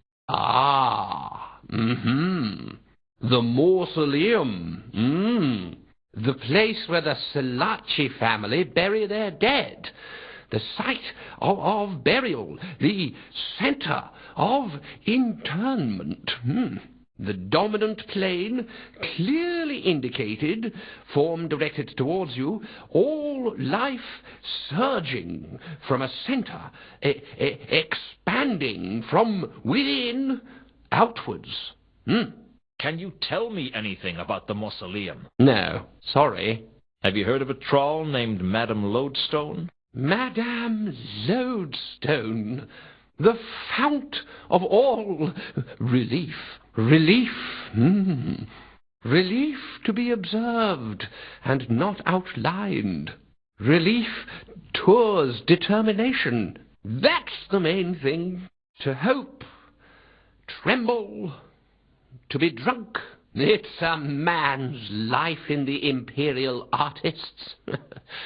You're not making any sense. Sorry. I guess you'd better get back to your work.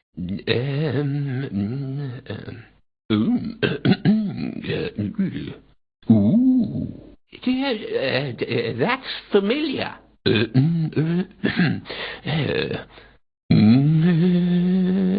Rodin wasn't good at remembering details like his name or my name or what year it was. Where do I know that name from? It wasn't hard to lose patience with Rodan. Every day probably took him by complete surprise. I really don't think I know anything about that. You're a tough troll to find, Malachite. You could say something. Okay, so I'll do the talking. Hello again, Malachite. No, don't say anything. I know how you'd love to talk, but I'd hate for you to wear out that beautiful voice of yours. So how you been keeping, Malachite? Okay, I guess you don't want to talk about that. This where you're staying at the moment? I guess you're not going to talk about that either. Heard any good jokes recently? How many trolls does it take to change a lamp wick? Want me to give you a clue? It'd be really useful if you could tell me something about Therma that I could use to find her. Therma. Find Therma. Yes, I know that part, but I need some leads if I'm going to find her. Find Therma. Malachite wasn't being very helpful, but he was tall and threatening, so I guess everyone has something going for them. I hate to be the bearer of bad news, but I think Therma might be dead. Her house collapsed. She's been gone a while. Are you going to say something? Need to see the body. The body? Find Therma. Need to see body. Okay, the body. No problem. Sheesh. Do you know anything about the Salachi Mausoleum? Hello? Hello? Maybe this is a time to take no reply for an answer. Have you heard of Count von Uberwald? Find Therma. Yeah, I know, but it'd help me to know if you've heard of the Count... Find Therma. No talk about von Uberwald. Find Therma. Okay, you're the boss, even if you're not paying me. I can be such a sucker sometimes. I always help guys who could twist my head off and use it as a bowling ball. Well, I think I found Therma's body. It's in the Salachi Mausoleum. Need to see body. Take me there. Okay. Nice to see someone dealing with the grieving process at high speed. Cut straight to the acceptance. It saves a lot of time, doesn't it? I don't know why I bother sometimes. Not as if he's listening to me. Maybe it'd help if I hit him with something, like maybe a really heavy building. Need to see body. Of course you do. Well, I'm back. For a brief moment I considered trying to make small talk with Malachite. Then I came to my senses. You just can't get talk that small. I wasn't about to hand the grapple back to Malachite without a reason. Listen carefully, Malachite. I've been patient with you, and you owe me a favor. I need you to use the grapple to pull something out of the river Ankh. I don't know for sure what it is, but it's big. Too big for me to lift. But you could do it, and I figure you owe me one. Found Therma? Look, Therma is dead, remember? We found her in the mausoleum. Not Therma. Therma alive. Find Therma. Look, she is dead. Get used to it. Not dead. Find Therma. All right, you big dumb troll. I'll carry on looking for Therma if you help me get this thing out of the river. Do we have a deal? I pull thing. You find Therma. Yes. You scratch my back and I'll scratch yours. Or something. Whatever you want scratched, within reason. Don't want scratching. Find Therma. Okay. You pull thing, I find Therma.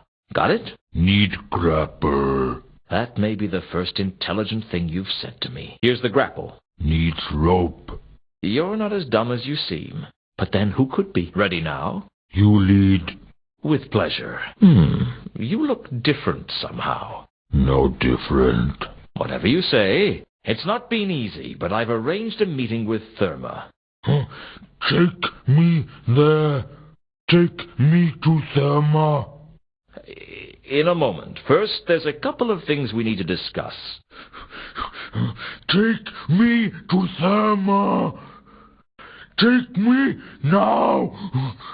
Okay, let's go. Find Therma. Always a pleasure talking at you, Malachite. Malachite listened to what I said, but said nothing. He wasn't what you'd call the prince of repartee. Malachite was as talkative as a corpse, and only slightly more attractive. There didn't seem much point in asking Malachite about himself. He wasn't likely to say anything useful. Frankly, he wasn't likely to say anything. It was looking like the only way to get through to this guy was with a chisel. Don't know nothing about that. Hello again, Nobby. Hello, Luton. Did I disturb you? No. What made you think that? Well, there appears to be smoke coming from your ear. Oh, that, well, I've been working hard, you see. Working so hard that your ears have caught fire. Don't worry about it, Nobby. It's not like I'm going to report you.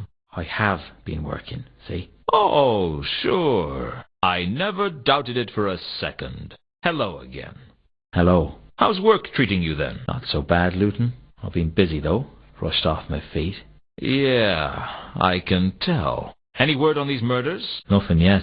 But our top investigators are working on the case 24 hours a day. Nobby? Yeah? Are you one of those crack investigators? Yeah? Why? Never mind. Just a thought. I don't suppose you've investigated the passengers on the Milka, have you? Of course I have.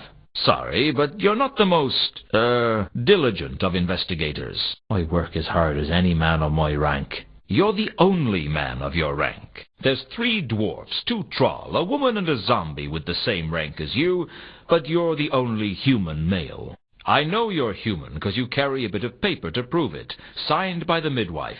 The maleness, I'll take that on trust. Do you want me to help you or not?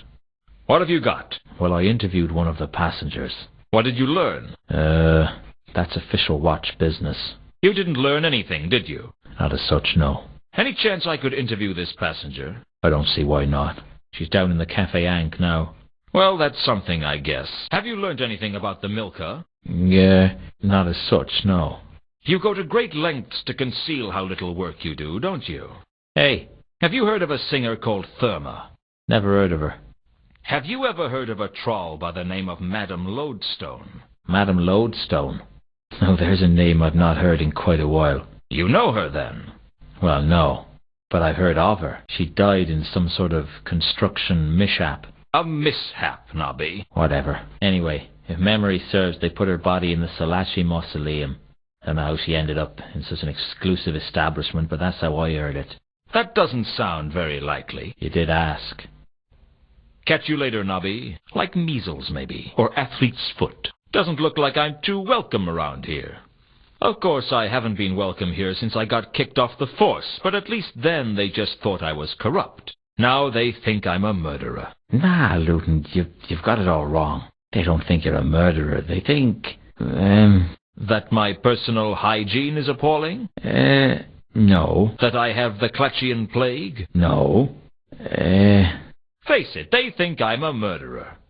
You know, give me a minute, I'll think of something. Nobby, you've never thought of something printable in your entire life. Why should you start now? I need your help again, Nobby. Well, okay, I suppose. Am I still prime suspect in Monday's murder? Afraid so. Tell me more about these counterweight killings. I'm not really sure I should, Luton. Sorry. Come on, Nobby. You can trust me. Well, no. Look, Luton, I can't tell you. Why not? Shouldn't I know? It's not to be discussed with anyone who's not part of the case. Ah, I see. Well, that makes sense. Obviously, you wouldn't want people not involved with the case learning about it. Exactly. And I'm the prime suspect in that case, right? Well, you're the prime suspect in the Mundy case. But the prime suspect in the counterweight killings is that foreign spy who's been killing all the prominent people. Like that bloke up at Unseen University and that fellow in the Patrician's Palace. Right. Well, I won't ask any more questions then, seeing as how I shouldn't. Thank you, Luton. I appreciate it. Since I'm no longer a suspect, would you like to tell me something about the counterweight killings? Sorry, Luton. Still can't discuss it. Well, I'm sure I'll be back. Yeah, right, Luton. Back behind the desk, I see. Hello, Luton. Just thought we could have a little chat. Oh, all right then. Make it quick. You mentioned the murder of one of the patrician's clerks before. Yeah. What can you tell me about that? That he's dead. That's all your in-depth inquiries turned up? Not as easy as that, you know, making sure someone's really dead. He might have just been playing dead. Anyway, he was killed in the palace. You must know more than that. Or is it that you can't tell me about it? If you want to know more, you'll have to find out yourself. Sorry. Never would have guessed it, Nobby. What can you tell me about the murder at Unseen University? Nothing. Nothing? The university isn't being cooperative. Old Vimes is saying that because it's murder, it's our jurisdiction. But they're arguing that they can handle their own affairs. It's all got political. That doesn't help the inquiry much, does it? What about this merchant that you said was murdered? I can't discuss that with you. Well, you must be able to tell me something. The guilds like to keep these disputes to themselves. You know what I mean? You'll have to talk to the Merchants Guild. I found out about that Clark cipher. He was drowned in a vat of wine. If you say so. Lucky for some, eh? I found out about the murder at the university.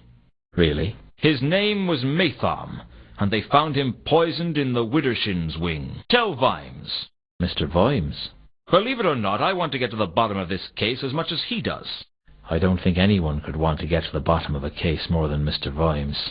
These are interesting times. I found out about the dead merchant. His name was Gaiman, and he was strangled. How did you find that out? I was told by the Tooth Fairy. Really? Clever of you to track her down. Anybody ever told you you're credulous, Nobby? All right, I know. But I've got some special ointment for it. Have you ever heard of dead men's pointy boots? No. What is it? Something they mentioned at the university. It's possible that murder was something to do with internal politics. It used to be that the one legal way to get ahead as a wizard was to kill a more senior wizard. Really? I seriously doubt it. I wouldn't suggest that at the Merchants Guild. Why not? They're a bit touchy about that sort of thing at the guilds. No one likes an ambitious person. That's why you've got so many friends, Nobby. Did you know there are sewers under ankh-morpork? Yeah, I heard that. But they're underwater, except during a drought. Why do you ask? Never mind. I guess I'll see you around, Nobby. I'll try to avoid it, though. Let's face it, Nobby was no oil painting. Unless someone did it with their foot. Things are looking busy in here, Nobby. Yeah? I don't know what's come over everyone, but they're acting crazy. Crazy? Isn't that a subjective term around here? What? Never mind. What sort of crazy things? People attacking each other for no good reason. And jumping to their deaths, too. We haven't seen such carnage since the rule of Lord Snapcase. We've got riots out there. And they're not even being started by dwarves. I've never seen anything like it. It's going to get worse. How can you tell? Trust me. This is only the beginning. I need some more answers, Nobby. Does the phrase quod nescient eos interficit mean anything to you? That's one of them old languages, isn't it? Let me see. I was never much good with languages.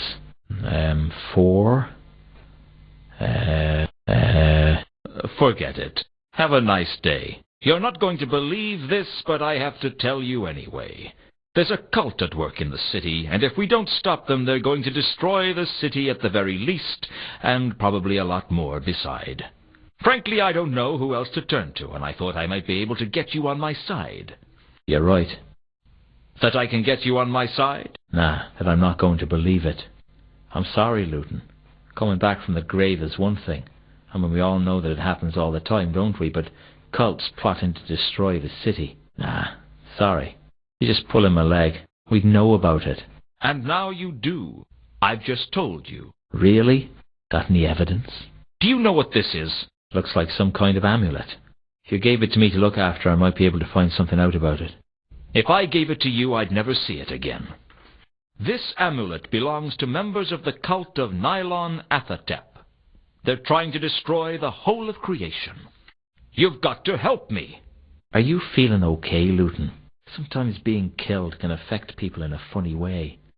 I'm not mad! No, of course not. You're just under a lot of pressure, what with being dead and everything. I'd only been dead for 5 minutes, and already I was learning to hate the living. This is a list of all the people involved in the cult of Anu Anu. They're responsible for unleashing the laddering horror on the city, and that's what's causing all the chaos and madness at the moment. You have to help me to round them up.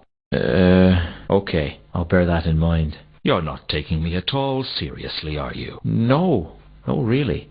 I believe you. It's just, well, I've got a lot of paperwork to do. This city could be destroyed, and you're worried about paperwork? Somebody has to do it. You couldn't have the end of the world without paperwork, could you? It'd be chaos.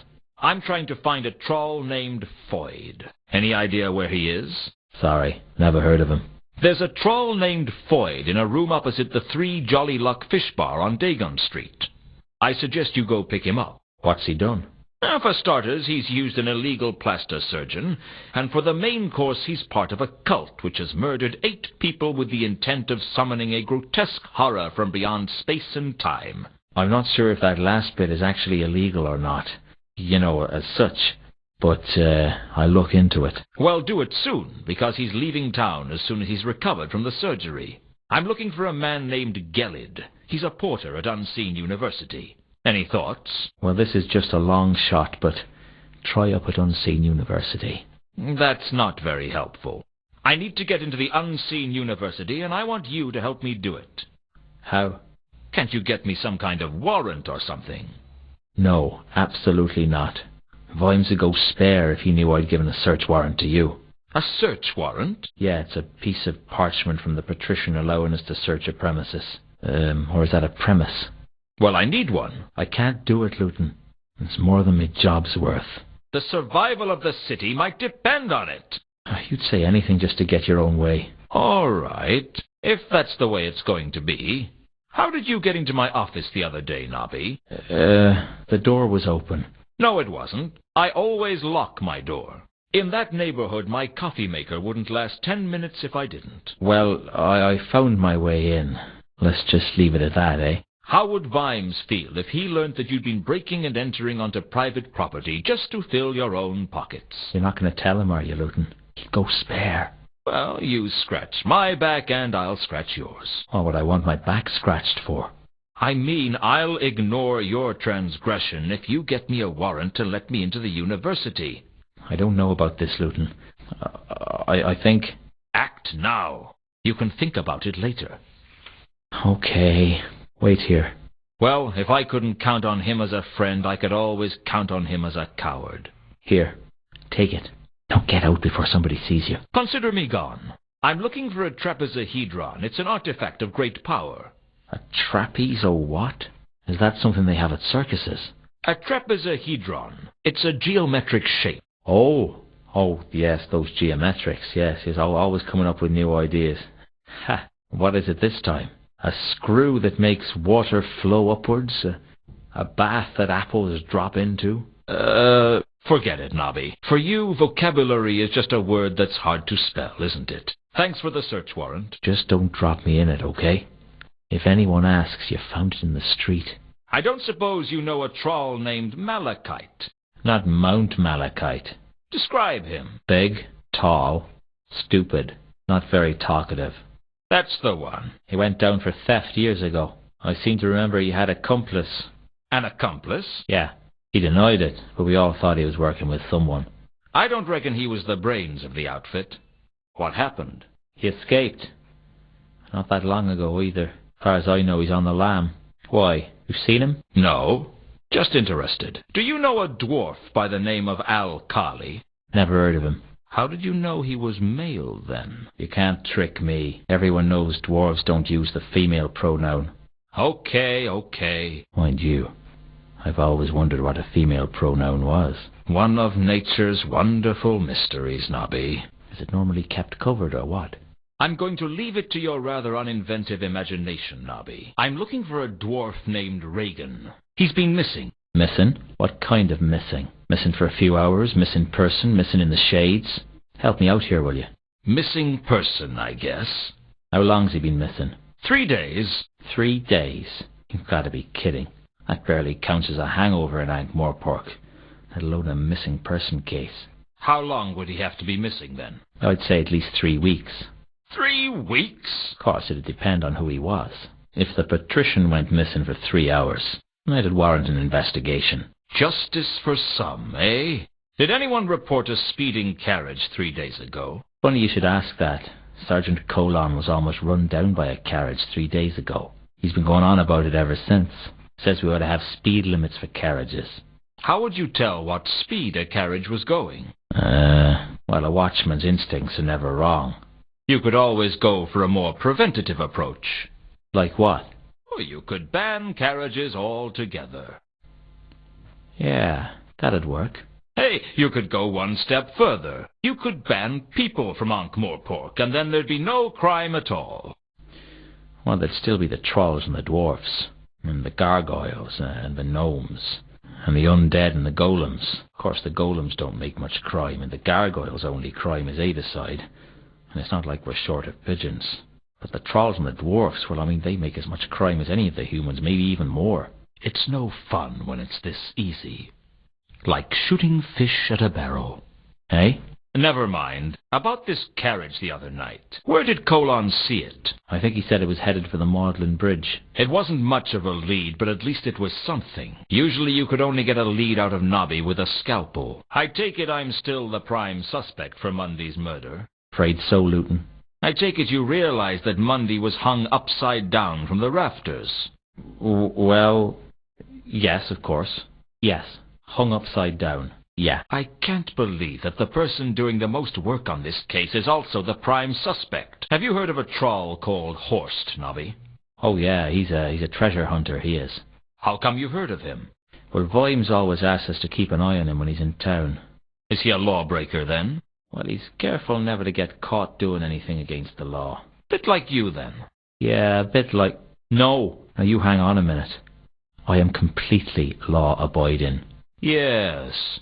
You're as innocent as the next man in ankh-morpork. Exactly. Well, if I can pick the next man anyway. What if I told you that I was working on a case that could make us both rich? What if I told you I had a lead on a golden sword of untold value? What would you say to me? I'd say you're having me on. Come on, Luton. What do you take me for? Still, untold value, eh? Is that a lot? I mean, my vest has got untold value, too. Interested? Nah, it's got to be a wind-up. Golden swords. You must think I was born yesterday. Oh, you were born, were you? I always thought you were hatched out by the sun, Nobby. I told Nobby about finding Regan's body and the carriage in the river by the Magdalen Bridge, and he promised he'd check it out. I knew Nobby, though. The best I could hope for would be he'd pass a memo on to someone else, and I wasn't hopeful for even that. Any leads on Malachite's murder? We're baffled. Yes, Nobby, but you're baffled by the way it gets dark every evening. Ha ha, Luton. Very funny. What do you think this is the key for? I don't know. I found this envelope, and I think it might be important. Only it's empty. It's empty? Why would anyone put an empty envelope in a safe place? Maybe they were bluffing. What do you mean? Could have been a blackmailer's envelope. An empty blackmail envelope? Well, this is just an idea, but if someone thought you knew something and you convinced them it was in the envelope, you could use it to bluff. Nobby. It's a stupid idea, isn't it? Forget I mentioned it. No, it's a good idea. I just can't believe you thought of it. Hey, I'm not as dumb as I look. You could only be as dumb as you look, Nobby, if you were a very good actor. Do these mean anything to you? Well, it could be the work of a plaster surgeon. A plaster surgeon? Yeah, they're cosmetic surgeons for trolls. Some troll's on the run, wants to change his face. Well, he goes to a plaster surgeon. The Watch would like to get their hands on any plaster surgeons working in ankh-morpork, I can tell you. Don't you want to know where I got them? They're just some plaster-soaked bandages. Why would I be interested? Nobby, do you ever actually do any detective work? Well, I'm only a corporal. I'm beginning to understand how detritus got to be sergeant. Give me a break, Luton. I don't know everything. Never heard of him. Can't help you with that, Squire. There was something about the way the other members of the Watch looked at me that let me know that no matter how innocent I was still stained with suspicion. Still, I'll take the stains of suspicion over the tarnish of guilt. Suspicion was easier to wash out. Sometimes I think I'd just give up and crawl inside a whiskey bottle. Except that you can only do that if you are less than 1 inch high. Right, here's your stuff. Where's the crowbar? We're keeping that as evidence. Yeah, right. I'll see you around, Nobby. Thanks for coming to get me out. I appreciate it. That's what friends are for, isn't it? Friends are for getting you out of a holding cell? Could be.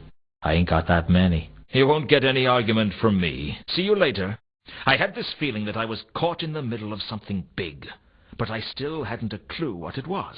All I could do was keep searching, and hope that sooner or later I'd stumble upon the truth. Well, maybe not stumble, just very carefully put my foot on it and hope the other end didn't come up and hit me in the teeth.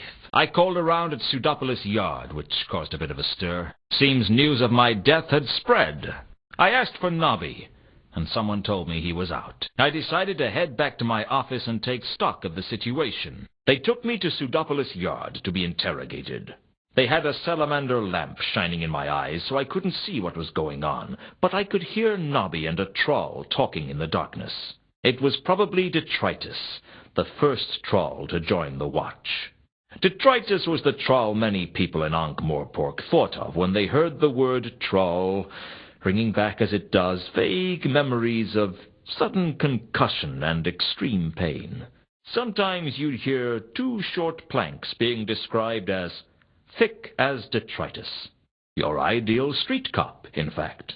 So I'm a good cop? No, I'm the good cop. You're the bad cop. Then, why don't I get to prod him a bit with my fists? Because we're supposed to get information out of him, and it's hard to understand people talking through a mouthful of loose teeth. I can smash lightly, more like a gentle caress, right? No punching. I can kick, using minimal acceptable force. Like Mr. Vimes says, lots of it. No punching, no kicking. We just talk to him. Talk? Right, well, I'll talk. You shout. All right, you done it. Own up now, we know it was you. No, not yet. Oh, all right. I've just got to start the audiograph. Ready? Yeah. Right. All right, you done it now. You've got to sing like one of them flappy twittery things. Wait. It's okay, I got that. No. I've got to start the recording properly, otherwise it doesn't count. I've already started. Well, let's start it again. You're the boss. Right. Interviewing suspect Luton. Now? Now. All right, you done it. You might as well make it easy on yourself. Everyone know it was you. This is my interrogation, is it? Don't you change the subject, you miserable excuse for our horse's donkey. Just tell us what happened, Luton. Here the facts. Fact. Mundy was killed. You found at the murder scene. I was unconscious. How you knowing you was unconscious if you was unconscious, eh?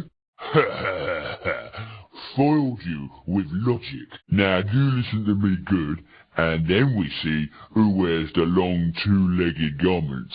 Fact. Escaped thingy, Mount Malachite. Thingy? You mean troll? Nah, not escaped troll. Escaped, Feline. Escaped feline? Yeah, he escaped from a holding cell. Is it possible the word we're looking for here is felon? That's the one. What did he do? Hey, we asked the questions, you miserable arugaraha. You know what arugaraha mean? He knocked over the Van Uberwald mansion. I never knocked over the von Uberwald mansion. Now, that's what Malachite did. So what does arugraha mean? In the precise moment that dog droppings turn white. I think you'd better get back to being the bad cop. I am the good cop. Now, I'm the good cop. So that make me... the bad cop. So how come I not get to hit you then? We can't beat him up, Detritus. That'd be police brutality. Only brutality if you leave marks. What so? Where were we? No, go back to what we were talking about before. Listen, I just record it. I don't pay any attention to what I'm recording. Go back to the bit where Detritus started talking about Malachite. Righty-ho. Was killed. And you was found at the murder scene there too. Once again, I was unconscious.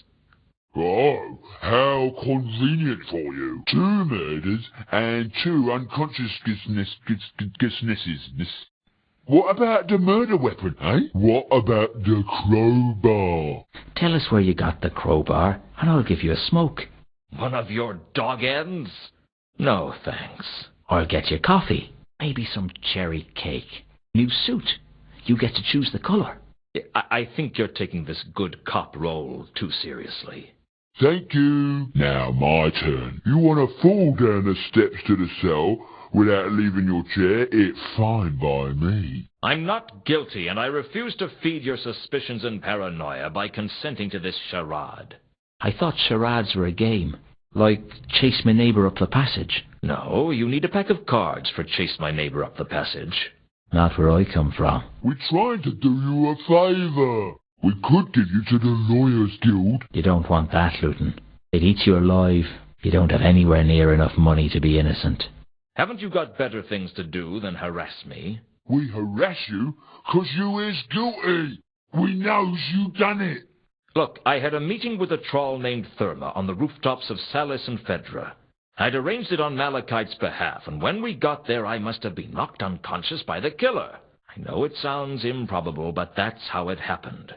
2 murders, and you happen to be unconscious at the scene of both. You got to admit, Luton, it's a little far-fetched. You want I should make up a defense? You want I should lie? This is the Lawyers Guild all of a sudden? Just tell us what you know. I've told you all I know. How come you know Malachite? I met him in the streets. He wanted me to find someone called Therma. When you find out he was a felony. A felon. And I didn't find out until just now. Luton, you're going down for murder. I don't think it's worth pretending you don't know who Malachite was. I didn't know who he was. Do I need to draw you a map? To what? It just doesn't seem right, Luton. You being a detective and all, and not knowing one of your clients was an escaped felon. What can I say? I guess I'm not as good a detective as you are. You want to know what else? I wouldn't mind that map you mentioned. Might make things a little clearer. Shut up, detritus. There isn't a map. He said there was. I kept following Malachite's case because it intrigued me, and the more I dug, the more interesting it became. What did you find out? I don't know. I guess I learned that I shouldn't have tracked down Therma. It seems likely to me that she's Malachite's murderer. Why don't you interrogate her? There's no troll named Therma in ankh-morpork. You expect us to believe that this Therma killed Malachite and Monday and framed you for both? Come on, sing like a pigeon on a stool. You done it, didn't you? There's no reasoning with you, is there? Not often. Come on, you ugly sewer scraping. We want something we can believe. I'm not going to answer that. This isn't an interrogation, it's a farce. No, it'd only be a farce if your trousers fall down. We're trying to help, Luton. How? How is this going to help me? Well, it might not help you, but it'll help us. So my motivation would be... Vimes? Damn it, Nobby. He's not supposed to know I'm in the room. What do you want? What does he have to gain from helping us? Oh, just forget it. We'll just send him to the patrician for trial and get back to this damn serial killer case without Luton's help. But first you fess up to what you've done. That's enough, detritus. Sir? You can go. I did it right? Let's say you were everything I expected. Now go and write up the report. Not in crayon this time, please. That should keep him busy for a few days.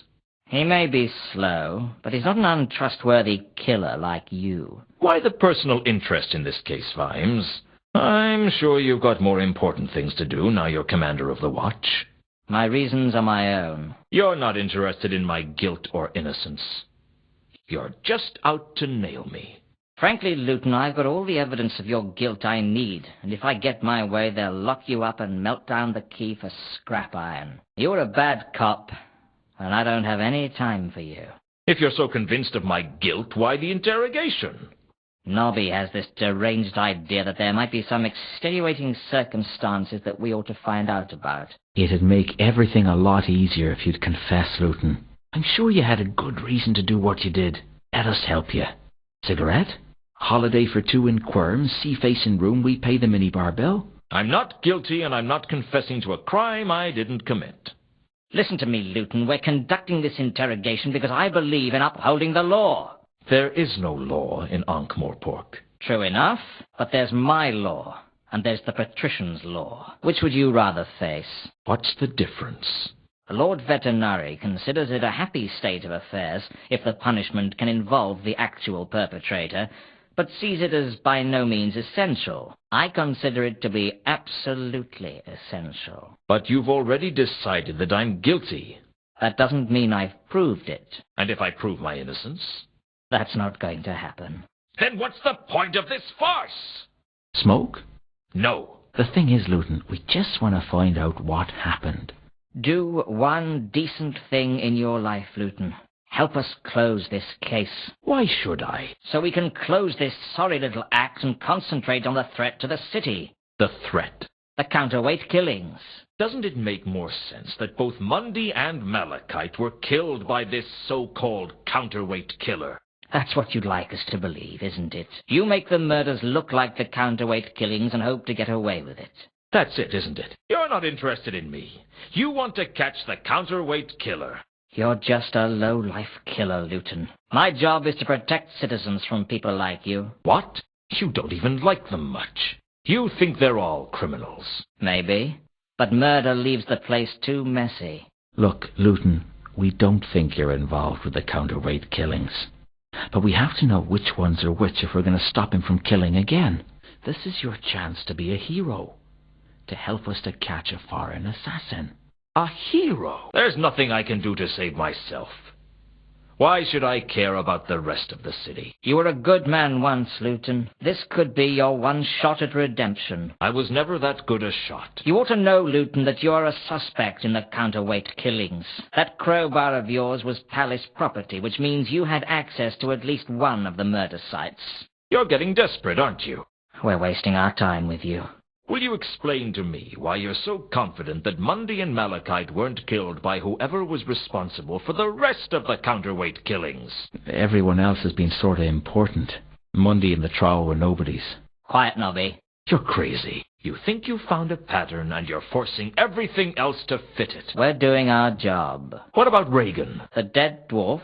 What about him? Another murder in suspicious, almost ritualistic circumstances. He's a nobody, but it has all the hallmarks of a counterweight killing. Are you confessing to the murder of Reagan? No. I'm just saying that Mundy and Malachite aren't the only nobodies to get bumped off in mysterious circumstances. There was nothing mysterious about Reagan's death.